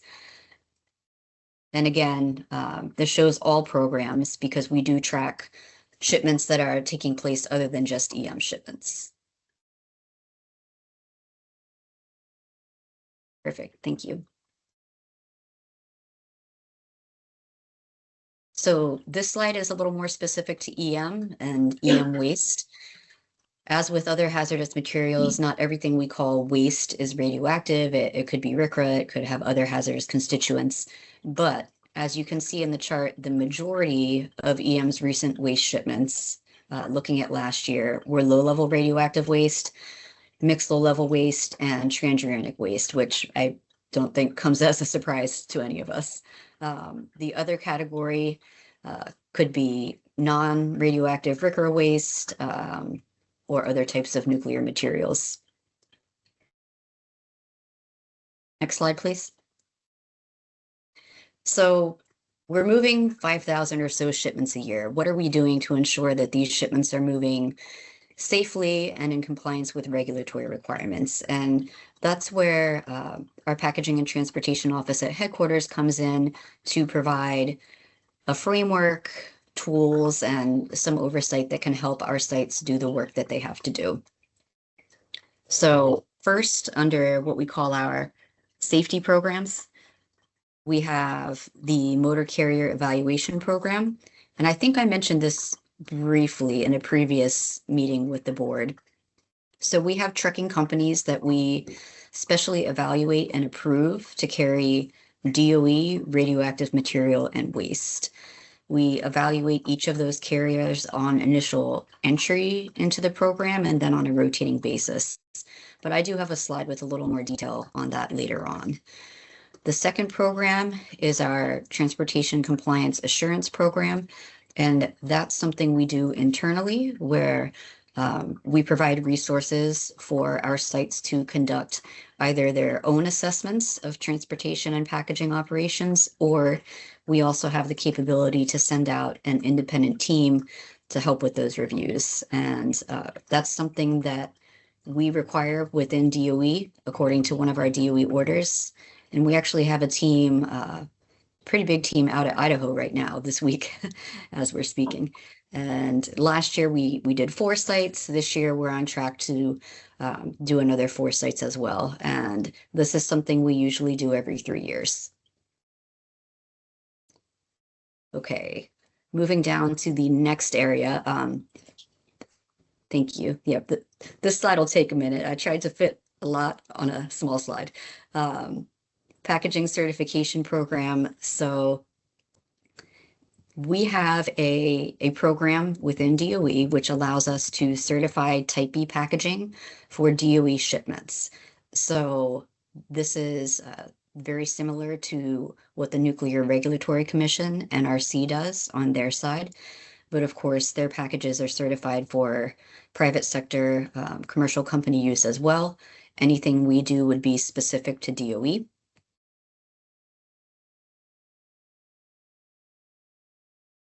And along with that, we are very interested in how we can help with knowledge management and the challenges that we know we have in the nuclear industry. And those also extend to the transportation piece of nuclear because it does tend to be very specialized and a pretty small pool of experts. So we have a series of accredited graduate level courses in packaging and transportation. We have worked with DOE National Labs and also with University of Nevada, Reno to put those courses together in a series that can result in a graduate certificate and hopefully at some point in the future, possibly even a degree. So that's another piece that we do out of the packaging side. Partner engagement and training is a big part of what I want to talk about today. So I will have some slides on that a little later, but our Transportation Emergency Preparedness Program, and then our National Transportation Stakeholders Forum, which I'll get to in a moment. And then moving up to the top right column, we have a couple software packages that we manage for the complex. These, again, are used internally, but for tracking, producing shipping documents, shipping calculations, routing, and then our Ranpack website, which is publicly available, and that lists all of the approved packagings that we use throughout the complex. So we comply with DOT, Department of Transportation, and NRC, Nuclear Regulatory Commission requirements for shipments and packaging, but we also have DOE-specific requirements that in some cases go above and beyond those other regulatory agencies. And at the bottom there, policy and regulatory support, those are the orders that are transportation and packaging specific. And those contain some of the requirements that I already mentioned. So how we qualify our motor carriers or trucking companies, also requirements for engaging with state and tribal government representatives. So that includes sharing transportation plans, advanced shipment notifications, escorts and inspections for certain types of shipments, and then special requirements for higher risk shipments, high value shipping campaigns, or other shipments that otherwise are of interest to local regional communities. And then right in the middle, field support, that's really our primary mission, is to engage with sites, with transportation managers, and help them make sure they have the tools and resources they need for safe and successful shipments. Okay, next slide, please.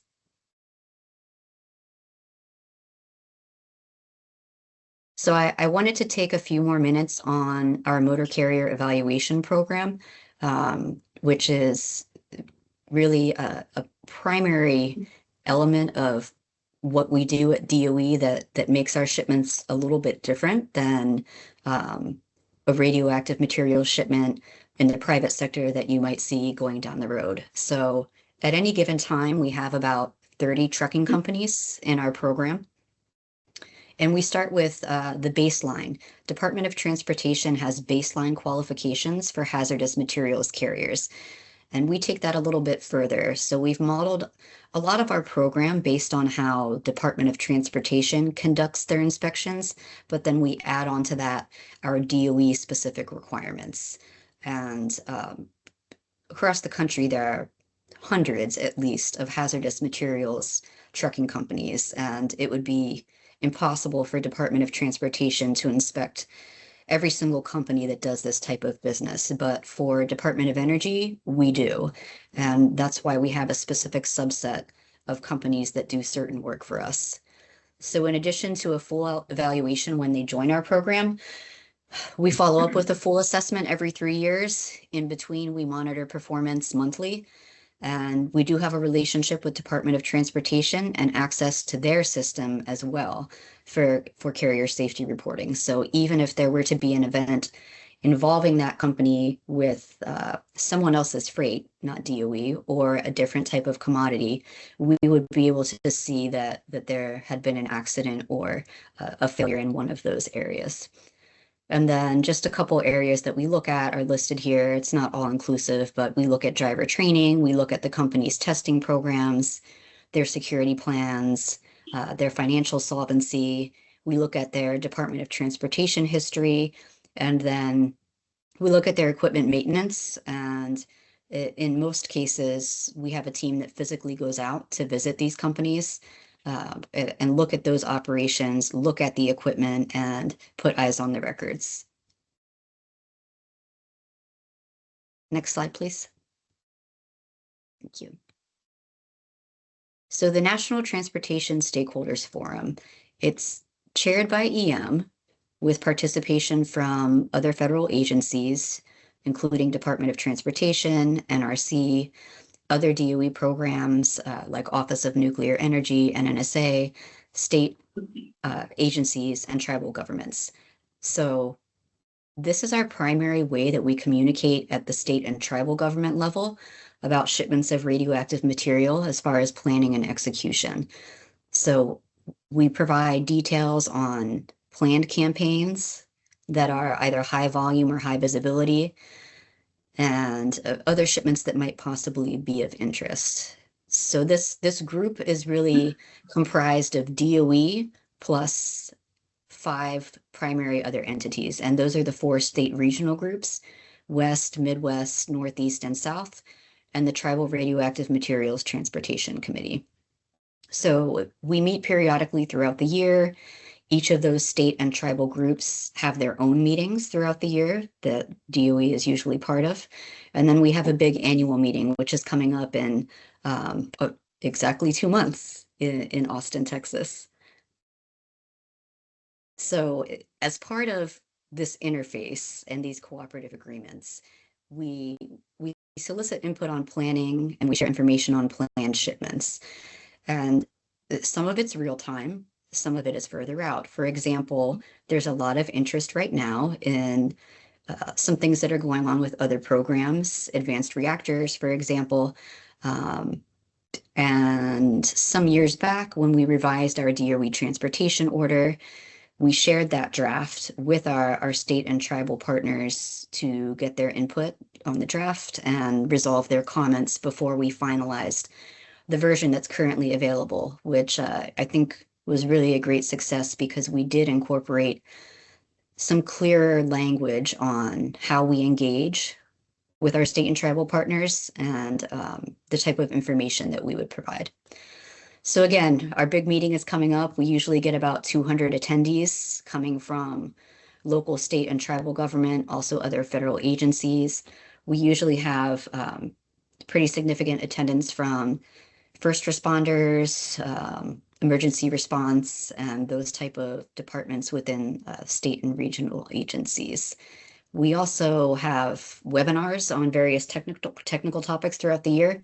Those are always open to the public. They're usually recorded. They're available on our website, which I think is on the slide. Yes, it is. And that's where we pull in topics that might be a little more specific, a little more technical than what we want for our broader annual meeting, but that we've been hearing from our state and tribal partners are of interest to them. We also have a couple working groups with DOE and with our partners, and those have included things like the Transportation Emergency Preparedness Program to make sure that the materials and courses we're providing are still meeting needs, and more recently, as I mentioned, interest in other programmatic areas like spent nuclear fuel and rail shipments. Next slide, please. So one of my favorite programs to talk about and been around for quite a while, TEP, our Transportation Emergency Preparedness Program. So the program is best known for its training classes on radioactive materials emergency response. These are in-person classroom courses with hands-on activities and equipment, even live sources taught by DOE instructors and offered at no cost to local jurisdictions along DOE shipping routes. So primarily we're talking about fire departments, but we've also conducted the training for police departments, law enforcement, and hospitals. We also offer a train the trainer course. So we have had some state and local emergency planning departments who now have their own qualified trainers that can deliver that course content to broader audiences that go beyond DOE shipments. But aside from those courses that we provide, we also do needs assessments, tabletop exercises, and live exercises. So last year we trained over 2,000 first responders in 130 classes. We're usually pretty close to that, but last year was a good year. We were able to conduct quite a bit of training. 22 states, Washington State was one of them, where we conducted training in FY25. So again, I think I'll end on this note. The staple of this program is our modular emergency response radiological transportation training. It's kind of a long name. We abbreviate it as MERT. And the majority of our classes every year are those MERT trainings, but we also have a few classes that are a little more specialized, RAD specialist, hospital trainings, and refresher trainings as well that we offer. So this is a program that's very important to us, to the department. We also work closely with CVFO and the WIP program because they provide the similar equivalent training to responders along WIP shipping routes. So we've worked hard over the years to communicate on our training materials, share and supplement instructors when needed, and make sure that local communities are getting the resources that they need, whether it's from our office at headquarters or through CVFO and the WIP program. So last slide.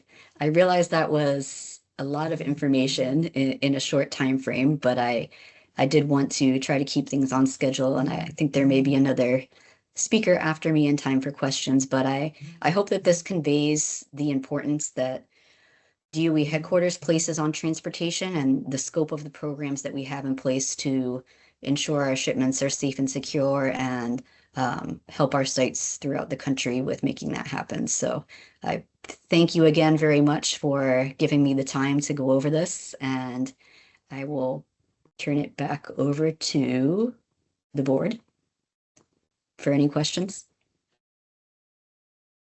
So, confirmation, did we have anyone online from transportation to speak? No. Okay. So there, okay. So you are the sole presenter. Before we move on to questions, I want to offer the regulatory agency a chance to provide perspective. Do we have anyone on that for ecology? That's probably gonna be me. Hi, Julia. This is Ryan from Ecology. I think we just connected a couple weeks ago. Good to hear the presentation. It's really informative, and thank you for joining the HAB today. I just wanted to say thanks for the presentation, and I know the hearing you present a couple of times, you guys have a really great, robust program, and locally here, we've encouraged Energy to conduct, robust outreach and engagement associated with the various waste shipment campaigns that are going to be upcoming. So we obviously know about the Transuranic waste campaign they'll be resuming. They've got a really great program that Carlsbad helps lead, but also hoping that we can see some good partnership and work on the EMF bottoms, assuming that, rolls forward and then the west area pink waste treatment mission. So thanks again, Julia. Really appreciate it. Thanks, Ryan. Yeah, do we have anyone online from ecology that would like to? You mean EPA? Or EPA, sorry. Thank you. I think they have those names. All right, so with that, we'd like to move on to board member questions. Who has one? Richard. Yes. How long has this been consolidated at headquarters? I mean, I think back in the day when I saw True Waste Shipments, it was all coming out of Carlsbad. And is this a consolidation of all the various shipping that's gone on? So as far as direct management of shipments, Carlsbad and WIP, that program has not changed. There is that program that is specific to Transuranic that's going to WIP.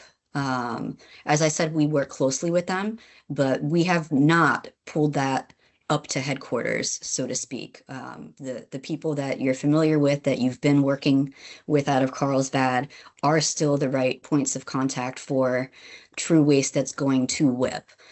Anything else, my office would have oversight of.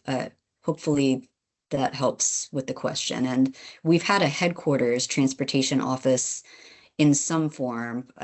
at least going back decades to the 80s. Obviously, we've changed our name quite a few times since then and reorganized, but we've always had that headquarters element that provides certain services, like the software systems, the Type B packaging certifications, some of the training and outreach. But the WIP program out of Carlsbad is still very specific to those shipments going to WIP. And we just make sure that we work closely so that we can provide support across the programs whenever it's needed. How do you deal with, or what's your responsibility with DOE owned NRC license shipping Type A containers?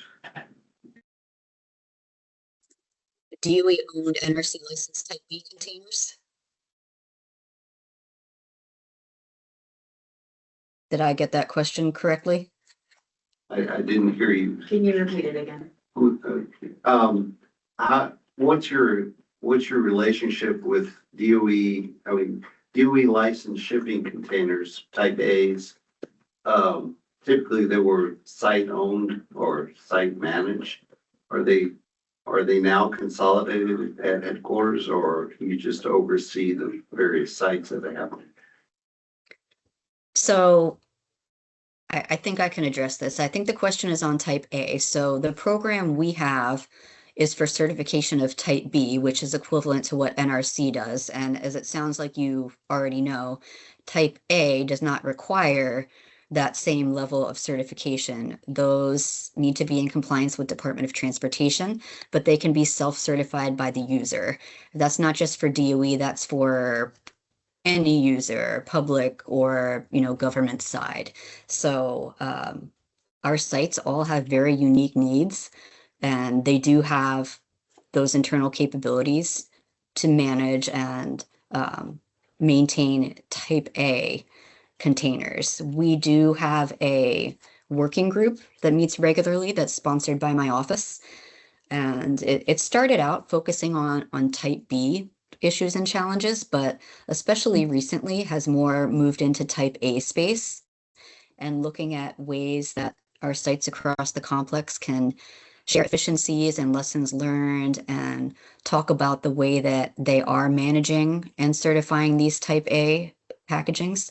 So that so far has been very successful. But again, there's no regulatory requirement for there to be a certificate for a Type A that would be either issued by my office or NRC. That falls under Department of Transportation and their longstanding regulations on how those packagings need to be constructed and maintained. However, one more thing I will add, that is something that we look at when we go out for our periodic reviews at sites. So you do manage or oversee the Type B containers, the licensed containers that the various sites may manage. Yes. Okay. Are you, in any way, are you redundant with what NRC does in that aspect? Not really, because as I mentioned earlier, NRC is serving a much larger customer base as far as the private sector nuclear industry, where what we can do from my office for Type B packaging is based on very specific needs. And we know that we've had a lot of successes across the DOE complex with cleanup, and that a lot of what we have remaining is very challenging. So that's kind of why my office has this independent authority to do Type B packaging, because what we may need to do could be very unique and ultimately not super useful for the private nuclear industry. Whereas I said NRC is serving a much larger customer base and focuses on many different areas of nuclear, where most of what we do is going to be waste related and to support waste streams that need to move across the complex for treatment or disposal. Thank you. We have already Good afternoon. I'm Lorraine Contreras. I'm with the Yakima Nation. And I was wondering, first of all, if I would be able to get, or do we have access to your slide presentation? That will be online soon. I sent that request over lunch. Okay, thank you. Yes, Secondly, absolutely. They are publicly cleared. You are welcome to have them. thank you. And then also I'm wondering, how is this, or how are you gonna be affected by the small nuclear reactors and, volume of shipments, and do you have any, I guess, anything coming up that you'll be needing to plan for or deal with? Yes, that's a great question, and we're obviously getting a lot of interest in where that's headed. So EM is not running that effort. That's out of the Office of Nuclear Energy as far as advanced or modular nuclear reactors that various companies are working on right now. So that's not our program as far as ownership, but we have been brought in as far as consulting on the transportation and packaging aspects of that, because some of this is just, it's going to be new. Things that we've never really moved before. So there does have to be some thoughts and preparation put into how these reactors, components, and ultimately the waste will end up getting addressed. So my office is definitely involved at the headquarters level as far as working with our counterparts at Office of Nuclear Energy and talking about potential packaging and transportation solutions. Although it looks like that's still a little bit down the road before that would actually happen. And certainly if there are regulatory type steps that need to be taken or reviewed, then that would most likely go through my office as well because of the link that we have with Department of Transportation, NRC, and then our DOE specific transportation requirements, which are not just for EM, they apply to the whole complex. So we will certainly have some work to do when it's time to look at those shipments. Thank you. And then we have Mia. Julia, I'm curious about the last slide that you provided, points of contact. There's an email address at the bottom that's ask PAT or PAT. What is that for? Why is that being shared with us? Oh, great question. So that's a group mailbox for my office and my staff. So it stands for Ask Packaging and Transportation. That's the PAT. Thank you for bringing that up. I should have explained it. So my email address is also there, but we have a group mailbox to receive requests from sites, from trucking companies, even from the public. And it sometimes allows us to take care of things a little bit more efficiently because my entire staff then has access to that and it can kind of get assigned to the right subject matter expert depending on the question. Thank you. So we have Chris. How do you interface with the Hanford Shipping and Transportation Department in terms of oversight or training or assistance, things like that? So ultimately, the Hanford site has responsibility for shipment planning and execution, and have always been very responsive and had a great relationship, I think, with headquarters as far as communication.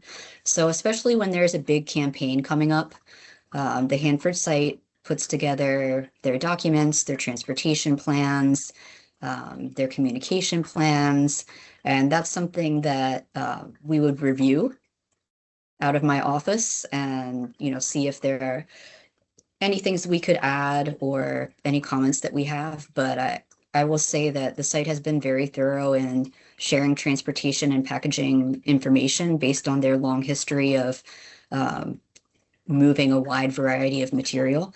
So the interface is there, and not just as far as shipping and transportation, also the overall waste planning process.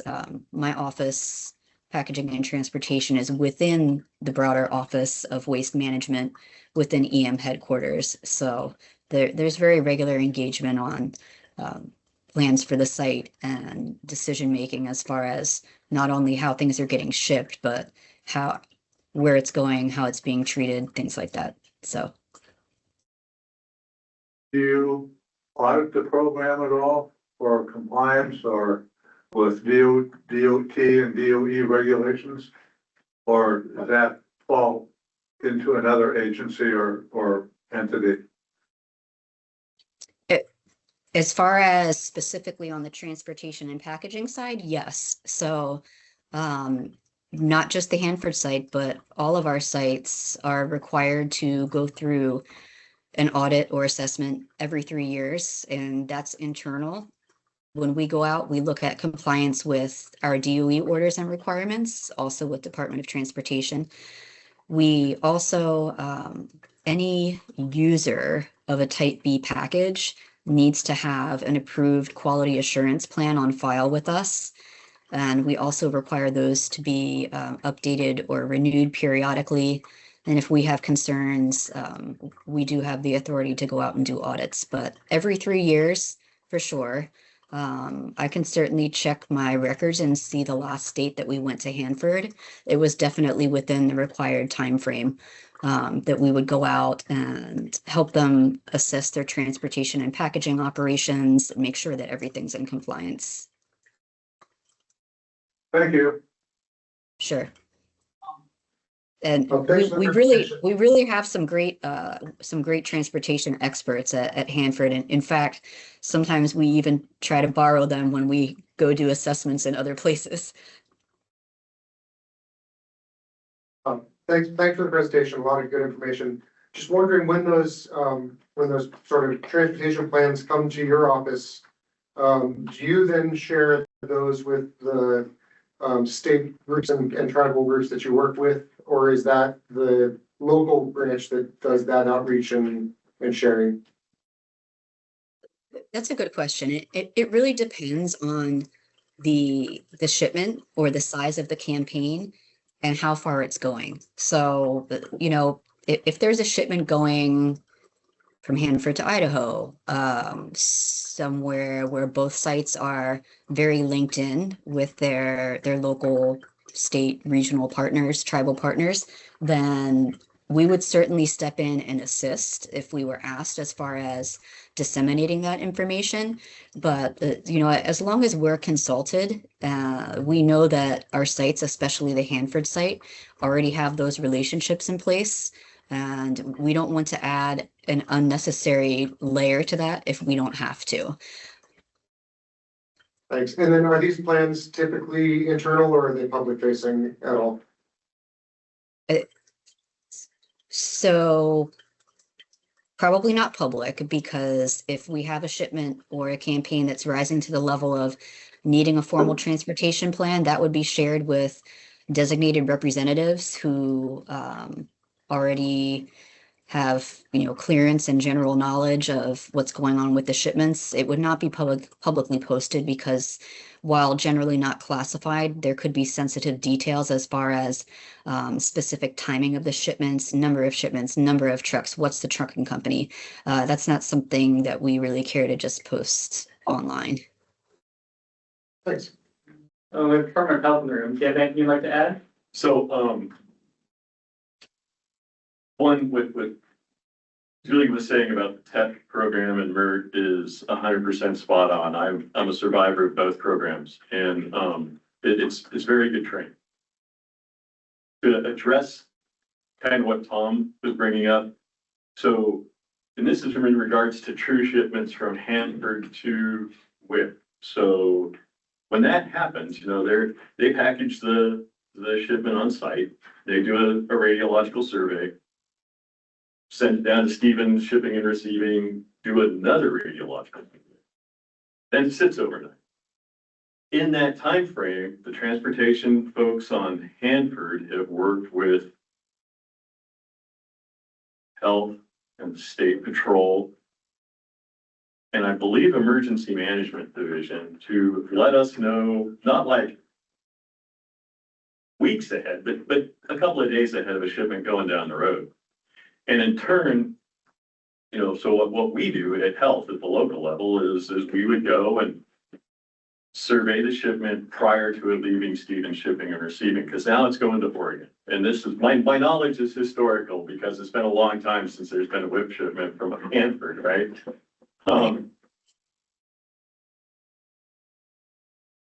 At that point in time, we were requested by the state patrol to hang around while they do a vehicular survey. And this is where they're checking for all the nuts and bolts and the turn signals. And then it heads to Oregon. State patrol car will escort the shipment to Oregon. And I believe that's where my hands-on knowledge ends, Tom, is from what I understand, Oregon Emergency Management is supposed to coordinate with Oregon State Patrol. And I believe Odo. Yeah, it's us. Yeah, so that someone knows that there's troop going through the state of Oregon. Yeah, I'm less worried about the whip, because the whip pig is a really well-defined document, and it was worked in collaboration with the Transportation Advisory Group. I'm more on the 200 West and the Ellen. Totally get you. And the new stuff from Which Way Treatment. Is there gonna be a similar project implementation guide, and is that gonna be shared with folks along transportation route? I would sure hope so, because I know that's how. Me too. Yeah, I would sure hope so, because I know when I started out in the REP program, and when I went to Emmitsburg, there were people from Idaho and Utah using the REP Radiological Emergency Preparedness Program as kind of like a primer to prepare their communities as WIP pass-through communities. So, yeah, it should exist. I can't imagine why people would reinvent the wheel, or at least it's added a different spoke, right? Yeah. This is my 2 cents, but it's a good program. The training is wonderful. Instructors are qualified. You come away knowing that you can actually survey a shipment and meet the Department of Transportation and Department of Energy and your own requirements. So thank you. There are questions, Harold? So clarify the acronyms. See. Your SC is science. Science, but, and then SA. National Nuclear Security Administration. Yeah.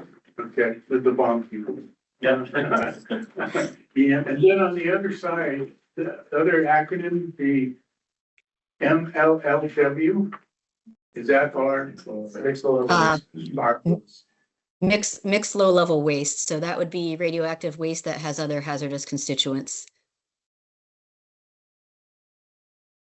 And so you don't do anything with spent fuel, right? Our sites do have responsibilities. The Office of Nuclear Energy has responsibilities. So my office is not out here actually planning and executing the shipments, but we do manage the overall policy and framework from the regulatory side that those shipments need to move under. So that's why we are staying very engaged with our counterparts in the Office of Nuclear Energy and, our few sites that do have spent fuel stored to make sure that if and when we have options to move that material, that we have a framework in place. So yes, we do have some involvement. That's that 0.4%. Yeah. I'm sorry, what was the question? It was answered. Thank you. Oh, okay, no problem. You won't see those pie charts, very, very little of that would be spent fuel shipments. That's, as I think most of us know, we're not really doing that right now, but we are preparing and making sure that we have measures in place for if and when those opportunities arise.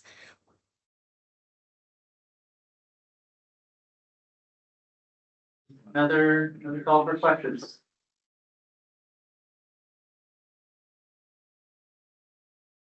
Fine. Well, thank you very much, Julia. Wish you could have been here in person, but it's raining today. Next week for the chair. Come next week for the chair's meeting. It's supposed to be 80 degrees. It's very tempting, and I do appreciate the invitation and the interest in our programs. Thank you very much. Thank you. Thank you. Thank you. Okay, so Next item is scheduled for 1:15. I'm wondering if we want to take a break, to Yes. give anyone a chance to log in that want to be here for these consensus items. Yes. All right. Thank you, everyone. Break till 1:15. And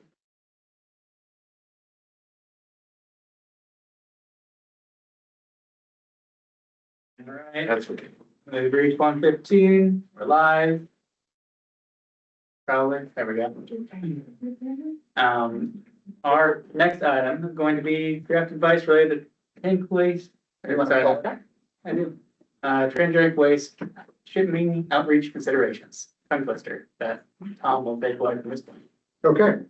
Hi, everybody. So this advice passed out of the Cleanup and Risk Mitigation Committee a couple weeks ago.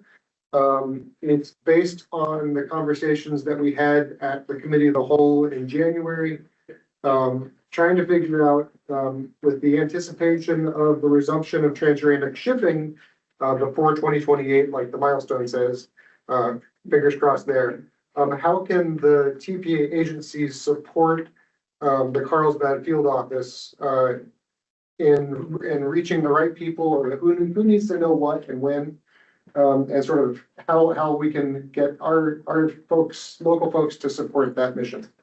So had a couple issue manager team calls, some brainstorming, and ended up with a fairly high level list of potential suggestions, advice.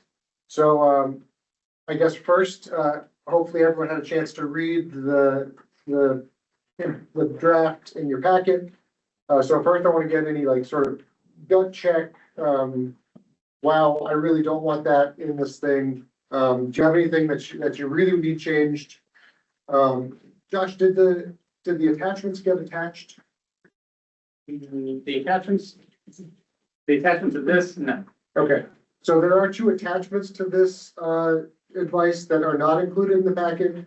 And those are infographics that were put out by DOE during the PureX Tunnel 2 routing and PFP debris removal. Just sort of one-page graphics that gave a lot of information. And one of the advice points in there is to do something like that for Transuranic, just so, because it's such a long shipping campaign to track the progress.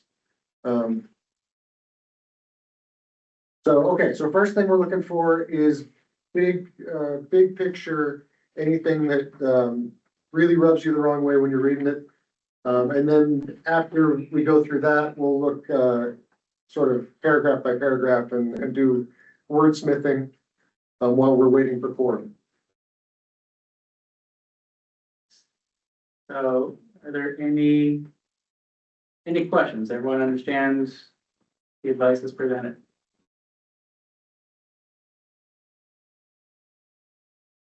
Should there be any changes to this based upon the presentation that we received?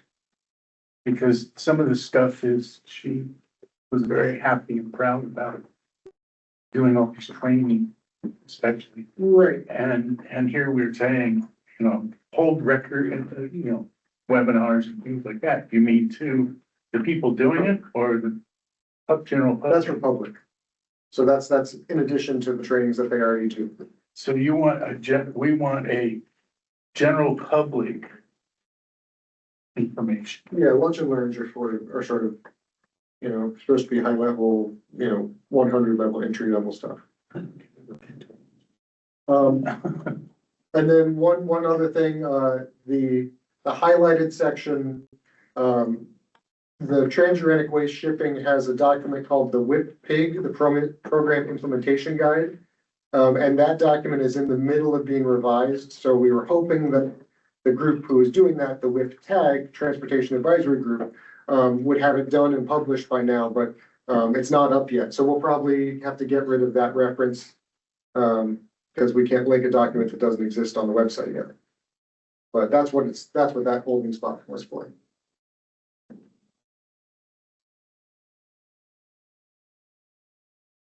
If I'm not hearing any, no questions, everyone understands it. And are there gut check concerns we need to move on to? Is there anything that your seat cannot live with in the advice? First of all, like before we even think about wordsmithing.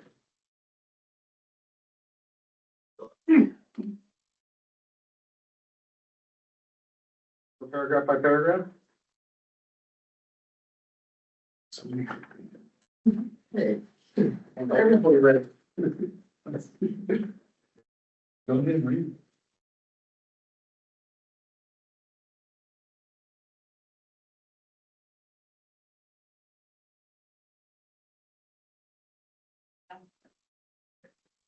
So, would you like to lead our, is everyone taking a look at the first paragraph?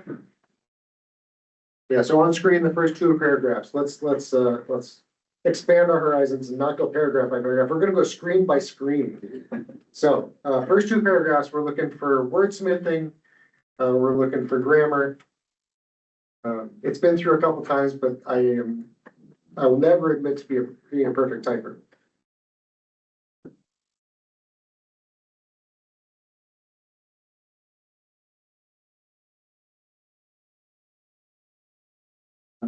Yeah, we took it out.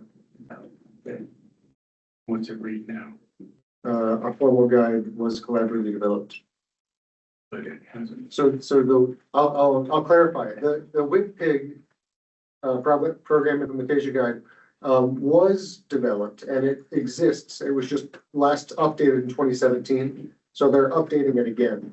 So the 2017 still applies until the new version is finalized.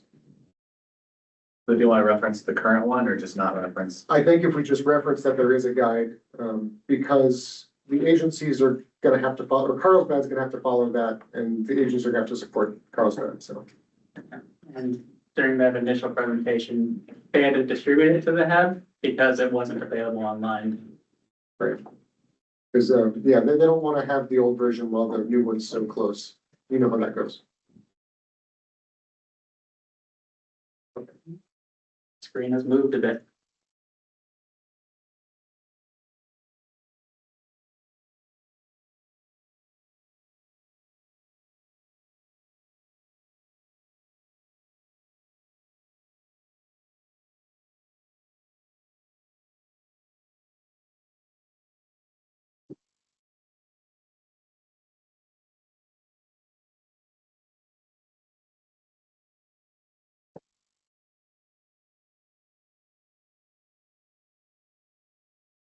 Okay, so we're now, the screen is leaving the background, so last call for updates to the background.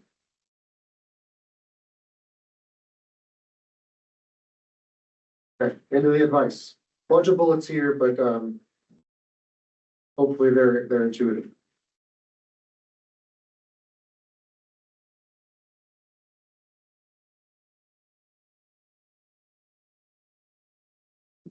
Spell it out. It's used so many times.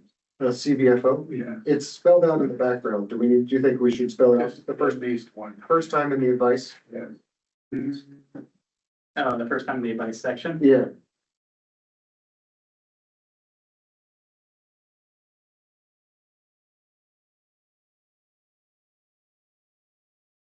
Nice catch.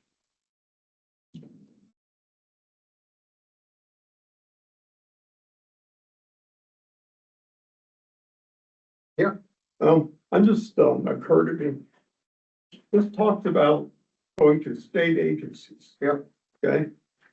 Is there any intention or need to dive down a little deeper into local jurisdictions such as local fire departments and first responders along the route? I'll speak from Oregon perspective. Okay. That's what the state agencies do. So we have a representative to the WIC tag, and then that person coordinates with all the county and local emergency responders along the transportation route and does make sure they're all trained up and they have all their questions answered. Okay. So, and that could be that first part, that first bullet, we're looking for providing venue and audience suggestions. So maybe that's where the local office reaches out to us and says, hey, who should we talk to in Oregon? And we can say, go talk to Baker City and, that type of thing. Okay. Some nodding from Tom Rogers and Ryan. Does that sound true for Washington State as well? Oh, yeah. Yeah, that can actually probably be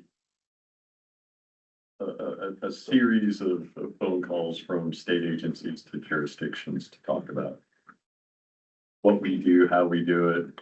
I'm sure the state patrol, since this is a transportation thing, would have a lot to say about it too. So they would be, in turn, be touching base with local law and that kind of stuff. So yeah, it usually flows down from the fed to the state, to the counties, to the cities. And in Oregon, we just had a big conference of our emergency managers last week, and I presented on this topic there. So, raising awareness even 2 years out. Trying to get people trained up and ready to go. Okay. I don't have anything to add, Jim, either. I can't, never would be the one to know. Lori? Yeah, does that include, meeting with tribes?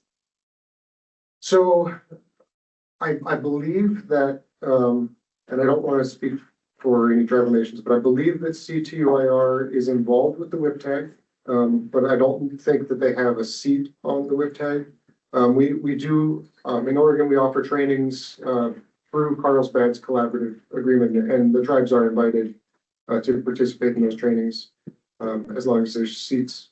But yeah, that was something we had asked about early on, in the background section as to where that piece fits, because it's sort of outside of the whip tag, it's outside of the, and that was something that Julia presented on the two different organizations, the tribal organizations with the transportation. So I'm glad that is covered.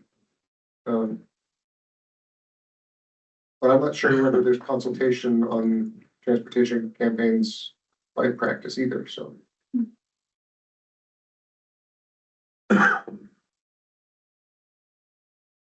Okay. Screen.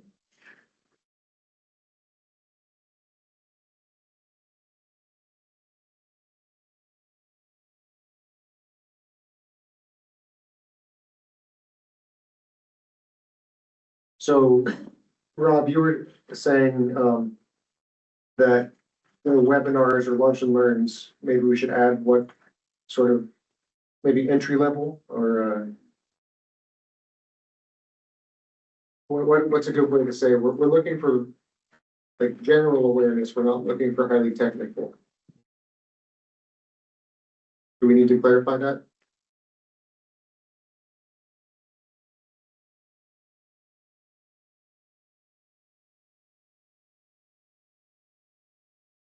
I just, okay, if you were DOE. Maybe hold would you and assign record webinars or lunch and learns for the general public.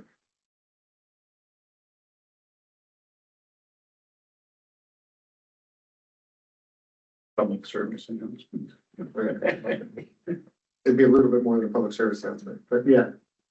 Zach, make it clear.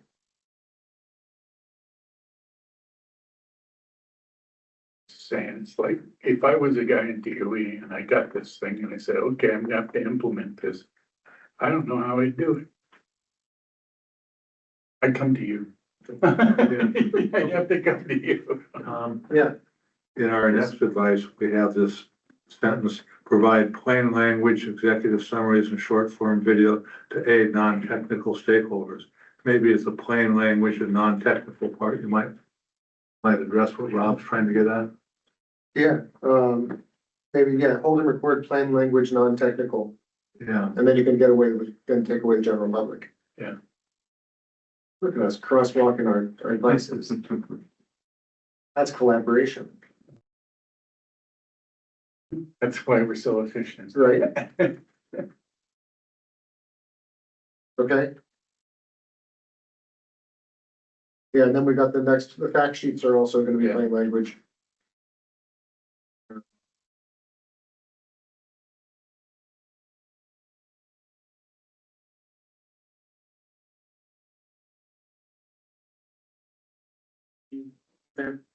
Thoughts? Yeah, Marie. So on the webinars and the lunch and learns, you're wanting to reach out to, say, like community, I guess, how would you do that? How are you gonna?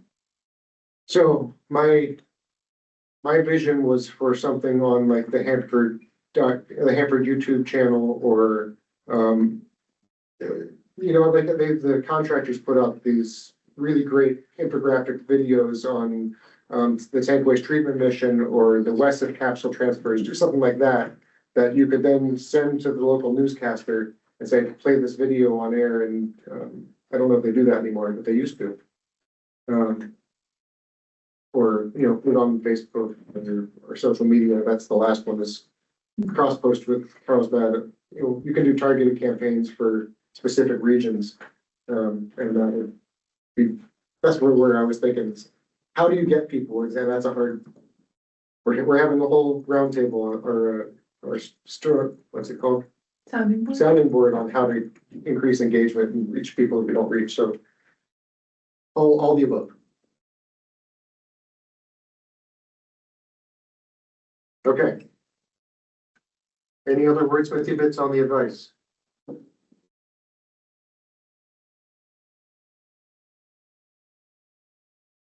Say any in the room, okay, online. Do we have forum? Yes, we do. All right. Understand it, they can live with it. Any last things that may have supporting?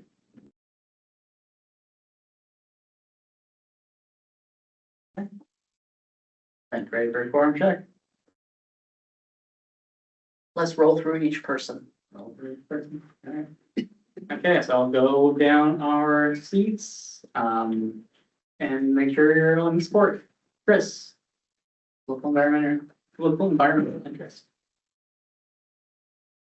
This advice comes out of, He's asking about the vote for. Oh. I'm good. We have to fix the CC list for sure. One thing, I support the advice, because I was the primary author on it, but we need to add the signing statement because we have seats missing. So same one as last time. Yep.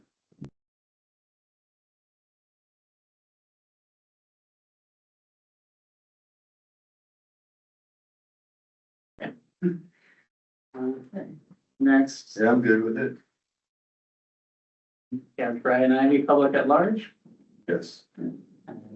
Mia. Support. I'm good. Public at large, or America, that's. Recommendation.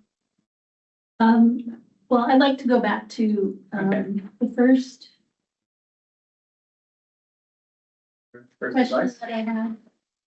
Yeah, I think it's important because it does reference the fact that, you know, they're reaching out to tribal communities, and this, honestly, this is the first that I've heard of the, what's that called? Pardon? The whip pig or?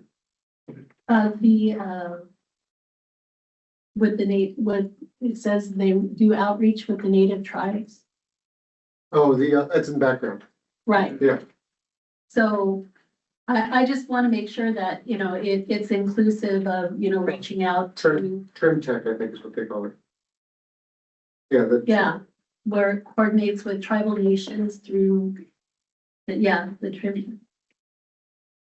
The acronym. Yeah. You see, so I just want to make sure that I'm in agreement with this, but I just want to make sure that tribes are being notified because this is the first I've heard of it today. Okay. And it's, you know, probably just, you know, I don't know. I asked my staff, you know, are they aware of this? Because in our program, environmental restoration, waste management, we don't have, well, I did have a person that was starting to work on emergency preparedness for Hanford. And then they moved on to another position. So, I'm kind of left kind of carrying that, you know, the awareness is there that we need to develop, you know, so that we're fully participating. And so I just want to make sure that, you know, we're able to, maybe be included in that going forward. So. Yeah, that might be a good thing to reach out to Julia about, because it was on her slides, both of Right, them. right. So, Yeah, that, and it's referenced here, so that's why I'm asking. So, but thank you. Okay. I'm in agreement. Perfect. And then we, Richard, City of West Richland. Yeah, thumbs up for those who can't see.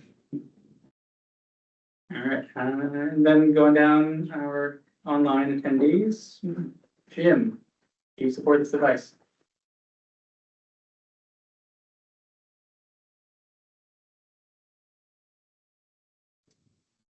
Support, sorry. Support. Kevin Dan. I think I just heard Kevin Danby, that's Grand Franklin counties. No, that was Jim again. Okay. Okay, Kevin, let's try again. I support the advice. Michelle.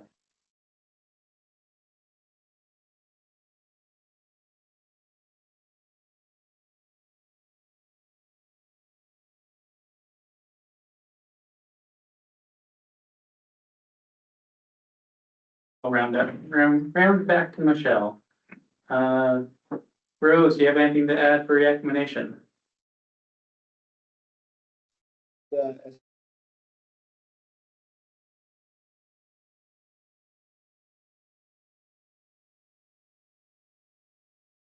you go. And Amber, do you have anything to add for Heart of America? No, I support this and I thank everyone who worked really hard to put it together and to get that briefing organized for today. That was great. And back to Michelle. Sorry about that. I missed my name. I support the advice. And Franklin Council of Governments.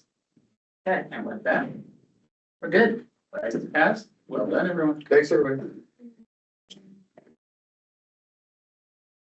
I think we probably don't need a break after that, right? Let's go straight into the twist. All right. Chris, would you like to give some background on our next advice, please? Bring it up and. Spinning wheels, folks. While Josh is bringing up the advice, this grew out of a meeting last September to develop the work plan.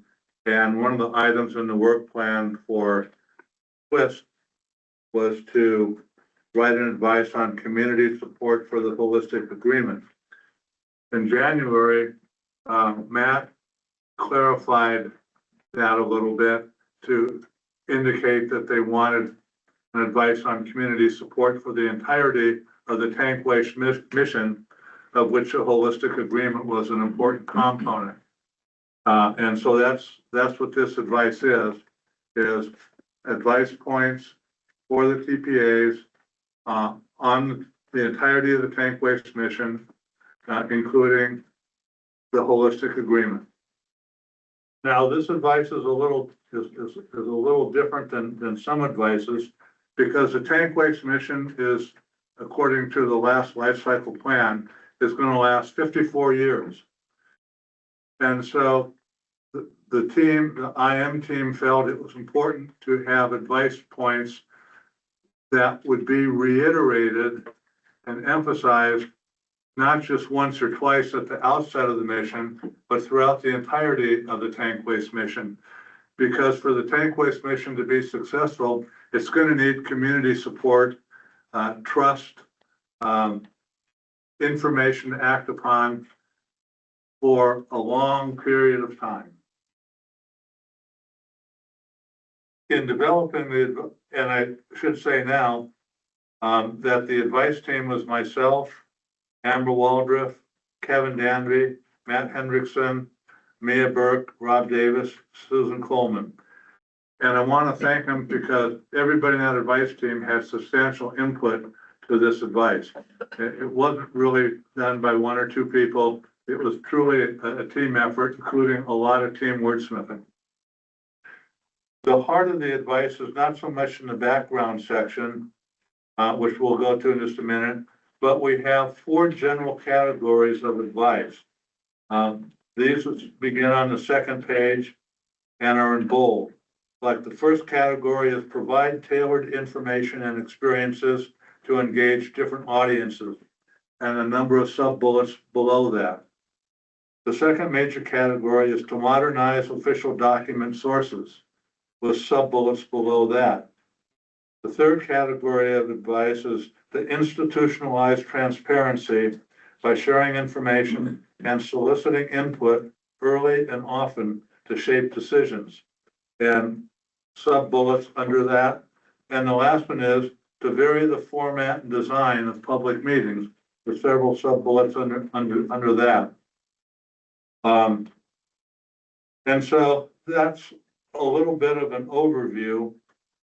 Oh, I guess one other point that's important to mention is we really didn't want to reiterate previous advices on public engagement. Those have already been out in advice and have gotten comments on.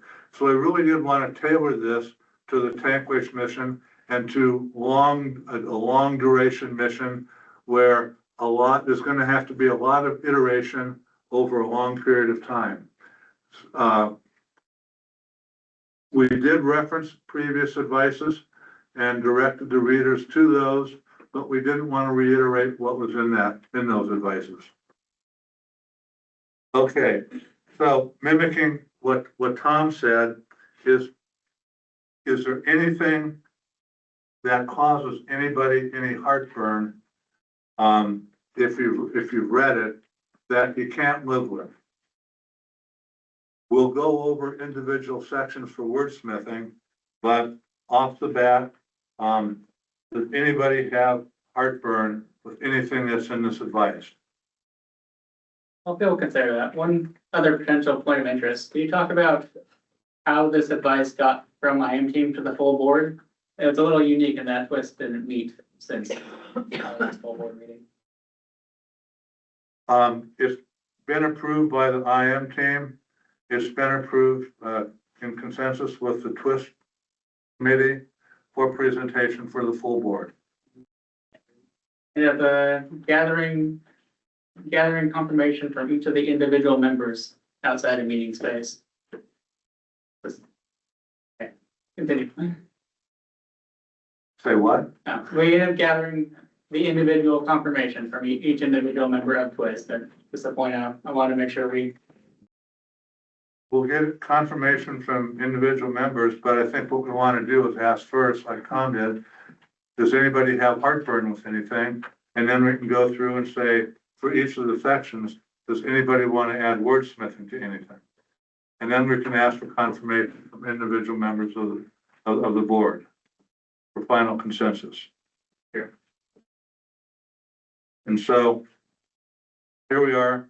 Does anybody have heartburn with such that they can't live with something in this advice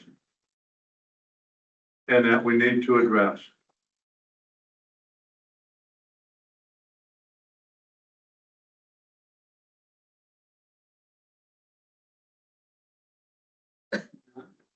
Seeing initial heartburns. Just a minor comment on page 1, it said DOE requested the board's advice. You might change that to the TPA agencies requested the board advice. That was a TPA request on the work plan. That's on page 1. Second paragraph. Second. First one.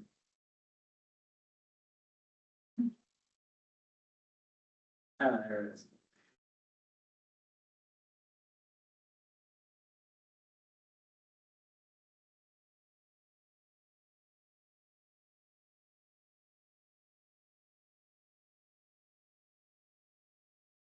Yeah, Richard, what do you think? Well, I want to make a comment, because I think I have a different perspective than what's in the advice. Not that I oppose the advice, but I'm trying to apply it. My community is the closest to Hanford. I mean, I can look out, I can go up on the hill, look out, and there it is. And we keep building. We're just in the process of approving another 4,000 homes closer to Hanford. And so I look at this as trying to figure out how I convince my constituents, you're safe. They're doing the right thing out there. And that's what the charter was, correct? I mean, right. And so I look at it that the focus, if under provide tailored information, we get down to the third bullet, develop a roadshow and content for presentation throughout Washington, Oregon, Idaho. But from my perspective, a lot of I have new people moving into our community. We're up to 17,000 people. We were 5,000 when I moved here 20 years ago. We don't, and we're getting more and more non-Hanford related people. The focus seems to be this big broad brush out there when we really should start thinking about how we're communicating to our, what I call community support, community being near community, not Idaho or even Oregon. I can understand concerns downstream in Oregon type of aspect. That's my only uncomfortableness. We aren't talking about really the outreach to individuals that might, oh my God, Hanford's there, leaky tanks,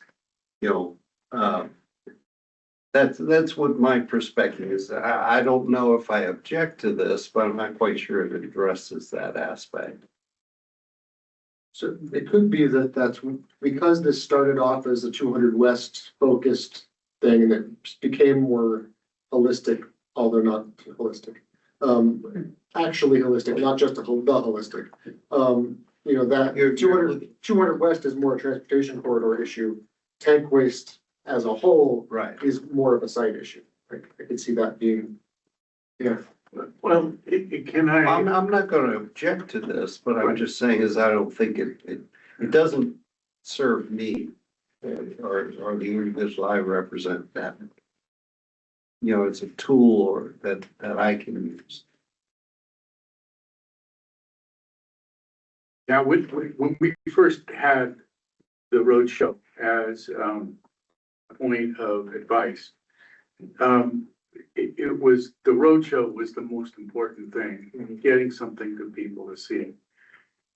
Then, when we went and met maybe the Rev 3 or Rev 4, we started to expand who that could apply to. But the one thing, let me tell you some experience I had with that outdoor show and ecology. Okay, they had this really nice booth there, talking lots of information there. A lot of the people, and there was hundreds of people that showed up. Many of them from Idaho had no clue what Hanford was about. Okay, so how can we get community support for something they don't know anything about? And why do we need their support? Well, the question here is, DOE wants us, or the tri-parties want us to build and maintain community support. That's how this got to be a combat. Originally, it was a CO, or I think it was a COE and a tank waste goal, and then it quickly became a tank waste goal. Committee goal, and to get this in there. And the second bullet sort of looks at the, that's talking about the reach BZMB reaction. So that's sort of, it's got that local centric. It's just the road show itself is about the transportation. Richard, what if we said this on that third bullet? Develop roadshow content for presentation for local communities and also throughout Washington, Oregon, and Idaho. Well, I'm thinking that what you came back is back to the roadshow. The roadshow, it makes sense if it is focused on transportation. So from that standpoint. And that, I actually had a comment on that one as well. And we're beyond heartburn now, we're wordsmithing, and I hope that's okay. But the Washington, Oregon, Idaho piece, there's no guarantee that that's where the transportation corridor is going to be. It could follow the same route that the TBI went, which would include Montana, I think, if it's going to Texas. So, maybe we just want to say through the transportation corridor instead of naming names. Right. And then it ties it specifically to transportation. Right. I think that would make me feel better. Better. Okay. So let's capture those words. Yeah, Josh doing it. Okay. Although I don't mind the road show Coming local. Right, right. I mean, it's gotta start local, right? But ecology would be willing to come to our, you know. Yeah, so the second bullet, of the museums covers the local waiver as well. Is there anything else?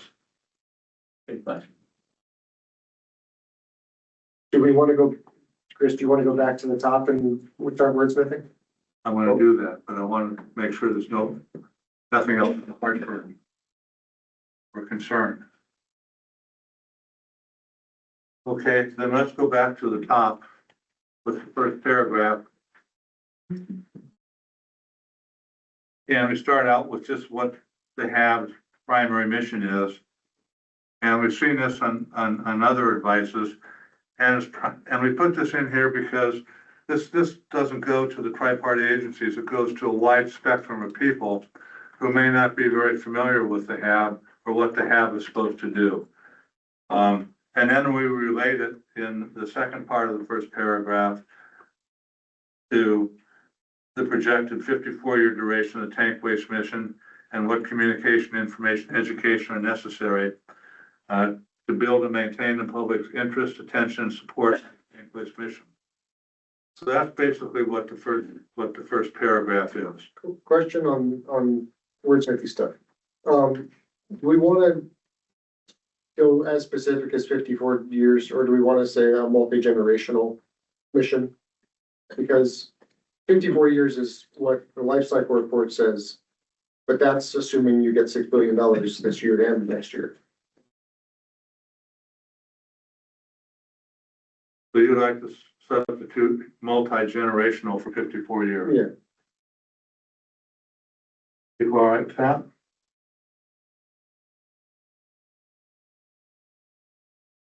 Okay.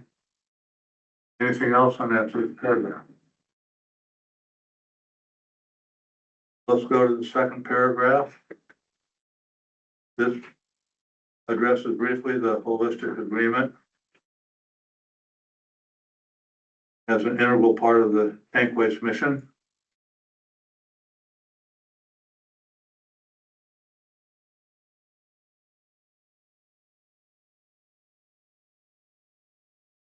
And the second paragraph then relates the holistic agreement and into part of the request by the TPA for this advice.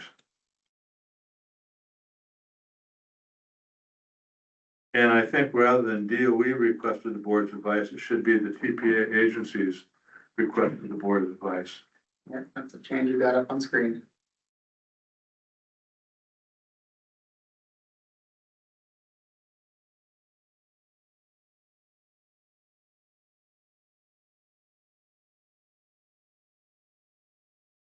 Any other wordsmithing on that? Yeah. I want to tank waste treatment instead of tank waste cleanup.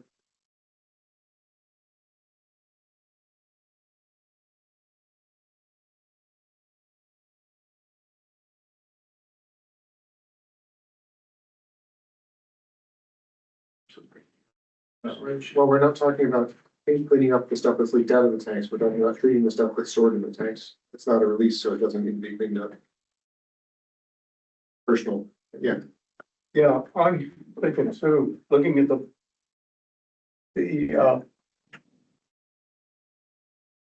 the last sentence of the second paragraph under background, it's important to engage the public and consult with tribal nations. I'm thinking not only consult and engage, but consistently over the duration of the project, consult and engage. I don't know how to wordsmith that, but an ongoing conversation rather than a one-time consultation seems more appropriate. The one thing we tried to handle that is the third main advice bullet, advice, we talked about institutionalize the transparency for sharing this information. That was a strong measure towards that sharing that you're asking about. So the background is setting the foundation and then the advice goes into the long term. Yeah. And possibly reword that to continued engagement and consultation. Continue. Continue. I mean, it's not like we aren't doing that now. Correct, we're doing that, but it emphasizes that part of what we want It's to do. ongoing. Continue that, That's ongoing. ongoing, Or periodically engage. it's ongoing, ongoing. Well, it doesn't fit the sentence. What if we said to consistently engage? Okay.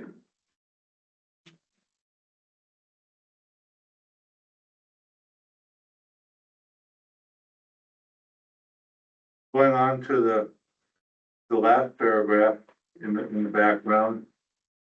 I noticed that the references for advice 239 and 324 are inverted in the reference section. Yeah. So that needs to be changed, Doc.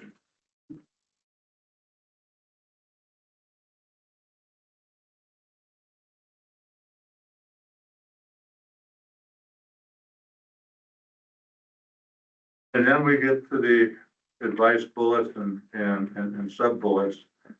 So let's look at the first advice. Provide tailored information and experiences to engage different audiences.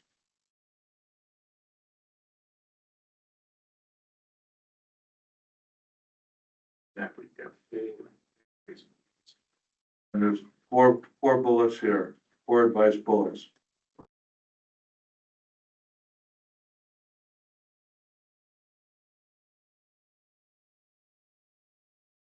Now, I think as Ecology noted in their presentation this morning, they already have a program to reach out to different schools, different audiences, and we recognize that.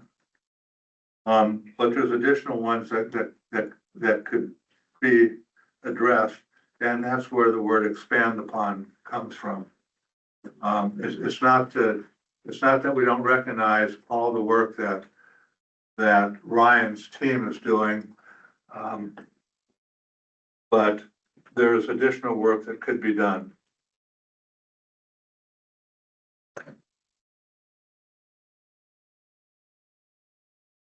And in the second bullet, we tried to point out some things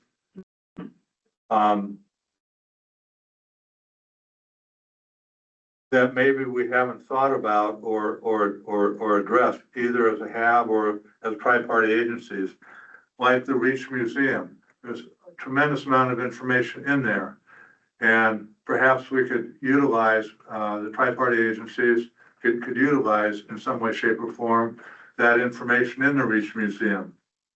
Or while there are tours to the B reactor, perhaps this could be they could be expanded or brought to public's attention to get a wider variety of people. The Tribal Museum was brought up as a potential source of information.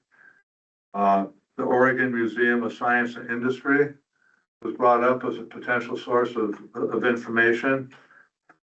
And while certainly in our orientation, we have taken tours of new members out to the site, perhaps we could have tours not for new members, but in some way, shape, or form, get the general public, perhaps as part of B Reactor thereabouts, similar tours to that, throughout some of the key positions or key locations of the tank waste mission.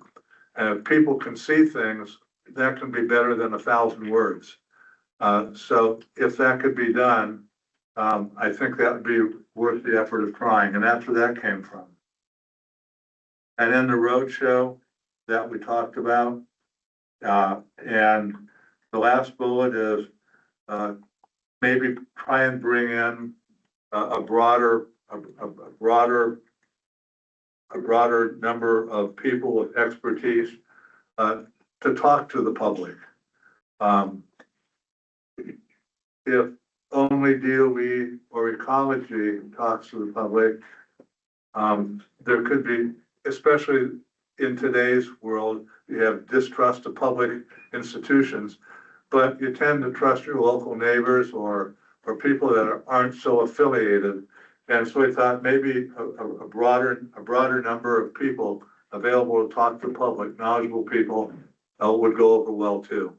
So that's where that bullet came from. Is there any wordsmithing on that? I'm not too sure about the Hanford public tour is from a safety standpoint. Public to take the same tour like we did. There's a lot of congestion already.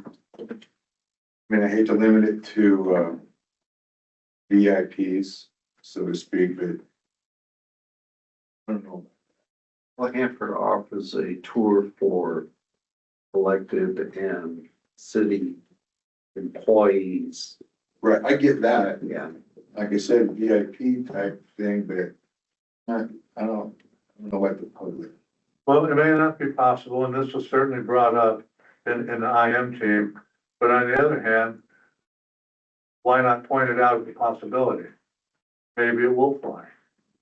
How about consider tours? Yeah. Support potential. Yeah. Well, I mean, conceivably, you could do a loop through the site on the way back from the reactor, for example.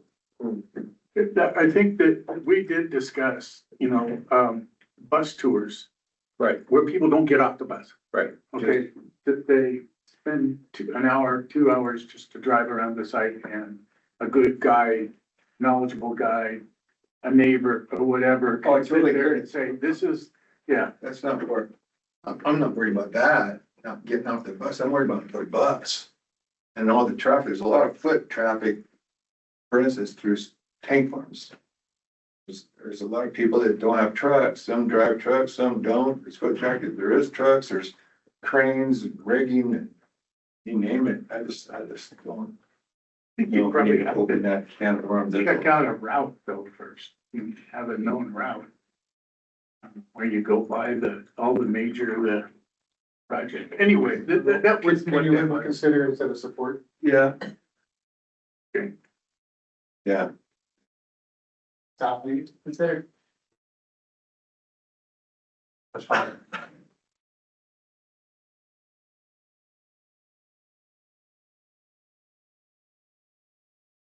You really need potential after that, if you're saying consider, consider tours. Yeah. Yeah. They already got it. Yeah.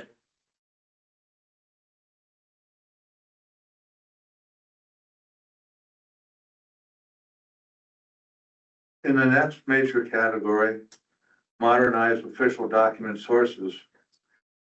Is a wordsmithing there? Well, I'm not quite sure what you mean by, or what's unique about the first bullet. I think the complaint or the issue is it's very difficult to get all the information just online. Okay, and it's fractured. There's, what was it you said you couldn't find certain documents? Yeah. And it just seemed like modernization of the document would be a logical recommendation. Even like a front page that has all the pertinent links to the AR, like, so you don't have to try to search the AR, because I know that that's a. You want an AI for the AR? No. I would never advocate for that. But a landing page that says, here's the important stuff. Right. In this case, especially mission specific.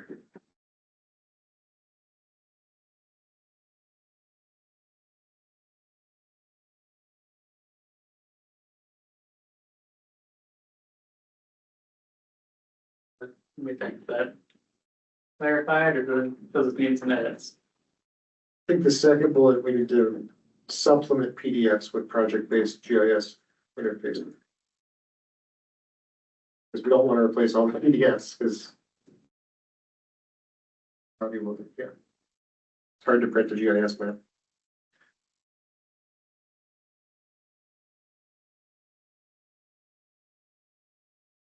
Mr. Wood, you want? Sorry, on there. On the second bullet, replace PDFs with the project-based, project map-based, supplement PDFs. Supplement is fine.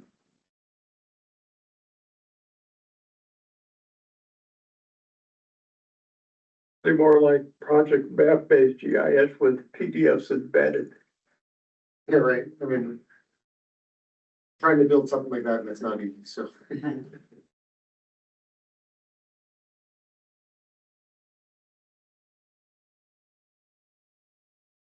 And I think the key in the second bullet too is the last part of it is a suite of metrics to show progress. Not just something like we've treated 2.4 billion gallons of water this year, but what is the progress toward cleaning up? How much waste have we removed? In the case of the tank farms, or in the case of vitrification, how many more canisters do we have? What volume of water is left? So on and so forth. And then updated really consistently for the public. Not just at HAB meetings where we learn that 50 containers have been filled with glass. You know, the public isn't gonna hear that.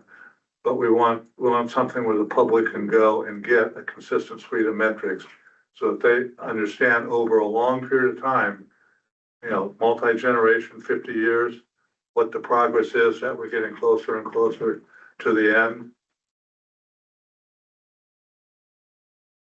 And I think there is discussion that this is important to regulators or to DOE headquarters, our congressional committee members too, staffers, so that they can see progress, not just a number, but actual progress. And that can be in terms of supplemented with graphics and numbers, so that you can see a trend of increasing Virtuous circle. whatever.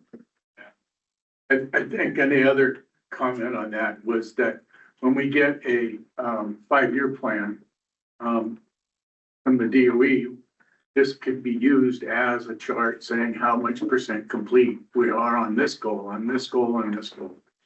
And just a real easy way for people to see, oh, we're making progress. Again, that's in line with build and maintain community support for the tank waste mission, considering the holistic agreement. Is there anything else on the modernized official document sources?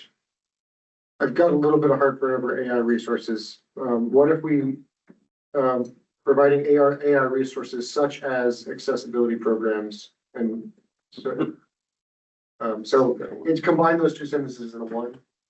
So instead of saying such resources may include accessibility, we're specifically going to call out resources such as, merge the two sentences. After resources. Let's see. Well, what'd you do? So I'm totally trying to say your Record by providing AI resources such as accessibility programs for translation.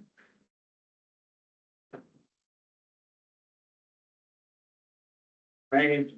Such as. And then delete everything up to accessibility.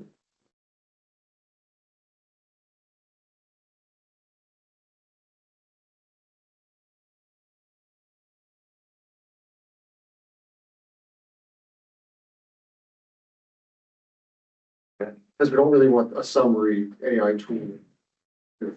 Those are hallucinogenic. You know, this is a general comment on AI. And we heard what Ray said about H2C considering the use of AI to extremely simplify and streamline work packages.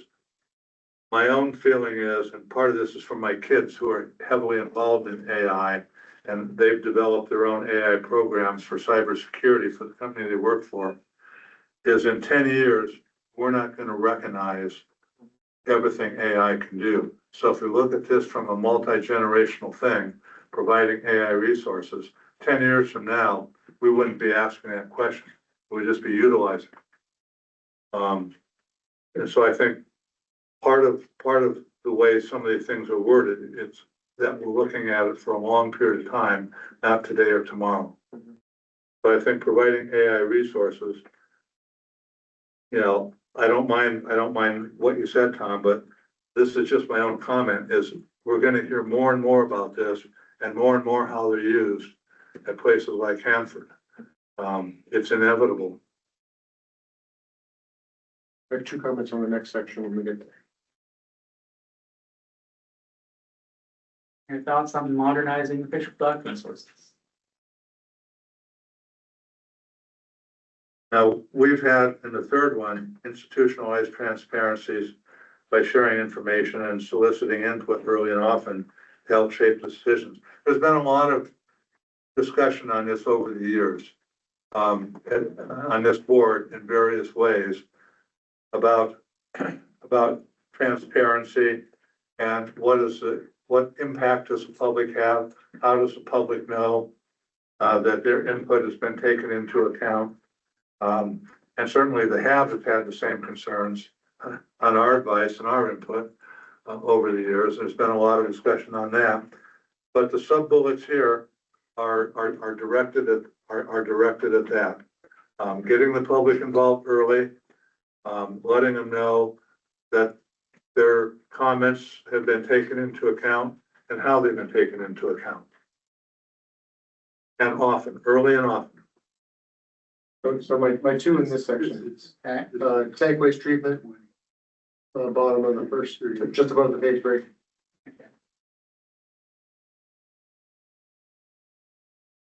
Yeah. And then the sub bullets either need to not be sub bullets or they need to have a different picture or different, the next one's down or tabbed over. Yeah. Right, there's that. So they should have either an open circle or a dash rather than a solid dot. To be, yeah. On the decisions, the date, it should be 2033 for high level waste facility commissioning. Not 29.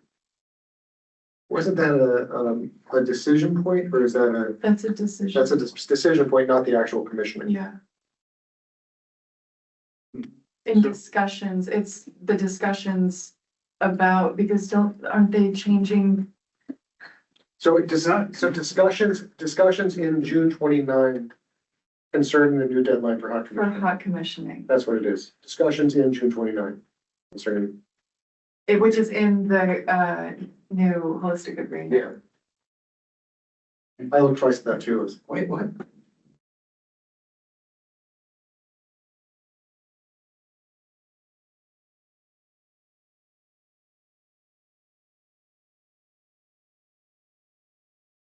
Where did June 2029 come from? The holistic agreement. It's a milestone. Okay.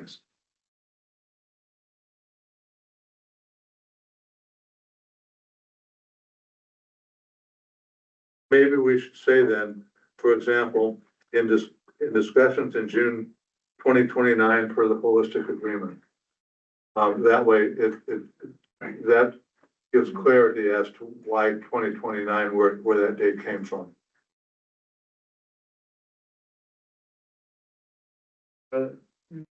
They would have to be, for example, per the holistic agreement in discussions. It's too many clauses for a sentence. Just me or is? I was looking at some of them put together, but right. Can we just put a reference with that date? Yeah, put in parentheses and milestone X.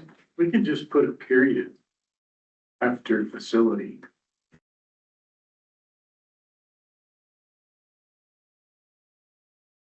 Like just have it be a reference number. Josh. I think we could simplify it a little bit. We said, for example, in discussions, developing the new deadlines for high commissioning of high level waste facilities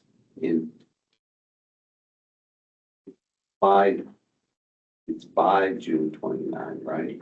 The discussions are by June 29, not the high level waste commissioning, and that's the confusion is. I mean, it's not in June 29. Oh, yeah. Okay. For the, and then just, that replaces all that.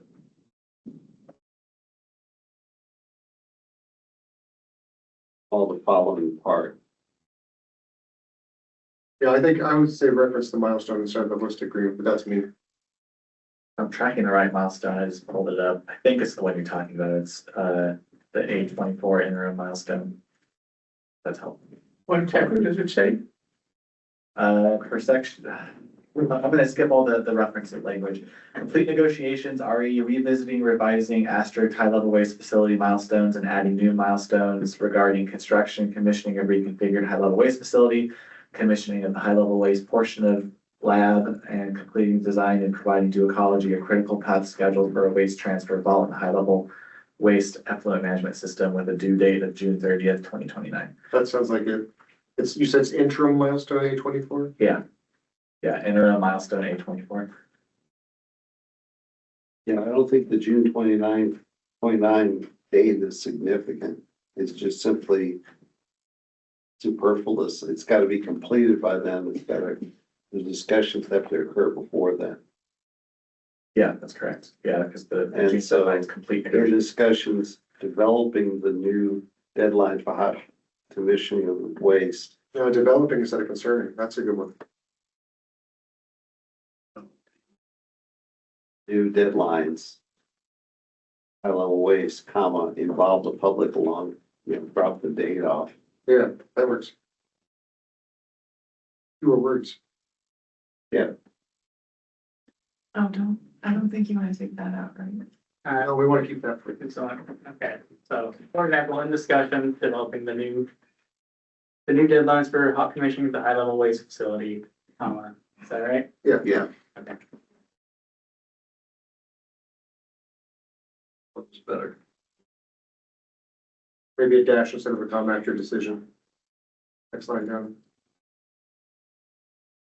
Other one, sorry, the other one. Half along the decision. Yeah.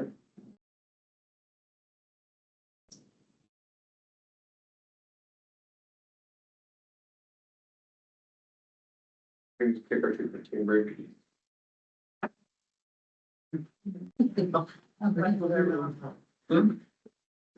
Go back in on the break after we see here.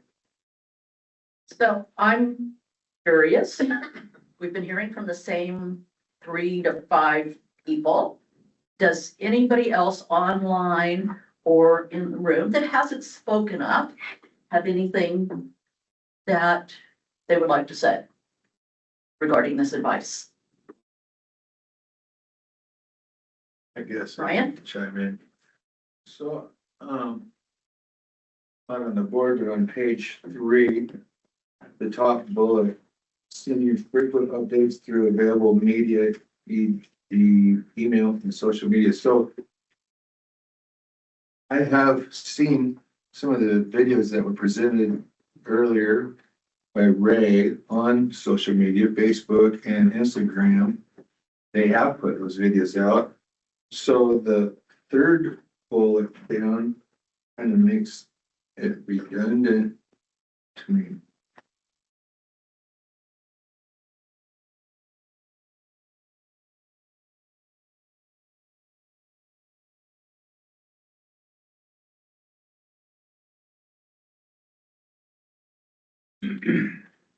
Anybody else have thought on that? Or am I? I think they're considering it. I think it's good, a good idea making it thinner. Though I do like your description of additional, media to be in the parentheses. So you can always say additional, but Yeah. like I said, just about everything that we saw today, I've already seen. Social media, it's sitting in my lounge chair. Well, I think the key in that bullet though is You're proposing the word frequent. I mean, Yeah, we could eliminate and add to one or, yeah, kind of combine that into one. Say create more technical videos. We, then the very first line there, we got to include TV in there too. I mean, more media than email and something on your computer. Well, remember the EG means, for example. Yeah. Put television, I think makes two steps up more than computing, so. Yeah. My And the fact that we had a reporter here at the meeting. I mean, we tried City Herald. Yeah, well, why don't we have KPR, KVU and KNDU and yeah, come on, who else? We could invite them. Wordsmithing is riveting. Yeah, I had referred this whole section. I guess my question is the bullets that we're talking about there seem to have been diluted by the statement we put in the beginning.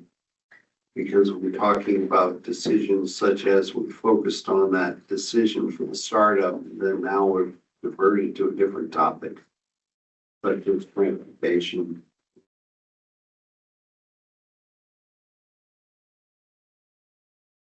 Last bullet, they're performing outreach communities along potential transportation routes. That had nothing to do with startup, hot startup.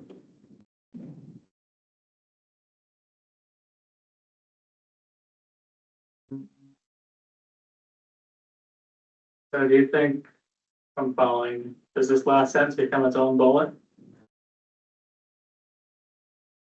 I would think that would be better.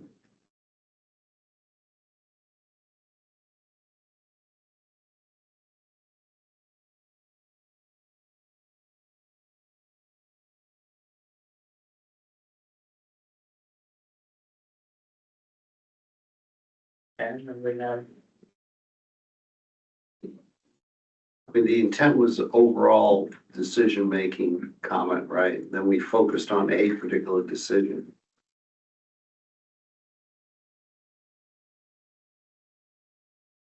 Well, I think as the headline reads though, is we institutionalize the transparency, you know.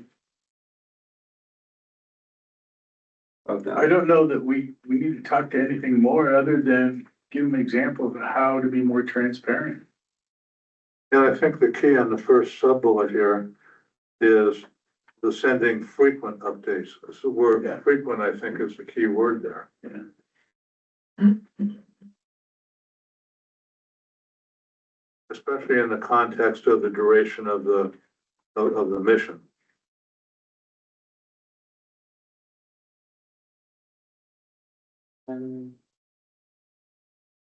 not sure if we ever resolved Ryan's concern. Does creating technical videos belong here? Is it redundant? It's going on right now. Yeah, It's being done. that's my point. And part of my concern about this whole section is it's duplicative of what we've got in the co-advice. Yeah. In multiple co-advices. So I'm just like, we're telling them to do But we told the same stuff over and over again. Is that good business on behalf of us? Or if they don't do anything, it's a reminder, but. But we're already telling them. We told them in the co-advice. Clarifying question for the agencies that I may recall hearing. These don't necessarily always go to the same audience, right? It's addressed to DOE, but handed off to a different. SMEs, correct. So do those SMEs see value in having it?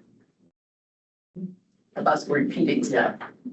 I guess it goes both ways, because yes, Laura makes sure that we send it to all different SMEs, so they're at least seeing it. The response you get back does get filtered up to just the highest level, so the responses are probably similar, but it is getting pushed down to the little people with that.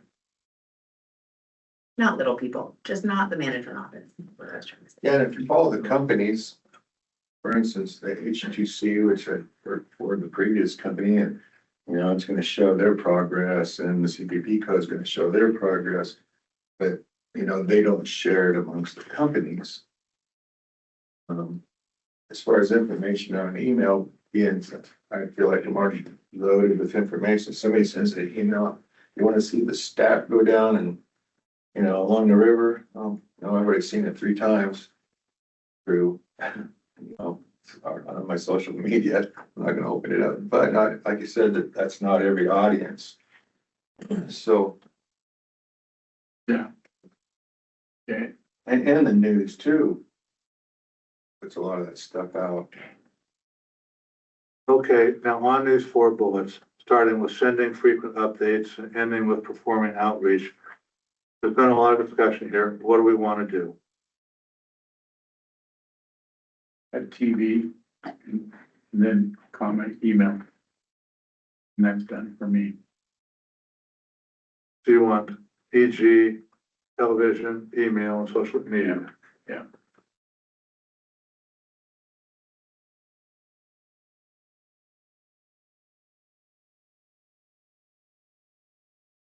And then the third bullet, the creating technical videos. Do we want to either cut that out, period? Yeah, because everybody's saying you really don't need those. On the other hand, or do you say,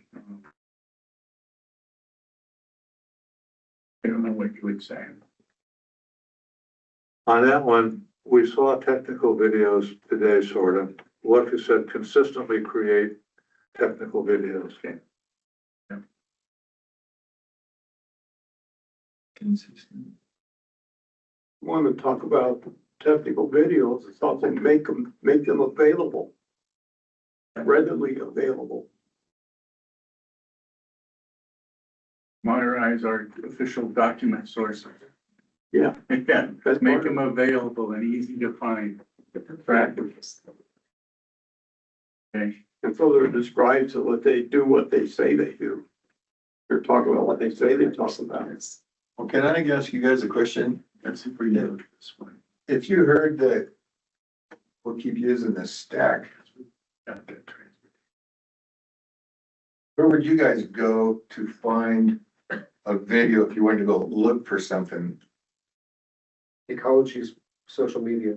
Ecology, see, I don't have that. I don't have the Pretty hip, it's pretty cool. pretty hip, they're making it, I'm sure it is. They're an admin, I mean.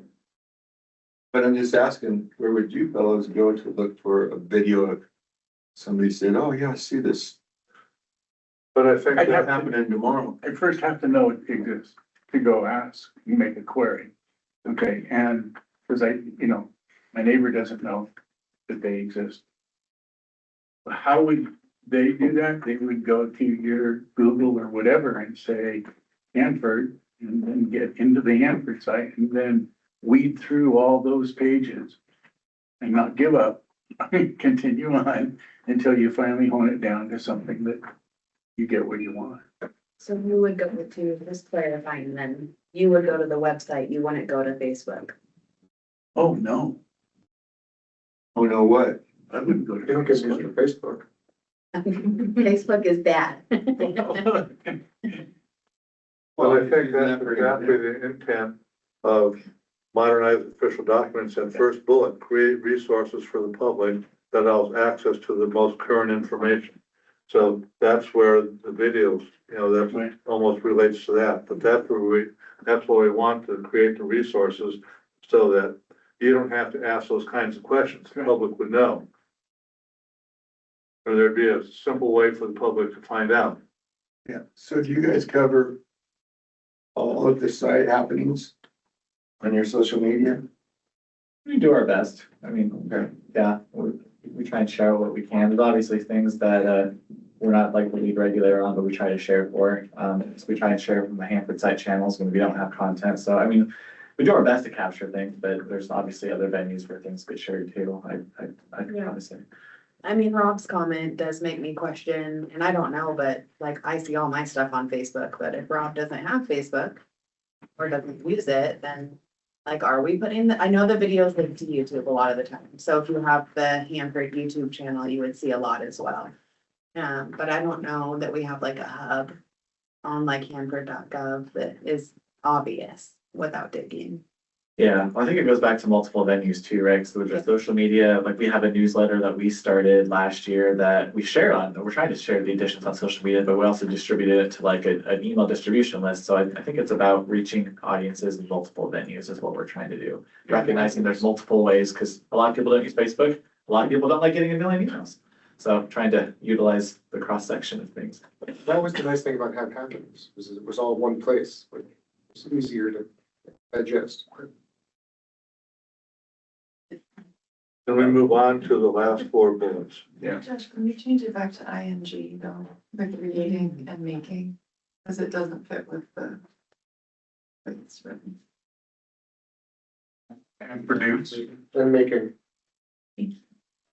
So, question I have, given that this has become a separate bullet, does this lead in still make sense to the sub bullets?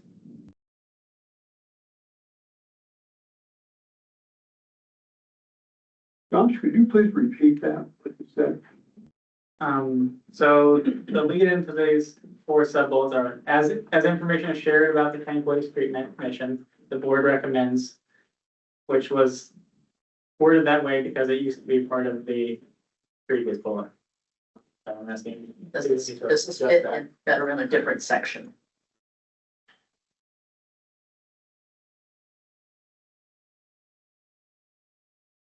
Just one minor editorial consideration. I know, take it for what you will. The bullet point says making readily available technical videos that explain each of the projects in common language. Are you asking us for technical videos or common language videos? That seems a bit hypocritical.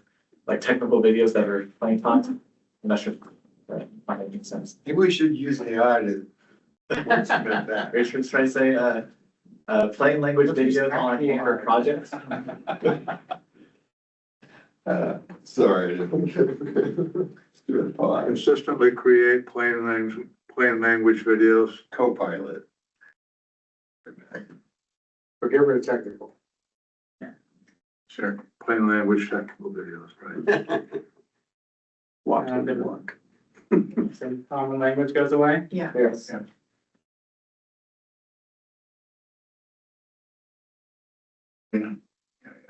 Just what he said, plain language videos on Hanford, I'd say activities as opposed to projects. And get rid of that explain each of the projects. Okay. Videos on Hanford activities. Get rid of that, yeah.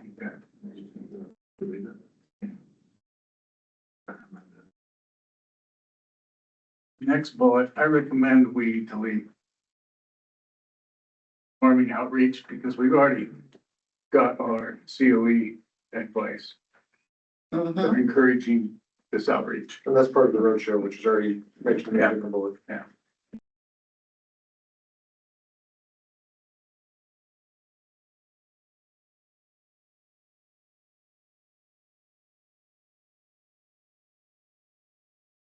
And then we're back to 4 main bullets. As opposed to sub bullets to a main bullet. So we have these last 4 main bullets. Wordsmithing.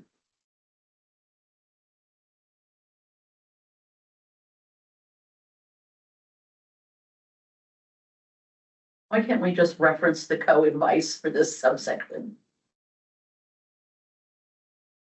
Vary the format and design of public meetings. See co-advice or see HAB advice, whatever the number is.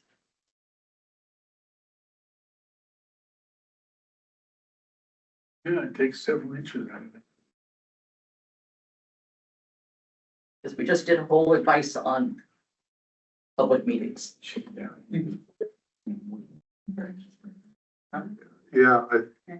Yes. are we talking about the same bullets, Sue? We'll start with where public input is sought, and then the Oh, bullets. sorry, I here. went down to vary the format and design. Yeah, I went to the next bulleted section. Okay, so, Yeah, yeah, let's move up to, okay, so, We have 4 more to do. hold on, let's hear from Amber online. Go ahead, Amber. Oh, I was just gonna support what Susan said about just referring to the recent co-advice, because we got a lot more detail in there, so that's a good idea. I do think the second bullet makes, adds a little bit though, so. Yeah. You could reference it to the 324 and include technical experts knowing for retirees. But that's, I jumped down again. So. I may have lost track of it, but I think we're very the format and design of the meetings, right? So. The suggestion that reference 324, would that fit at the end of this first bullet?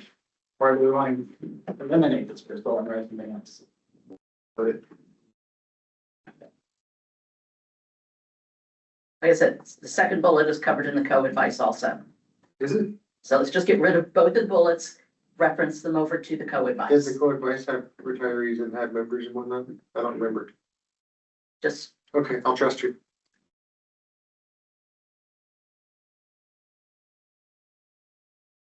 Yeah, so we have a key wordsmithing for our reference. And you could just make the reference HAB advice 324 as the bold heading. Just have a bullet underneath it and say, see recommendation blank blank or advice blank blank. I don't think it's bad in this case to reiterate it. I would say per advice 324, have advice consensus 324, and then go on to use a variety of formats.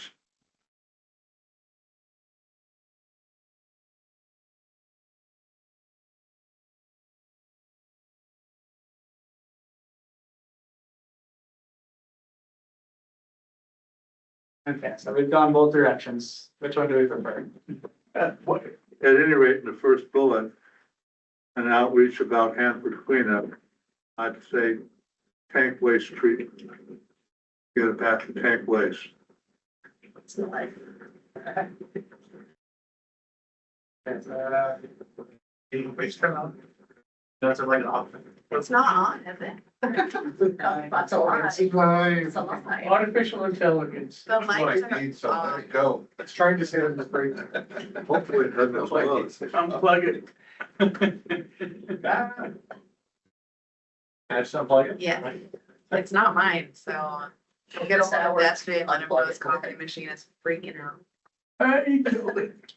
Great. Thanks, Jane. Okay, so Chris, I'm sorry, I didn't catch somewhere. We have another tank waste cleanup.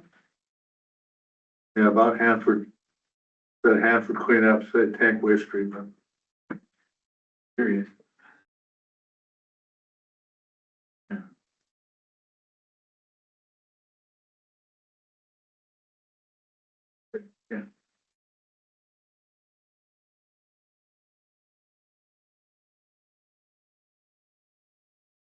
Yeah. Amber, do you have another comment?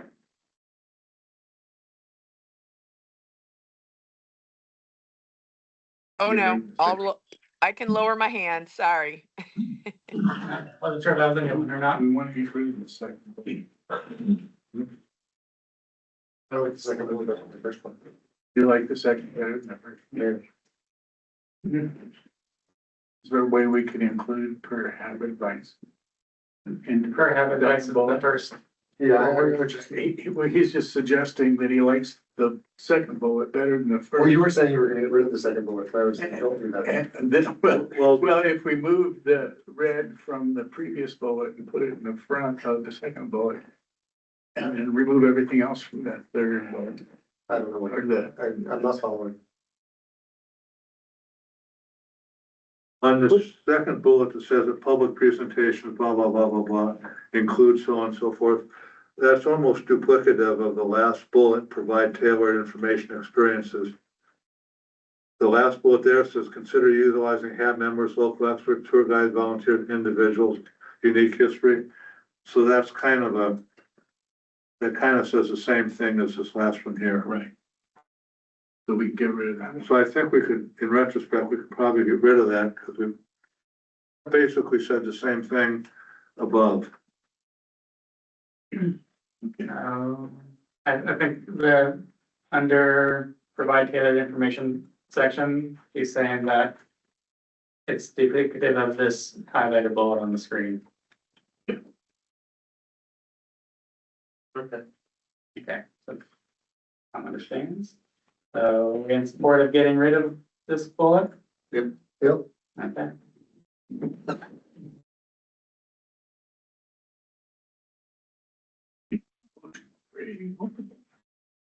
And then we have our concluding statement. Josh, can you add agencies after TPA in the last sentence? Please.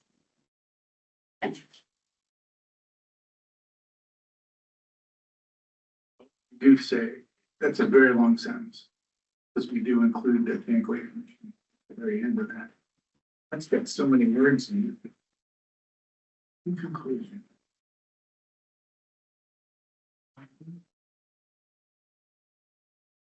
Sarah, is this one's too long? We could remove that.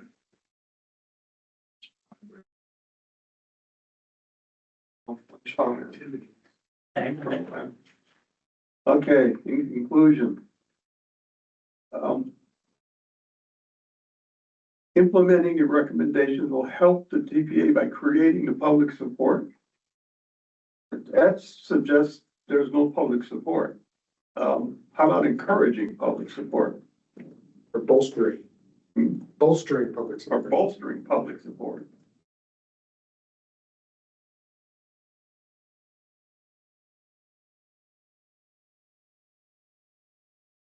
Reinforcing trust.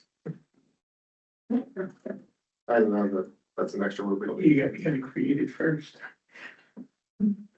There's some. Unless there is no public support to begin with.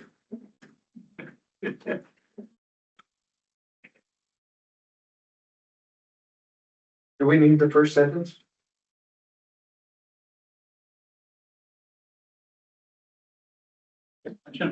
Just say implement, just start implementing.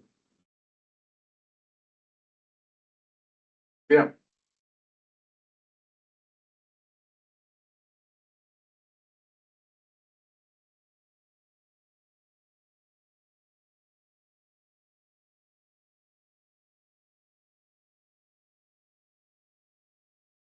Okay, so reach the end. How about say advice recommendations? Implementing The the advice. advice The advice, recommendations. how about just the advice above? The advice, okay, advice above.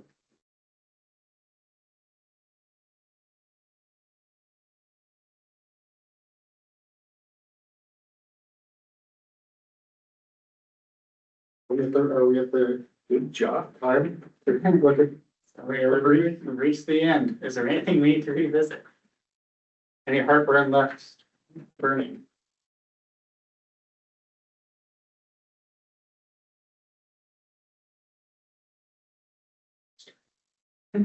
All right, so we all understand it and live with it, and we all support it. I'm gonna go around the room and online and check the seats. And they'll be supported. We're gonna start with Chris. Yes, with the signing statement. Yes, I did, have the signing statement. Yes. I support it. Sure. Yeah. Richard. I'll say sure too. Okay, going down our online attendees, let me know if you can support it. Here's Mr. We have, looks like we have Aaron Drake. Yes, I support. Superintendent Council Government. Jim, Was that Jim? yep, Support. Evan, I support the advice. Rose, anything to add?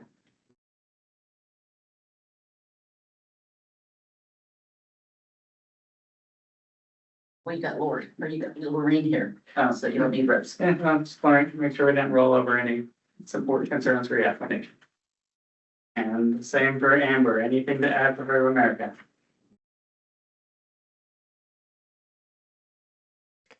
No, I think this is great. Thank you. I support. Another advice passed. Congratulations. I'm hearing calls for break, so I'm thinking break to 3. Okay. Amber, are you still good with us to stick around for the next piece? I can maybe stick around for 15 minutes, but then I'm in Washington DC and I'm heading to a dinner meeting, so I can join till about 3:15, 6:15 my time. Okay, thank you. Okay.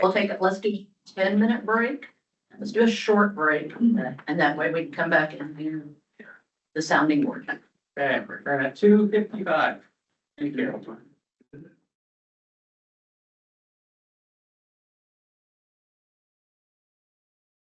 Microphones are on. They've reached 2:55.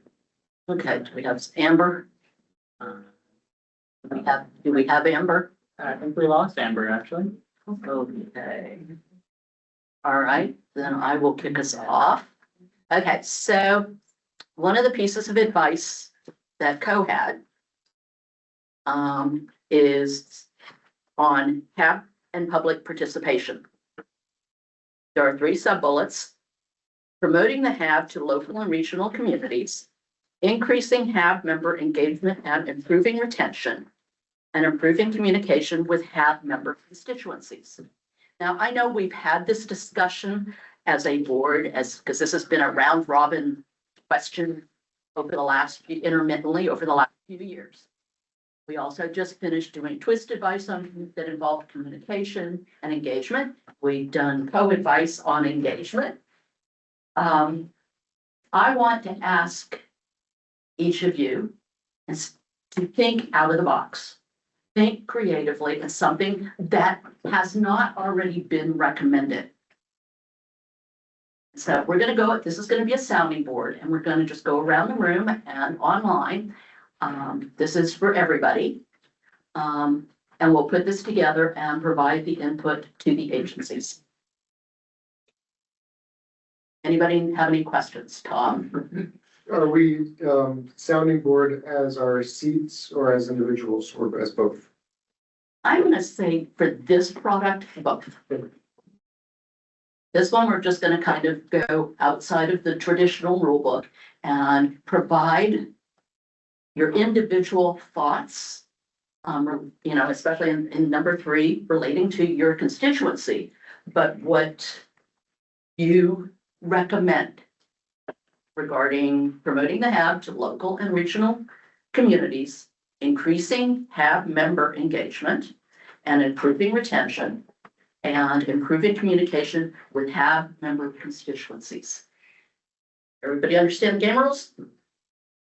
Recapping responses on time, or just letting folks. Josh, are you or Chandra? Who's transcribing? I'll be the transcriber, and the idea is, there's no set rule, but try to keep it to about a minute per question or less. So I'm pretty sure we'll average it out with the group. So who wants to go first? Richard. Well,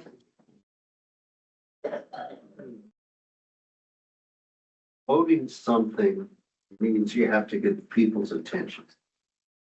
And in my local jurisdiction, there are only 3 things get people's attention: fireworks, marijuana, and data centers.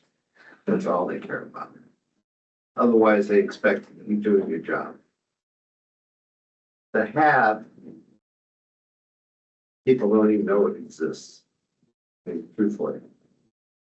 I guess the question goes down to is, why does it need to be promoted?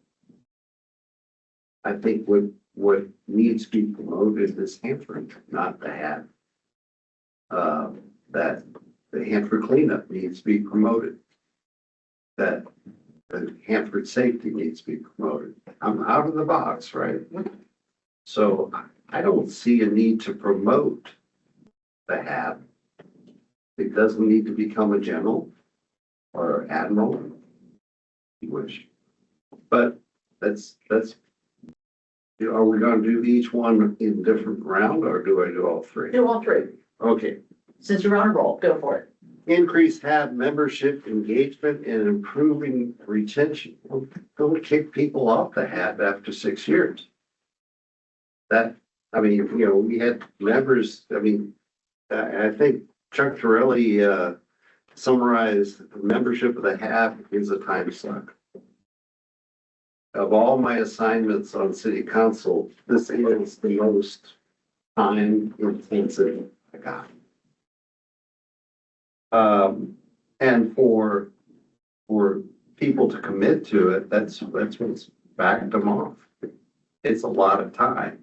So, finding people that can do it, and then, well, 6 years later, you're gonna have to find somebody else.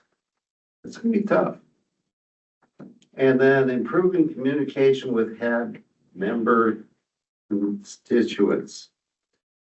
That's up to the individuals, you know, I mean, it goes back to the retention. If you've been on the HAB long enough that you feel comfortable, you know what the hell's going on with the HAB, then you can reach out to your constituents. But if you're trying to figure out what your job is or what your assignment with the HAB is, it's tough to improve reaching out to the constituents.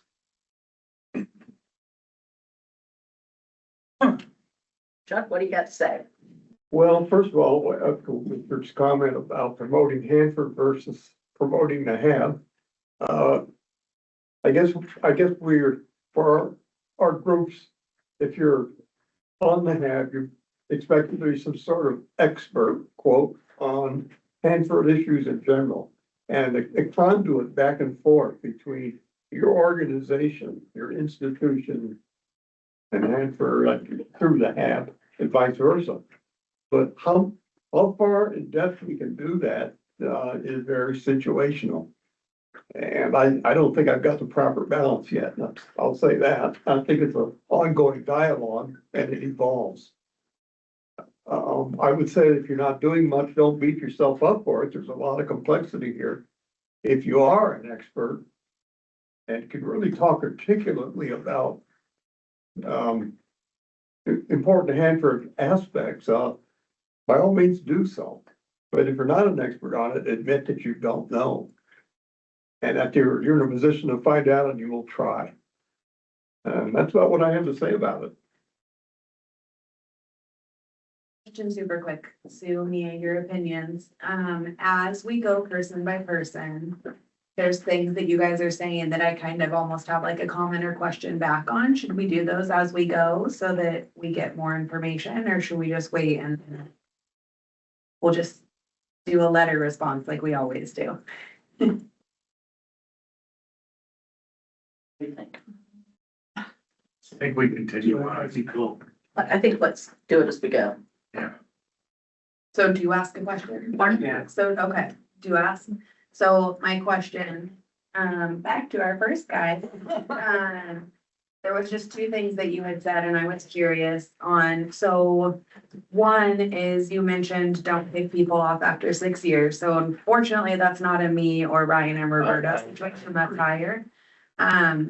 So with the constraints we're working under, do you also see value though in getting new people on the board so that we do have fresh opinions? Because things that maybe you would know from 6 years ago that have changed now, do you see that there also is potentially a positive to, like, do you see the positive side to replacing every 6 years? And I guess where I was going with that as well is there are things that you guys say, I've been Hanford for a long time, and there are discussions and things you guys will say that I have no idea. Like you guys are above my head sometimes on things. And I would just imagine as a new person coming in, because I know when I came in as PDFO a year ago, I told her I was almost ready to just say, I'm sorry, I can't do this, because I felt like I was so behind everything. I've caught up, right? But I feel like sometimes we get so down in the weeds, and so I guess replenishing or refreshing with new people would maybe keep some of that stuff higher so that we're not losing people that do feel overwhelmed. I guess the question goes into is, I'm responding back to just your experience. Yeah. A new person coming into the HAB can be well overwhelming, thrown away. Yeah. And so to get someone to stick is sometimes difficult. And it's a learning experience. But do you think it's because Do you think you it's, need 6 years, or do you think it's because we're too deep on some of our topics? Hanford's just too complicated?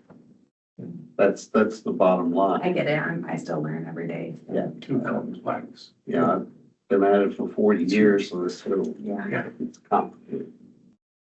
You gotta have the experience to be able to appreciate it. Okay, so We can keep going. Let's keep rolling, Something. because I don't want You to, talk about like. I want to hear from everybody. Yeah, I agree. So, I mean, we may have common themes, but Lorraine, you're up. Well, I do agree with, the fact that we should have people that have the historical knowledge of Hanford Advisory Board. I'll be honest, when I started my position in 2018, it seems like I really didn't get I feel like I wasn't really fully participating until after COVID. So, there's a lot, like you said, we all learn, that's my motto is never stop learning. So I do learn something like all the time. But I do know some of the individuals that, are no longer on the board that can still contribute greatly to where we were and where we, should be going, as part of the, providing that input. That's vital. I've talked to, and I don't know everyone's names here, I know faces, but I have talked to individuals that have inspired me, because of the knowledge that they have. They worked out here and they did that deep dive like you mentioned. So I do feel that I honestly don't feel that there should be any limitation on someone's ability to participate in anything. But that's my teaching, is that you listen to everybody and everybody should have input. So promoting, promoting this, I think it does need to reach a younger audience. I'm always pro, bringing people in like youth leadership type things to, because we're doing that at the state tribal government level, where we're taking young people to meetings so that they are able to capture, what is happening at, the federal, state, tribal level. And that's been a wonderful experience for individuals. I've seen them grow, they've done presentations on what they have learned. And we all know, especially, since a lot of people have retired and gone on, and have left their positions all over the place, we do need to be bringing younger people in to fill the roles, like even my position. Yakima Nation's gonna be here and participating for hundreds of years going forward because of the contamination. So we are unique and specific. And I don't agree with, what DOE at the upper levels, have determined. Those are written, guidelines for, whatever board groups, but I don't feel that it entirely fits here because of the fact that we're so unique and we should be treated as such. So, that's one of the things that I would see is promoting it, is to bring in younger people, established, because we all know there's younger people. I heard somebody making conversation earlier about they're bringing in younger people that just, they know AI, they know computers, they know, my grandson can probably work my phone and my computer a lot better than myself, just because this is the world that we live in right now. So I think, I promote bringing in younger people even if it's a youth board, because, we all work and have lived in different capacities and everyone in this room has knowledge that you can share. And if you're able to reach out to one individual and just touch them and kind of, steer them in maybe taking on a career path here, to help and going forward, that would be great. And that also answers the question about, member engagement. And I think for us, having a younger generation in the room, maybe just to, hear what their comments might be, and what they've learned. I think in the long run, it'd be, a great improvement for, cleanup at Hanford. And so improving communication, what we just went through and discussed, I agree with, the different types of media. I'm on Facebook and I can't honestly say that I like participate in TikTok, or I don't even really look at a lot of the YouTube, but if that's the format that we're going with, then, I think I'd be more inclined to, start looking at those other avenues of communication. So, because that's what's here before us. And so, but that's what I feel that, we are kind of going in a good direction. And to include younger people, even if it's like quarterly, they don't have to come to every meeting, but bring them in, quarterly so that they gain the experience and, maybe even people outside here of this door that are working, there's a lot of knowledge that we can share with the youth. And so that's what I have to say. Thank you. Alfonso. Earlier this morning, well, first of all, I agree with, is it Richard? Yeah, I agree with Richard. I think it's common sense to keep HAB members who want to be involved. And they shouldn't have a time limit. I know that it's not something that's decided within here, but promoting that upward is decided in here. If we don't fight for it, nobody else will. Because you're being directed from above going down, I'm sorry to say, we're down. So unless we bring it up, no, we need that. We need those people. We may not agree with them. I don't agree with them. If I don't agree with you, I'm gonna tell you I don't agree with you. But we'll talk about it. We'll come to something in between that makes us both happy. So Richard's point on keeping people on the board who want to participate, I agree with totally. Second thing is, we had a slide up and I took a picture of it, outreach and education. It was shown to us this morning. I was looking at it and it caught my eye because recent events, Columbia Center Rotary, middle school science class demonstrations, Harbor Fest and Tri-Cities Earth Day, STEAM fairs, Salmon Summit in Kennewick. Up and coming, April, May, Mattawa Children's Night, Prosser Science Festival, B Reactor Museum Association, Reach Museum Camps. That's what was on it.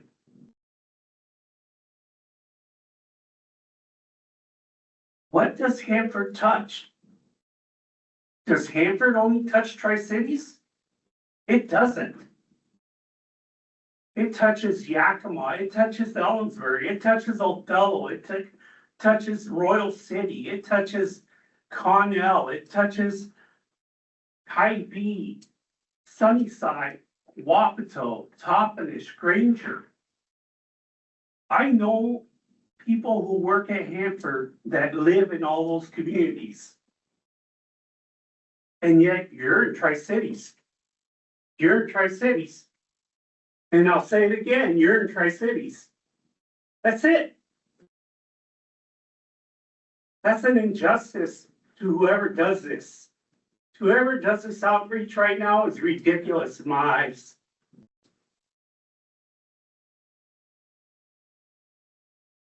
I just don't see the sense. If you're gonna keep everything here in Tri-Cities, only involve people in Tri-Cities. But Hanford touches a lot of places. You want outreach? Do outreach. Because what you're doing right now is just informing right here down the road, 5 miles away.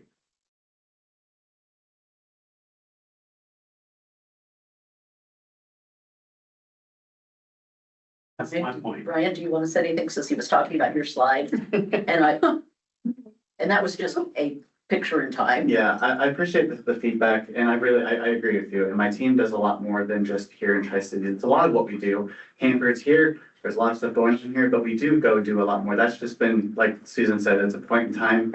My team's been down to Sunnyside. They spent several days up in Othello and that area doing some regional outreach last year. It's something we're working on doing more on. We've been over to the west side. I was over in Seattle, for example, a year or so ago doing presentations to high school students. We're working on doing more regional outreach down in Oregon and stuff. So it's something we are working on. I recognize we've got room to go and grow and be better about who we're reaching. But I do want to recognize we are doing that. We're not just here locally interested. So thank you. Yeah, I just wanted to say that I know, educational outreach has been something that I feel the Yakima Nation has been behind on, in general. And, we are working towards the same thing, reaching out farther.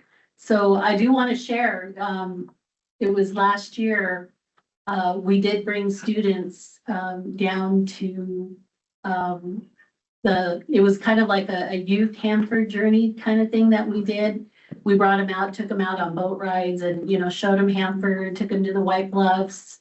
And our tribal leadership and religious leaders, came. And so some of the participants, we had 30 students from Sunnyside. And I will share, my grandson attends Sunnyside and has attended the Stigwick meetings and has been recognized as one of, the youth leaders. And so he had been asking me, well, are you going to do a field trip? Because I kept telling him, well, we're trying to do that with our STEM, program, our STEM part of our program. And so we had it arranged and you'd be amazed, just students like Sunnyside, and it wasn't natives. It was, I think my grandson was the only native that was on the bus, but I do know some of the students because my son coaches there, my children, I have 2 children that work there. So we came out on the field trip and when they went, afterwards I was asking them, well, what did you get out of this? And they didn't realize the magnitude of Hanford, even though it's just right down the road. They didn't know anything about Hanford. And a lot of them, don't really get out of their community either. So it was an eye opener for them. And it was, it was a real positive impact. And the teachers that I spoke with, had actually shared with me that, they were, because they had to go through their approval process, to get permissions for the students to attend. They actually turned away students, so we were going to arrange for them to come out, just, like to even visit LIGO. And so that's part of the outreach that we do. So I think it's, it goes both ways. The communities also, you need to have someone, to communicate with and talk to and, gain that interest. So for them to come. And so that's what we're trying to do. And, so I do appreciate, hearing, I was actually kind of excited to hear about the outreach because I think that, the Yakima Nation can coordinate with each and every one of you, to maybe, have like a panel, for discussion. We have a youth leadership conference coming up June 8th that'll be held at Legends Casino. And so we've actually put in to participate with them and bring in people even from the Marshallese, islands because they were affected by contamination.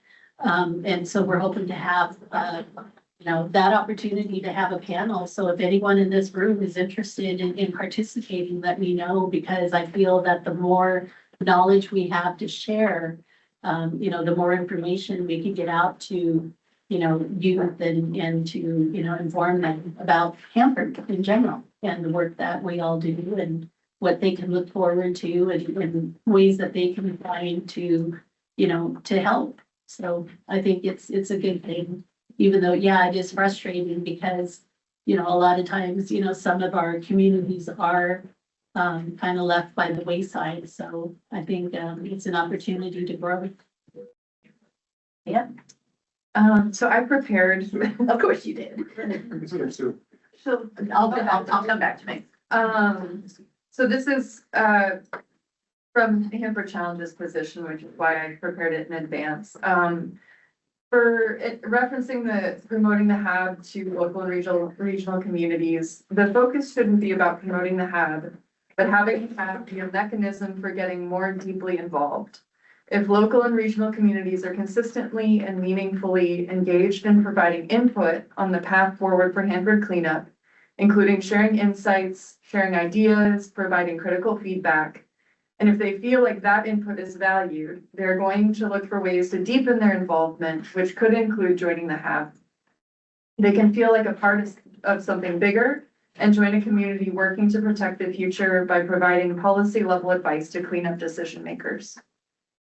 For answering increasing HAB member engagement, improving retention, building relationships with HAB members and ensuring that their perspectives are heard and valued should help to increase HAB member engagement and improve retention.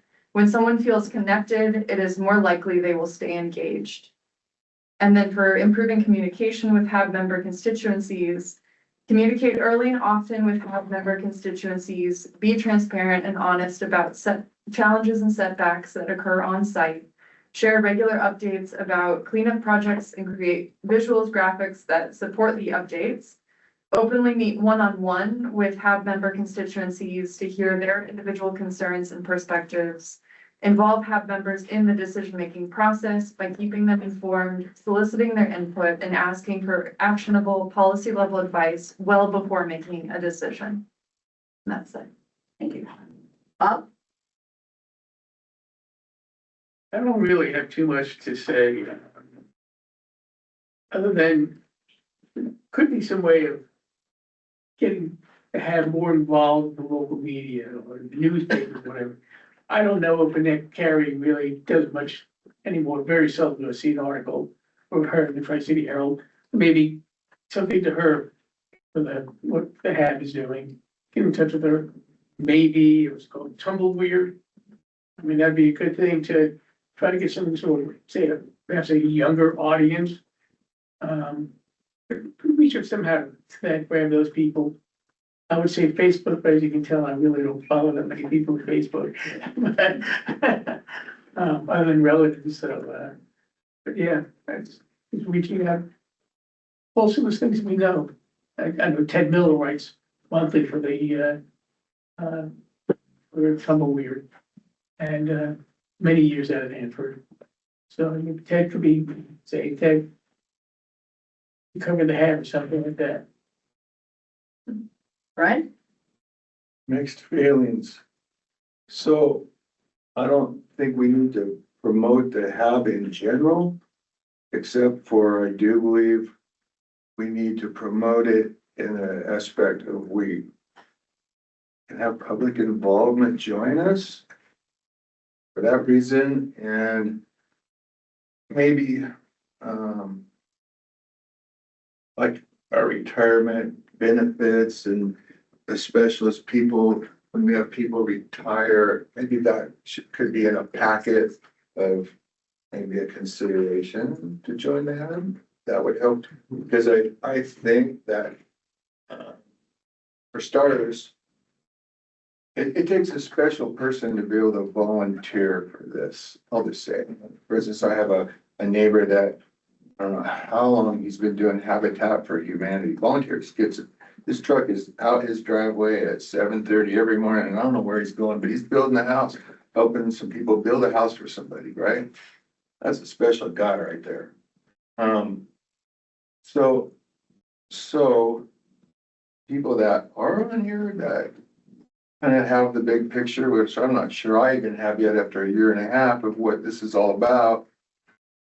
I believe should be able to stay here if they want to, but on the other hand, if you're getting some, it doesn't have to be a subject matter expert in any field, but somebody fresh out of Hanford or somebody that is still working there, like, let's use Rebecca, for instance. She's not here today, but she was pretty important when we were discussing the 324 building, right? Because she's hands-on working there. So with that said, if the companies could release, or DOE could release a field person on the subjects that we're talking about, it's time to update us. You know, I'm already 3.5 years away from Hanford, and I don't know what's all going on and what's changed out there. I mean, I can guess, and I can call friends, I can speculate. But yeah, promoting the HAB, increasing the HAB.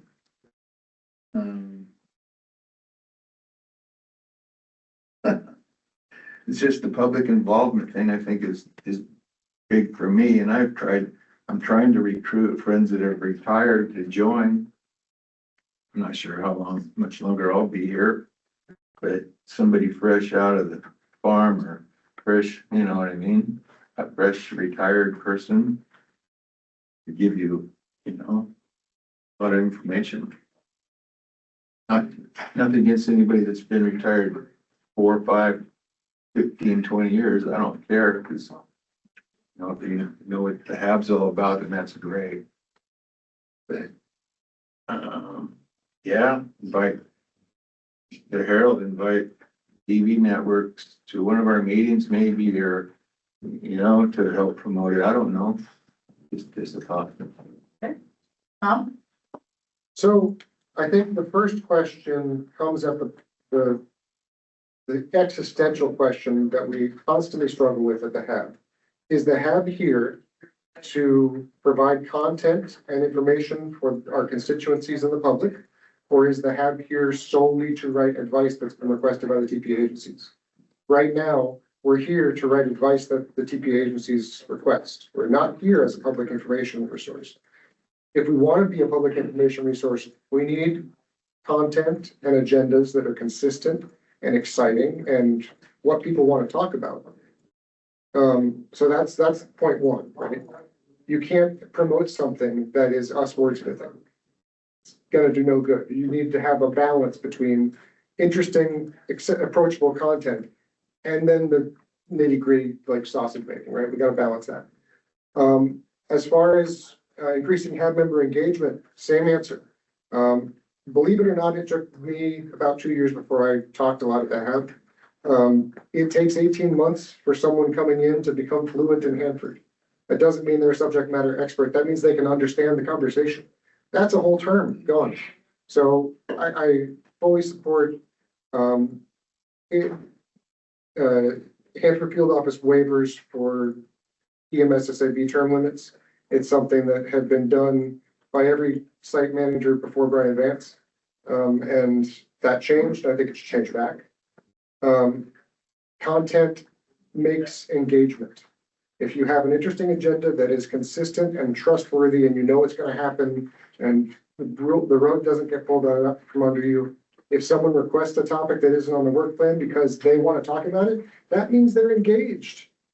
That's how you building ownership of the board by the board with collaboration with the tri-party agencies, building trust, building engagement. That's what we need to do if we want people to keep on showing up. You don't want to show up and be told what you're supposed to know. You want to be told to show up and ask questions about, wow, I heard about this, you know, and someone over in my neighborhood was talking about this cool project and they want to come talk about it. No, they can't because headquarters want to put them on the agenda. It's not how to get people here. And then as far as engaging with constituencies, you know, anyone calls me, I talk to them about Hanford. I have people from California call me. I have people from Oregon call me. That's just generic, right? But There's now shipping campaigns coming through my state, so I am, reaching out to our emergency managers across the state to make sure that they're in the loop. And so events will dictate the level of engagement with our constituents. But we have to know what those events are in order to be able to say, hey, emergency managers, you're gonna wanna know about this. How often does something get told to us after it happens instead of saying, hey, you might wanna pay attention? And that's so the content control should be collaborative. Agendas should be approachable and exciting, and the HAB will sell itself. If people want to be here, and the press will come if the press has story-worthy topics. They're not going to come talk about an hour of wordsmithing, which is important. Words, don't get me wrong, advice is critical. It's but that's not what gets people other than the people in this room excited. Bob? The first one, promoting HAB. As some people say, I'm a member of HAB. Well, what's that? They don't know what it is. I suggest you put up some billboards, okay? Big billboards with maybe a picture of all of us as our group picture, saying we're members of the Hanford Advisory Board. Look for more information, give it the website. Pretty simple. And then people, even the kids are going to see that when they drive by the car. What's the HAB? Well, they see that picture over and over again. They understand it. As far as my first thing, revise FACA. Get exceptions or whatever to increase member engagement and improving retention. Because I just think that the way we used to have it was so much more efficient. People didn't have to worry about it. And they knew that they could make some long-term commitments to help out. And then my last one would be, I think every constituency is unique. Okay, and they are unique from the standpoint of not only how we as HAB members relate to the constituents, but their need for information. I get 10 minutes in front of the city. My boss is the city council and the city manager for this seat, or that I'm not really on, but they only give you like 10, 15 minutes, or 10 minutes is what I had last time. When you go talk to them and make a short presentation and explain what the actions are at Hanford and how, answer any questions they have. Typically, one person in the city council is all into the whistleblower stuff. What about this? What about that? But a couple of them will really ask very thoughtful questions. Some of them about contracts, some about the use of, we call it Big Pasco, but down there in the very southern end of Pasco are these old World War II storage along the railroad track that have been, repurposed and things of this sort over the years. For a period of time, that was a holding area for a lot of the work being done at the site. The big pieces of equipment would go in there. Parsons was down there. Some big mechanical contractors were there. And they would store and environmentally control those. Well, that contract was given up, and they're now going to not the Tri-Cities anywhere, but up to Yakima for the storage of that material. And that's a kind of a bitter within some of the Pasco leadership, or remembering that we really like that idea of having occupants in those buildings. Now they've repurposed them and they're on to other things. But like I said, I only get so many minutes in front of the city council. And so in those 10 minutes or so, you have to be quite concise on what you want to talk about. I don't know that that's enough information. I do like the billboard idea.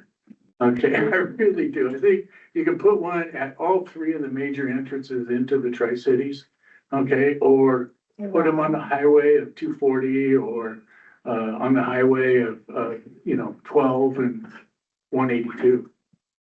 Rob, so I'm just curious if it changes your answer. I don't know where the money would come from for that. Well, this is independent of money. We still need ideas of things we can do with the constraints that we have, right? And so while I love that idea, I don't know that we can make it work in the environment that we're living in right now, so. Well, I know at the airport, we see lots of billboards for all the contractors at the site. Contractors have different money. Well, I agree, but it's all coming from the same pot. And so the point is even a billboard at the airport saying what HAB is would be informative. Okay, and that's what we're asking for is how do we promote HAB? And, you know. Chris? Disregarding money. I think one way we could promote the HAB, if we wanted to, is to have booths, for example, at the starting line of the triathlon that's going to take place in September. There's going to be 4,000 participants and there will be tens of thousands of spectators. And we could have it at the finish line. We could have a refreshment booth somewhere. Actually, a good place would be at the corner of Ferry Street and Harris. When you got to go up about a 300-yard uphill stretch, and the last 50% of the participants struggle. And if we have refreshment booths, there's water, for example, the Hanford Advisory Board water station, it'd make a big impression. We could do that for other events, like Rob went to the sportsman show. Yeah. We could have had a Hanford Advisory Board booth there. So I think if we have something like that at, say, a select number of events that attract thousands of people, local and regional, some US, that would be a different way of promoting the HAB. They wouldn't necessarily have to be expensive either. I think in terms of engagement, HAB member engagement, improving retention, what if we had a policy that said the vice chair of every committee has to be a new member? What if instead of IM team leaders asking for volunteers, the chair appointed a new member to X% of IM teams as a leader? They have a new member leading an IM team. They'd learn a heck of a lot, and they wouldn't necessarily have to know a lot about Hanford or what the subject matter is. They just have to know how to bring something to completion. That way we'd get young people or new people in positions of leadership or semi-leadership early on, and they could become the next generation of leaders as older people retired or had to transfer out of the HAB. We heard Ray Geimer talk about his interactions with headquarters and trying to set a new set of rules. What's the new set of rules? I think we need a new set of rules for how this board operates and its relationship with tri-party agencies. I think what we have now is really restrictive and that we're forced into our ground rules do not encourage really involvement or engagement. And I think I agree that's something we have to fight for. We may not ever win, but I think we have to fight for it. And I think this would be part of Ray Geimer's, for example, trying to set a new set of rules for how the local DOE is going to engage with headquarters. I think we can do the same thing. As far as constituencies, well, local environmental interests, I'm not sure what the heck my constituency is, except for about 10 people who we meet for beer every Tuesday night at a local bar, but they're all retirees or either from on-site or from P&L. That's my constituency, but it's a heck of a lot different than Rob's constituency or that Tom's constituency or that Mia's constituency is. And public involvement, public interest has the same problem. What is our constituency? Now, we're all here to provide, additional input or additional perspective, but we don't necessarily have constituencies. So I don't know quite how to answer that. But anyway, as far as promoting the HAB, I think if we had booths or presence at any number of events that draw a large amount of people, that would be one way to do it. I think for retention, I think we made a concerted effort to bring new members into position of leaderships. I think that would pay big dividends as far as engaging with our constituency. Maybe beers at local bars. Forget that. Don't record that. So I don't really have a good answer for that. Okay. Craig, Al, I don't know if you've been following us. What we're doing is a sounding board. Basically, it's going around the room and asking everybody for their thoughts on 3 particular questions associated with HAB and public participation. Promoting the HAB to the local and regional communities, increasing HAB member engagement and improving retention, and improving communication with HAB member constituents. And if you want to jump in and provide your thoughts on these, I know you're both almost on the board someday, maybe. But you want to get your feet wet and jump in? I'll make a comment on the first of the 3 things because I can't focus past number 1. And I like all of the ideas concerning the publicizing of the HAB. 3 billboards made a great movie, and its visibility and just the making something intriguing to the viewer. I think we could do that with a billboard with a picture of oxygen breathers on them, with a couple of interesting visuals that indicate something is happening. For instance, the stack coming down at K-Bases. That makes a nice impression. Invites an interrogatory because it's something big falling down and creating a pile of dust. Wow, why did they do that? So that's my only comment. Craig? Well, I was gonna say, my ears perked up when he said booths because I thought he said booze. First, so, you know, I think somehow, and I know people have worked on it for years trying to figure out how to do it, but we need to figure out how to get the general public interested in coming to, whether it's a full HAB meeting or something else,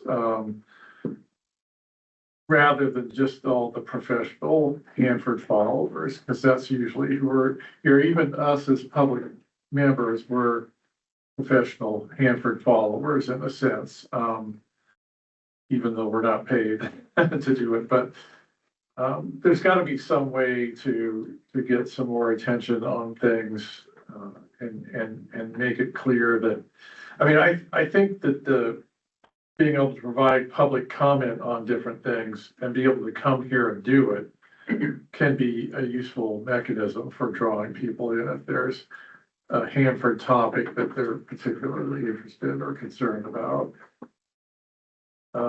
Let's see, what else? I think, you know, if folks are serious about having public involvement, it's nice to have things online, but, you know, this room is not conducive to, I've never been to a full HAB meeting in a room this small before, and since I started on the site in 1998. So that's a problem right there. That's my fault. Well, we were told to try and find spaces that were free. We're trying to find, this is the biggest public room on the Stevens complex. So we were hoping it would work. Yeah, I think. But it is tight and warm. Yeah, warm too. So I apologize. Let's see, what else? And I guess, you know, just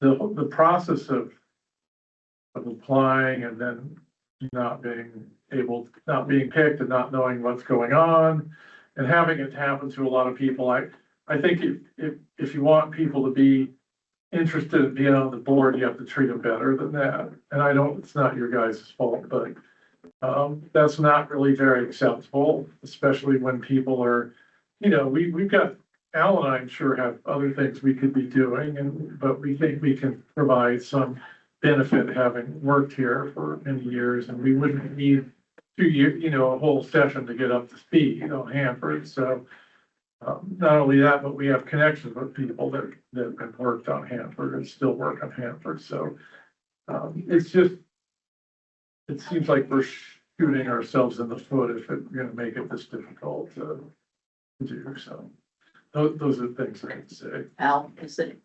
I'm really back to gaining attention, but something that I observed earlier, and the recommendation was modernizing the ability to find things at Hanford. 2 things were mentioned, and I make this comment, I guess primarily related to my age and my narrow focus on life. I have a Facebook, two sources were mentioned, Facebook and social media. I have a Facebook, I go there at least 6, 7 times a year. So I wouldn't go to anybody's Facebook to find out something about Hanford. I'm not really sure what social media is. I'm relatively confident that I've never been there, wherever that is.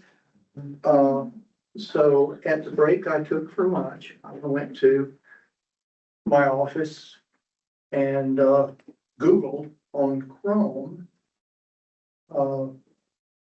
stack demolition at Hanford, and up popped the demolition of the K-Basin stack.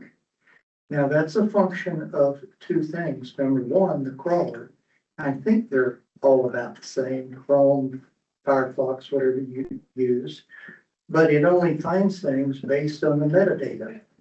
So when I went to the source document for the metadata of where I found it, it happened to be an Adams database run by the NRC.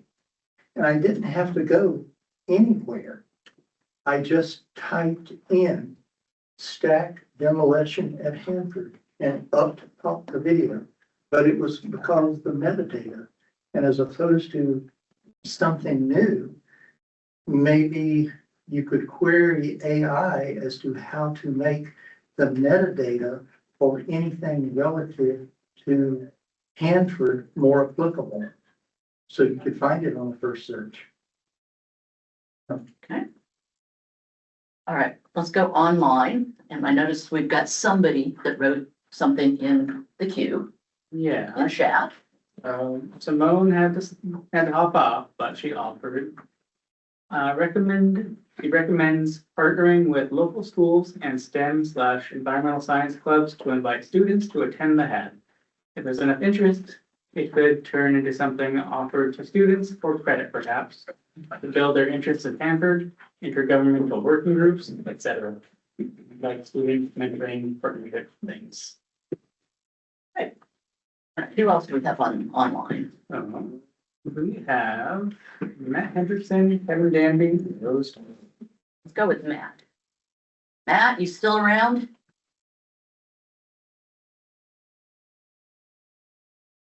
Gensel, let's go.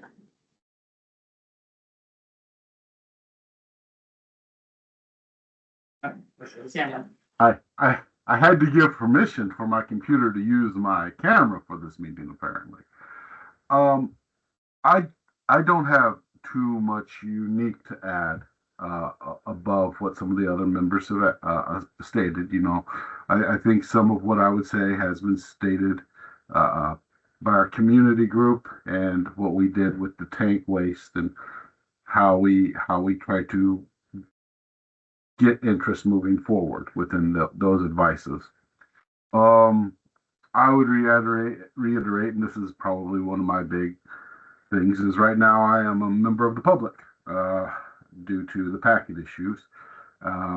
Stability would, I think, help and eliminate some of the unknowns that some of our members have had, and who sits in what chairs, which chairs vote, do we have quorums, things like that. That's not conducive to keeping membership. I think that would be nice to review the term lengths that we are allowed to have, because we have many interested people, many knowledgeable people who I think would still be on the board potentially if it was out there. And it might not be the best solution, but certainly a stopgap solution when you're looking to get those seats filled.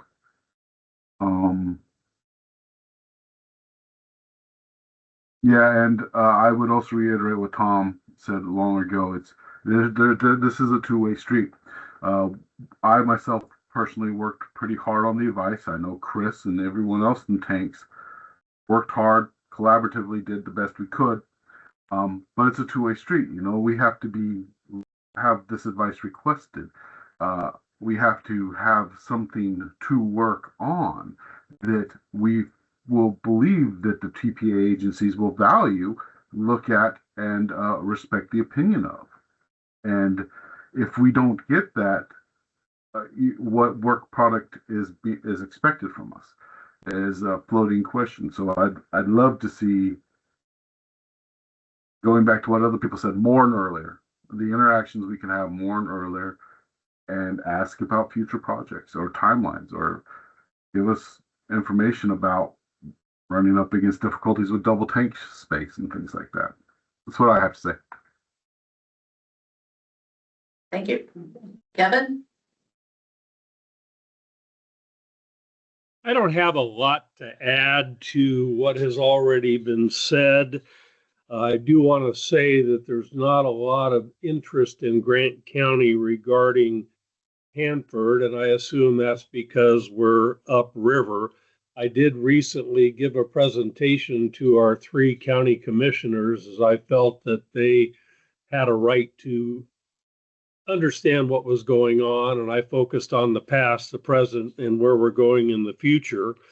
I do understand term limits regarding HAB members, but I also worry about losing institutional knowledge with those that have been in the industry for a long time and want to continue to serve with HAB. And, you know, that's just about all I have to say. Thank you. Who else do we got? Yeah, so for other applicants, we have Rose. Rose?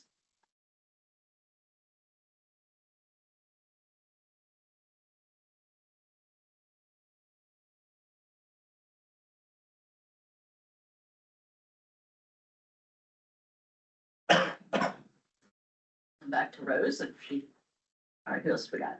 Who's next? Except for, member adjacent.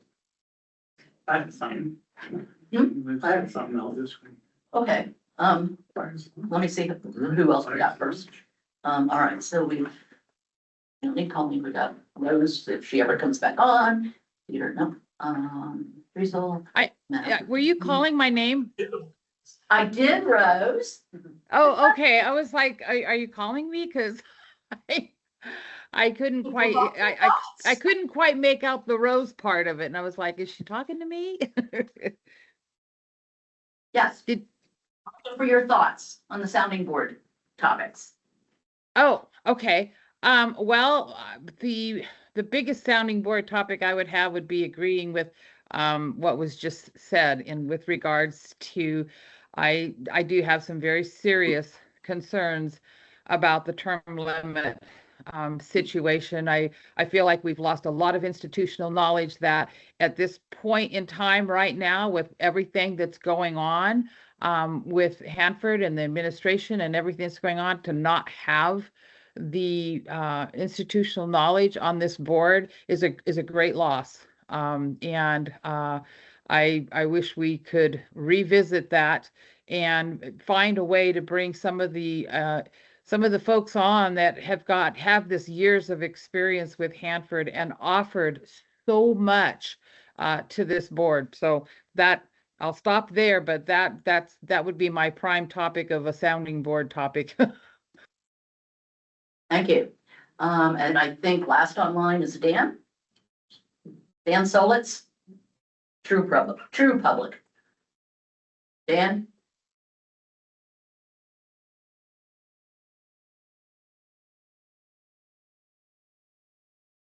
You're muted, Dan. Okay, I finally got myself unmuted. Yes, thanks for calling on me. two things. One, it's not exactly on topic, but I think it'd be worth the interest of folks to see it. There's a documentary on Netflix celebrating the 100th anniversary issue of the New Yorker magazine, and in that documentary, while I was watching it, I was reminded of the advice giving process that we have on the HAB, and it's not only its substance, but its style, and it just the way the New Yorker approaches publishing their articles reminded me a lot of the way the HAB approaches giving advice, not just the content, but also the style of it. So I recommend taking a look at that. As far as promoting the board, I think one thing you can do because of the present situation of the term limits is to let folks know when they first come on that there is a future, even after their term limits are up, which is the future I have as a public member, and other folks who, of course, avail themselves of that opportunity because you get to serve on IM teams, you can talk there, you get to serve on committees, you can talk there, you can't vote, but it's a consensus. So if you really got a big beef, I'm sure you can find somebody to help you with that. So there's really no reason to drop off just because you don't have a seat on the board, and you can always participate at a distance through Zooming. And so the travel expenses aren't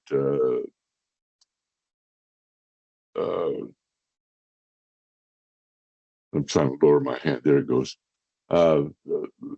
Necessary. As far as promoting the board and engagement to local communities, I think some basic publications of the threat of the waste on the Hanford Reservation to the communities needs a wider distribution. They just had a picture in the local paper of a Chinook salmon caught on the Willamette River, and that was because they took down a dam, and the salmon can come back to the Willamette. But if those smotes going downriver are swimming in contaminated water, and then when the salmon come back up, they're swimming in contaminated water, then the salmon that are going up the Willamette that get caught and eaten in Eugene could be a problem. So, and also, you know, letting folks know where they get their drinking water from. It's coming down the Columbia right past the Hanford Reservation, and if things are working well, everything's okay. If it's not, then it's not. And so I think the board needs to promote in the local communities what it is we're trying to get done. And on that, there's also taking a good look at the future, because this is multi-generational. And I was just reading in the Energy Community Alliance's newsletter, they do a budget report, and there's no long-term money for nuclear waste disposal. Not in this year, not in 27, and not in 28. There's no budget request for any money on that. So it seems like the DOE has just given up taking care of that waste. And then the Office of Management and Budget has done a report on commingling, and I didn't know it until I read the report that in 2015 they said that we shouldn't be commingling. We should take a look at burying that waste, the defense waste, in a separate repository. And there's nothing happening on that end either. And so, you know, 20, 30 years from now, when all that stuff is stacked up, the high level waste is stacked up, and there's no place for it to go. There's no place for the high level waste class at Savannah to go. And they're starting to double stack there, as we had the foresight to try to double stack ours before we finished the proposal process. So if there's a way to get the word out about what the nature of the threat is, I think we can gauge younger and older people in trying to stay with it, and also the ability to stay with it after your 6-year term is up. So anyway, those are my thoughts, and thank you for hearing them. Thank you. Okay. I'm the last, yes. Can I say something really quick before you do? Because a lot of people have mentioned the term limit thing. I totally agree with it. I totally also appreciate like how you mentioned we should fight for it. I don't disagree. Brian, Roberto, and I have lots of conversations with higher ups. Unfortunately, that's all we can do. I'm curious if you guys have ideas that if we can't fix the term limit situation, do you guys have ideas of how we can work around that so that we're not losing all that knowledge, right? So with or without alternates, I know we're allowed to have alternates right now. I'm just curious if you guys can think of ways that you have people who have hit their term limit but come back as public to still help the new people, or even if we have plenty of alternates, if they have those people they know that are going to start taking over in a couple of years, have them come as public at large and participate in things. If anyone had any ideas on that, just because that would help with the sounding board and help us work through some of the roadblocks that we are hitting as a TPA. I invited 3 fresh retirees to come today. Didn't get a response, but from one. And it was, I don't remember exactly what he said, but I said, okay, why don't you cut it down to just the morning? You know, that when the Department of Energy comes in, he gives the big what for, and then see if you're interested in it. You can see that they all showed up, so it's hard. Yeah. It's hard. I understand. People have different priorities, you know, especially when we retire. Yes. I mean, I think it's a case of, I haven't provided my thoughts, and I've got probably some very radical thoughts compared to some of you, based on my life experience, my work experience, everything. If Tom, Rob, Richard did not get extended today, would you come back and continue to support the HAB? If you got rolled off, if your extensions did not get approved, would you come back and continue, as Dan said, and continue to engage with the HAB on committees, under the current structure?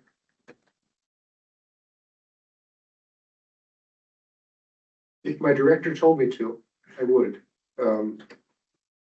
But to answer Megan's question, I think especially if there was the opportunity to continue in leadership in committees, not in the HAB, but in just subcommittees or committees, I think that would make a big difference. But yeah, I'd be at the discretion of my director at that point. So you wouldn't come if, and this is not something I talked to Sue about. This is a totally hypothetical. I'm curious because it's almost a little, from how I'm seeing it, kind of hypocritical. Because we're talking about how we're bummed about losing knowledge. And so we're saying like, if our hands are tied and they don't extend you, when we lose your knowledge, you don't want to come back unless your director makes you? I would, if it was my personal life and I had, I was retired, yes. My agency, paid my salary, has said, come here. So I have to listen to what they say. I'm assuming they would say I could still come. Yeah. Because they're good people and we like them. Yeah. But I would be at that discretion because, But if they did. I have a day job.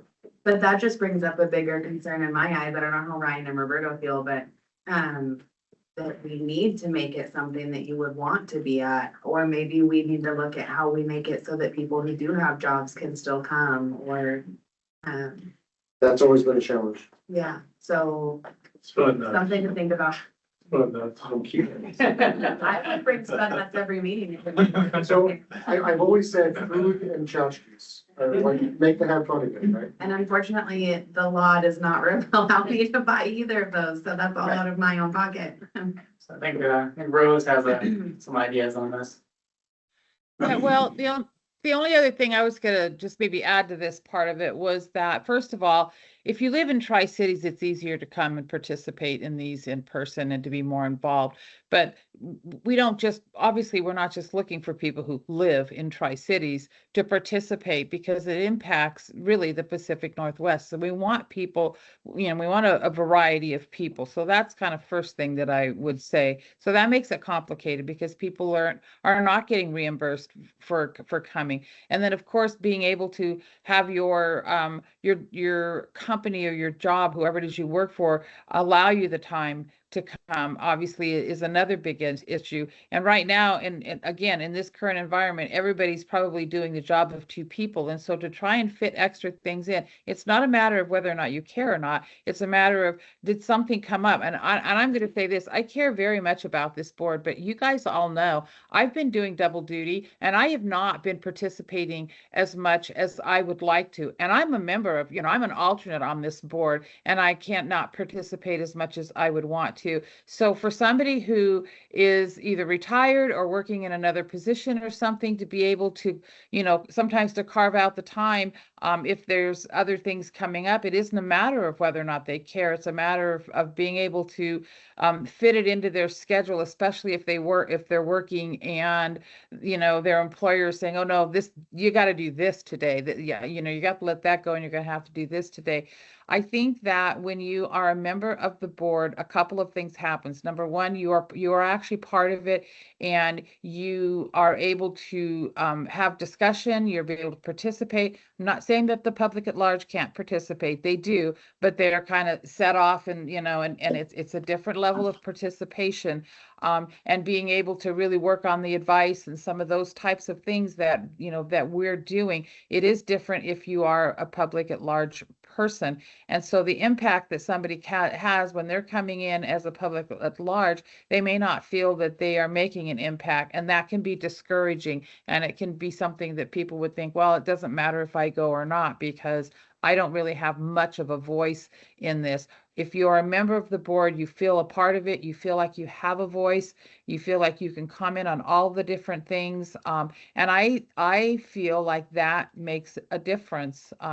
And so, again, I strongly, my strong vote would be to, do everything, use every possible thing we can to be able to keep people in place, to give the extensions and whatnot for people who have this institutional knowledge. Because if you're not part of this, then life happens, and you're not participating. And once you miss one meeting or two meetings, or and then next thing you know, you're just not a part of it anymore. And I think that feeling like you're a part of it is an important thing. And I think that. So anyway, that's just my 2 cents on that. But if we can't have that, I think that we need to do a little bit better job, maybe even with some of our public meetings and whatnot that go on, to maybe start mentioning that this board exists. You do get people at these public meetings. Ecology runs public meetings and whatnot. Maybe we need to put it out there about the Hanford Advisory Board, and make people more aware that it exists and that they can participate, because that could be part of the problem too, is just people's lack of understanding of whether or not they are allowed to participate. So that would be the other set. Richard? I know I threw you for a loop, but okay. No, to answer your question, if you remember, I was the alternate. John was the primary, John Smart. John could not stand the time. And that was basically the major issue. He couldn't afford the time. To me, having a representative from the city representing our citizens on this board is why I'm here. That's why I do it. That's why Chuck's there. He feels it's important for Kennewick to be represented. Would I come to the meetings if I was not on the board? I might listen to the meetings if I was not on the board. I'm not quite sure I would come. There might not be room for me if we keep using these rooms. But piggybacking on some of the other comments and to get some youth into this, I think we need to to consider having, what I would call interns. Somehow work with WSU to see if there can be an intern program. To bring students in, not as board members and not go through all of the hassle, but an actual, and allow them to participate in the subcommittees, in the advice development.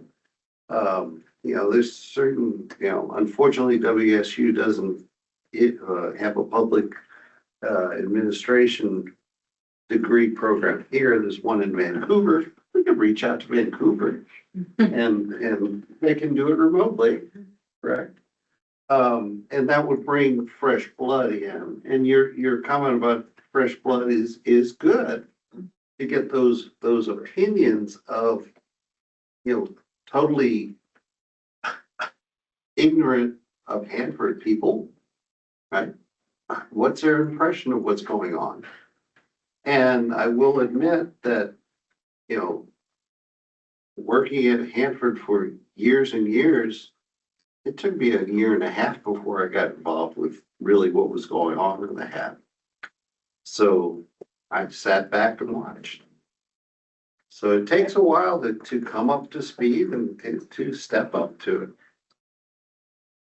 Would you have, I'm actually really enjoying this, so I'm sorry for asking questions, but I like the ideas. So it makes me slightly nervous because both people have answered that they probably wouldn't come if they weren't paid for it. But I'm not paid for this.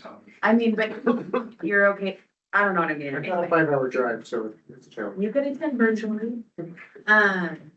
If we do look at people who aren't retired or this isn't part of their job so that they could come, and this is not me committing because I'm sure they'll not be happy with me. So this is just a thought. If we had maybe more frequent, shorter board meetings that we could maybe do a little later in the day so that it was after work hours, is that something that would help people attend more? Like not make it such a big We've tried that. to do? And for the briefings, it works, but for the wordsmithing, if you're trying to wordsmith at dinner time, it gets angry. Well, can we, I mean, so let's take wordsmithing out of it. I know it needs to happen, but is that also something we could set a precedent where we try and get better about not wordsmithing as much? We already are. But Yeah. So, I mean, I think one thing that we've tried to do in the past, which never really got legs, was to do the briefings in the evening.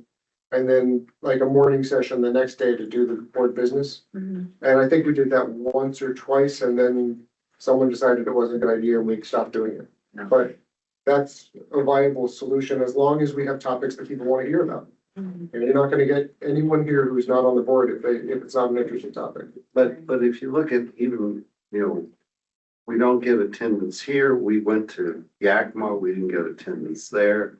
We went to Spokane, we didn't get attendance there, even though we were gonna ship liquid through. Here again, it was the agendas. Well, actually, I think your first comment, when you first spoke, goes all the way back to the beginning. What is the purpose of the HAB? What the purpose of the HAB 30 years ago, that environment is very different than what it is today. So what is should be, not what is, but what should be the purpose of the HAB today Let's hear it. and moving forward? I want to hear your. I don't have an answer to that question.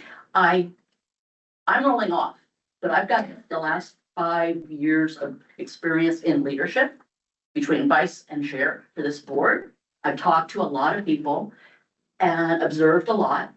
And I believe that right now, and we've had preliminary conversations a few years ago, the MOU needs to be revisited by the 3 agencies into what do they want from us? What do they need from us today?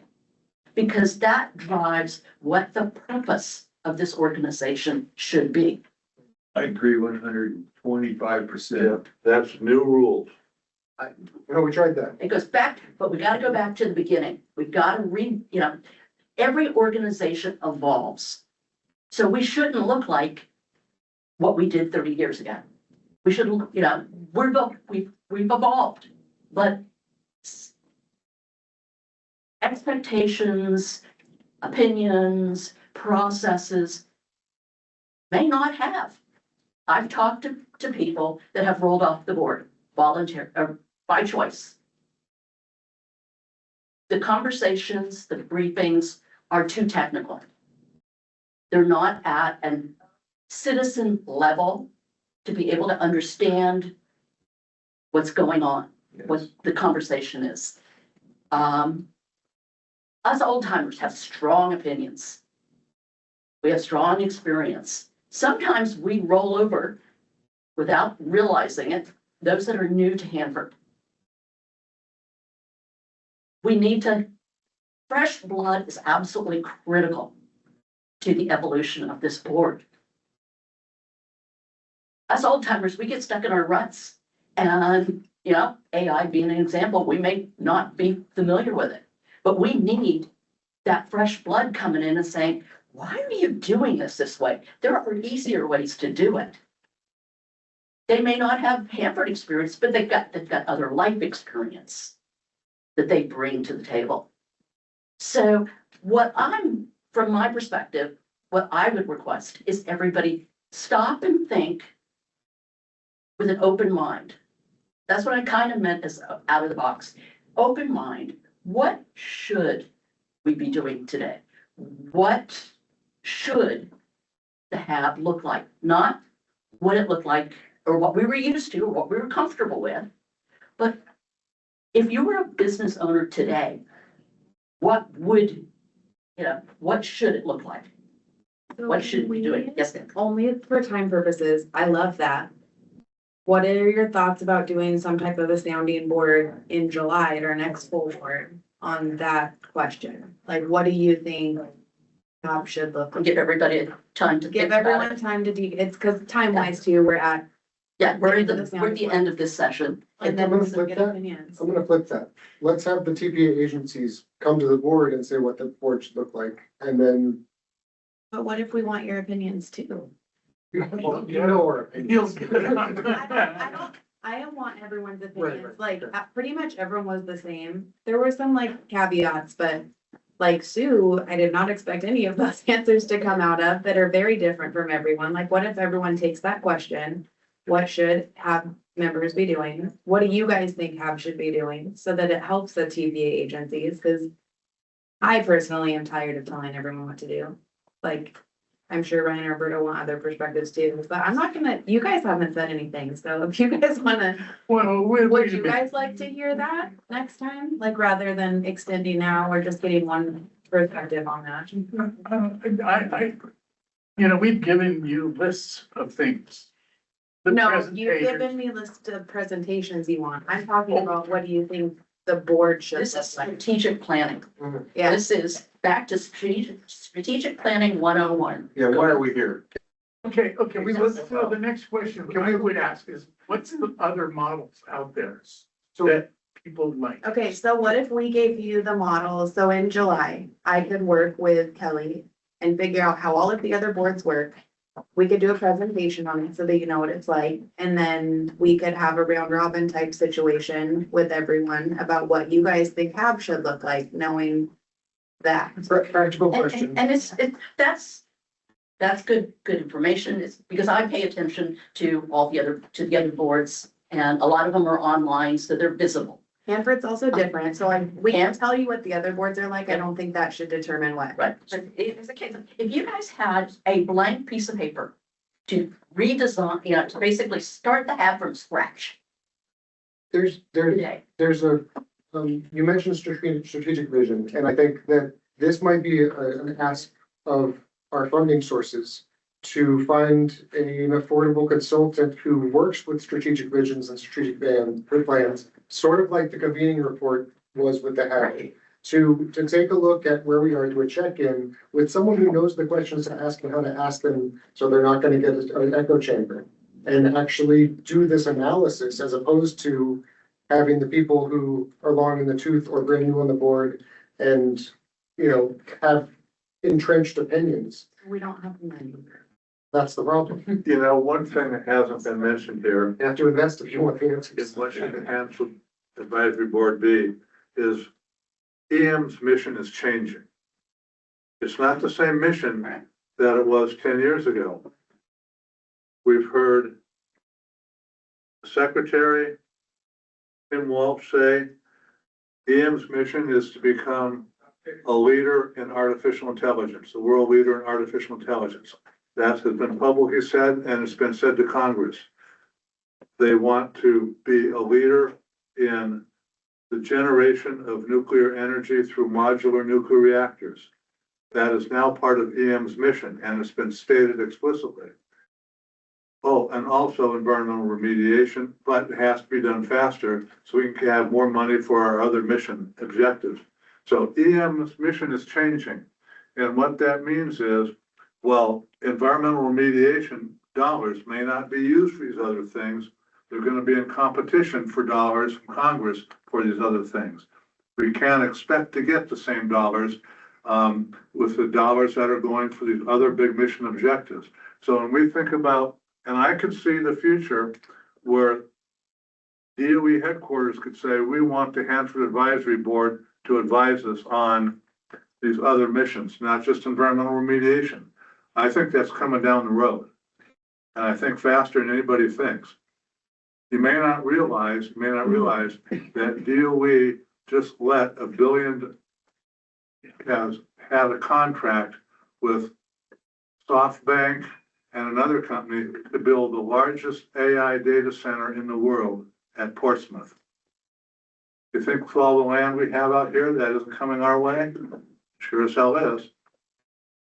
So I think when we think about what the Hanford Advisory Board ought to be, it's just something to keep in the back of our minds. It's not going to happen 5 years from now, 6 years from now. It's coming down the road. And all I'm saying is something we ought to keep in our mind is that the EM mission is changing and changing fast. Super quick, can we let Ryan or Roberto give their opinions on if they want to do this so that I'm not steamrolling them? Okay, well, I'll first offer up, I know I didn't do a ton of talking today, I know I responded to outreach and some other stuff, but that's my listening mode for the sounding board, was to listen and try and be in the listening seat more for that conversation. So I appreciate hearing all that. To the question about, having a conversation in July, totally open to it. I definitely think there needs to be another conversation with the agencies, obviously. So I think Roberto, me and Megan need to get together and chat, because I'm hearing that conversation of that's various HAB members about purpose of the HAB and all that stuff. So I think there needs to be a couple actions that need to happen, simultaneously within each other. So long story short, though, to answer your question, Megan, I think if there's an interest with board members to have another roundtable or sounding board in July, I'm totally open to it. Roberto, you got anything to add? Yeah, I think for EPA would be receptive to having a sounding board or like a group activity workshop kind of deal to further deliberate on the HAB's purpose. And in the meantime, it would be helpful between the two agencies to have that conversation as well. Mm-hmm. And that way we can also come to the table and have our hopefully collective understanding of what we would want the board to be. Although I know this is a DOE board.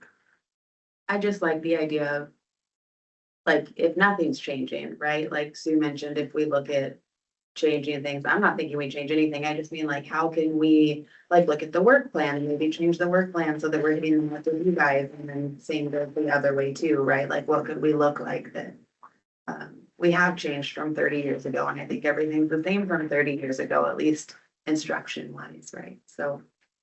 Okay, last comment, and then because we need to start wrapping up. So my question, so already 3 agencies, how many of you have been to the public meetings?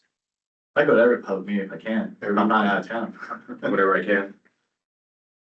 How many people show up at those? Well, it depends on the meeting. Depends on the content. I mean, that's average. I'd say on average, a lot of the because the most meetings are hybrid, and the last couple of meetings I've been to, a lot of the attendance in person is agency staff, contractors, workers. There have been, I think the last couple of meetings I've been to, there's been more members of the public that have been in person. How many of those? I think the Yeah. last one was, 5 or 6 members of the public maybe. That was in person, and then online, I don't track that super close. I know there's some staffers that, 20 or 30. yeah, it can vary, but Okay, it's more online too. last stupid question. They're not Does, stupid. does our input count towards public involvement? And if not, why not? What do you mean? In the GPA, it's the public involvement plan that has the same factor of consider. Yeah, Oh, okay, that's what I was wanting to know.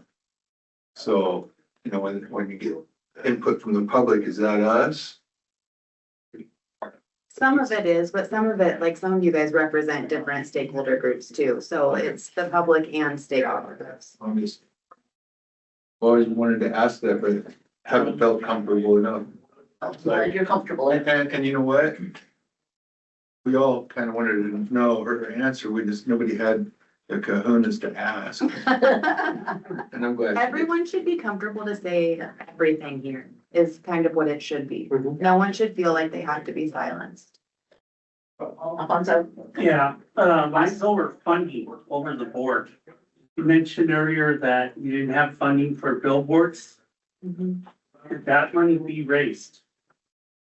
Oof, I'd have to look into that. So things get weird, like DOE cannot request money. We can't, we can't solicit it. We can't or donations. We can't do anything. I also can't advise you guys to do that. So we'd have to look at what that looks like. There's a maximum per person too that you could do, Yeah, 25 or 50, I think. yeah, I can give $20, but that's not gonna go very far. So we can work with legal and see what we can find out. I know Ryan or Roberto have more, like Ryan's group, Quality was able to have a booth at the Sportsman's Show. That's nothing that DOE would be able to do, so. Okay, well, if you could have a more precise answer, maybe Yeah. you can read. We'll dig into For the it. next meeting. Yeah, absolutely. If I can chime on to that too, this is not gonna be super helpful, I know, but the best response I can give to that is contact your local representatives to provide your input on this as well. One thing that'd be nice though, is we got all these projects out there, and when we get a presentation on a project, we have the manager or the leader or the guy responsible, say what they want from us. We're gonna present the 324 meeting. This is what we want from you. Okay, or something like that, where we have actually an understanding that a manager is gonna read this advice and possibly do something. Yeah, narrow it down. All right, we need to wrap this up. Josh, what do you need for subcommittee report or subcommittee information input? So none of the subcommittees have met since our last subcommittee report, so Right. as needed. I'm saying not reports. We're not doing reports. We met. We're not doing reports. It's what do you need for committee week in 2 weeks? Is there anything you need from the committee chairs? Nothing within the bounds of today's meeting. Or do you guys have questions that we need to get answered? Why, we will have a Hanford, presentation at the, Horn Rapids at the B reactor? at the B reactor tour to support lids. Mhm. And so, guys, I mean, when you see it come up, it'll be the first week in May. Otherwise, I'm out of town. So look for that meeting and come. We're hoping for May 7th, but it's not confirmed yet. Okay. And this would be an evening meeting or? Afternoon, it's not evening, but There's a handful of details on that subcommittee we can be sorted out, but we will have the information in your inboxes as soon as that gets sorted. Thanks. I really appreciate your emails. I really do. Okay, in the last 3 minutes, does anybody have anything they want to say, add, thoughts concerning today's meeting, besides the condition of the room? Which was the test. I was gonna bring up the Yakima's, event that's coming up at Bateman Island on Friday. So those and with the, removal of the causeway, I'll put my Yakima Basin Fish and Wildlife Recovery Board hat on. And they're having a little, Bateman Island, they've cut out the man-made, causeway, and now the Columbia River water is flowing through there, polluting, Kennewick's water. But I saw they put a silk curtain in, maybe that'll stop it. Anything else on board business, Ryan? I'll be very quick. I know it's the end of the day. I'm gonna throw the same pitch Stephanie did in our agency updates. Rev 9 is gonna be launching. We're still on track for June 29th. Big site-wide permanent comment period. Our website page launched, and I shared with the HAB members. If you guys need the link, let me send it to you. I'm happy to share it again. There's some additional information on there about some of the upcoming public involvement opportunities. We have the awesome virtual baseball cards. You can check out all the sites, and we also launched an interactive map where you can actually go around the Hampton site and click on the 52 units and the permits. So go check it out and do your homework. Can we include a public hearing part at the HAB meeting in July? Brings the baseball. I think it's No, gonna be, absolutely. July is getting packed. Trying to track your question, Tom. You're asking for to do a public hearing on Rev 9 at the July. Like the public meeting, but at the HAB meeting. Yeah. So we're doing informational meetings June 10th and July 15th. We're aiming to do the hearings more towards the end of the comment period, so folks have time to look at comments and stuff. But we are planning regional public hearings tentatively in Richland, Seattle, Portland, Eastern Oregon, and online. So there'll be lots of opportunities to formally submit comments. Most preferably. If you have other strategy ideas, be sure to bring them to the COE meeting, most likely May 6th. Yes, Chris. Okay. The last 3 or 4 advices we put out have all had a bullet or two about metrics. What if we put out an advice simply on metrics and just took bullets from the past, going back 5 or 6 or 7 advices that had a bullet on metrics, and just took it out of there to emphasize the fact that we think this is important, and this has been, these bullets have appeared in the last X number of advices themselves. We have to ask the agencies if they want that advice because it has to make it on their agenda. Yeah, I think that's good. Megan's gonna have to look into I that. think this is one of the problems we have, is I don't think we ought to ask the agency advice if we think it's important. I think first Megan's gonna have to look and see whether we're allowed to do it. Can you just? And then Are we adjourned? all right, I think we're done. Anybody have any last minute stuff? Yes, Charlie. I just have a question. For those of us whose applications are found in the Quagmire, what's the latest information? It got submitted, so we submitted one about 3 weeks. What? The applications got submitted. Yeah, that's all we know. Got the black hole of the Forestall building. They moved, so I don't think they can get anymore. Yeah, Are we closed? yeah. Thank you, everybody. Over, thank you. Thank you, everybody. Thank you. Well, thank you.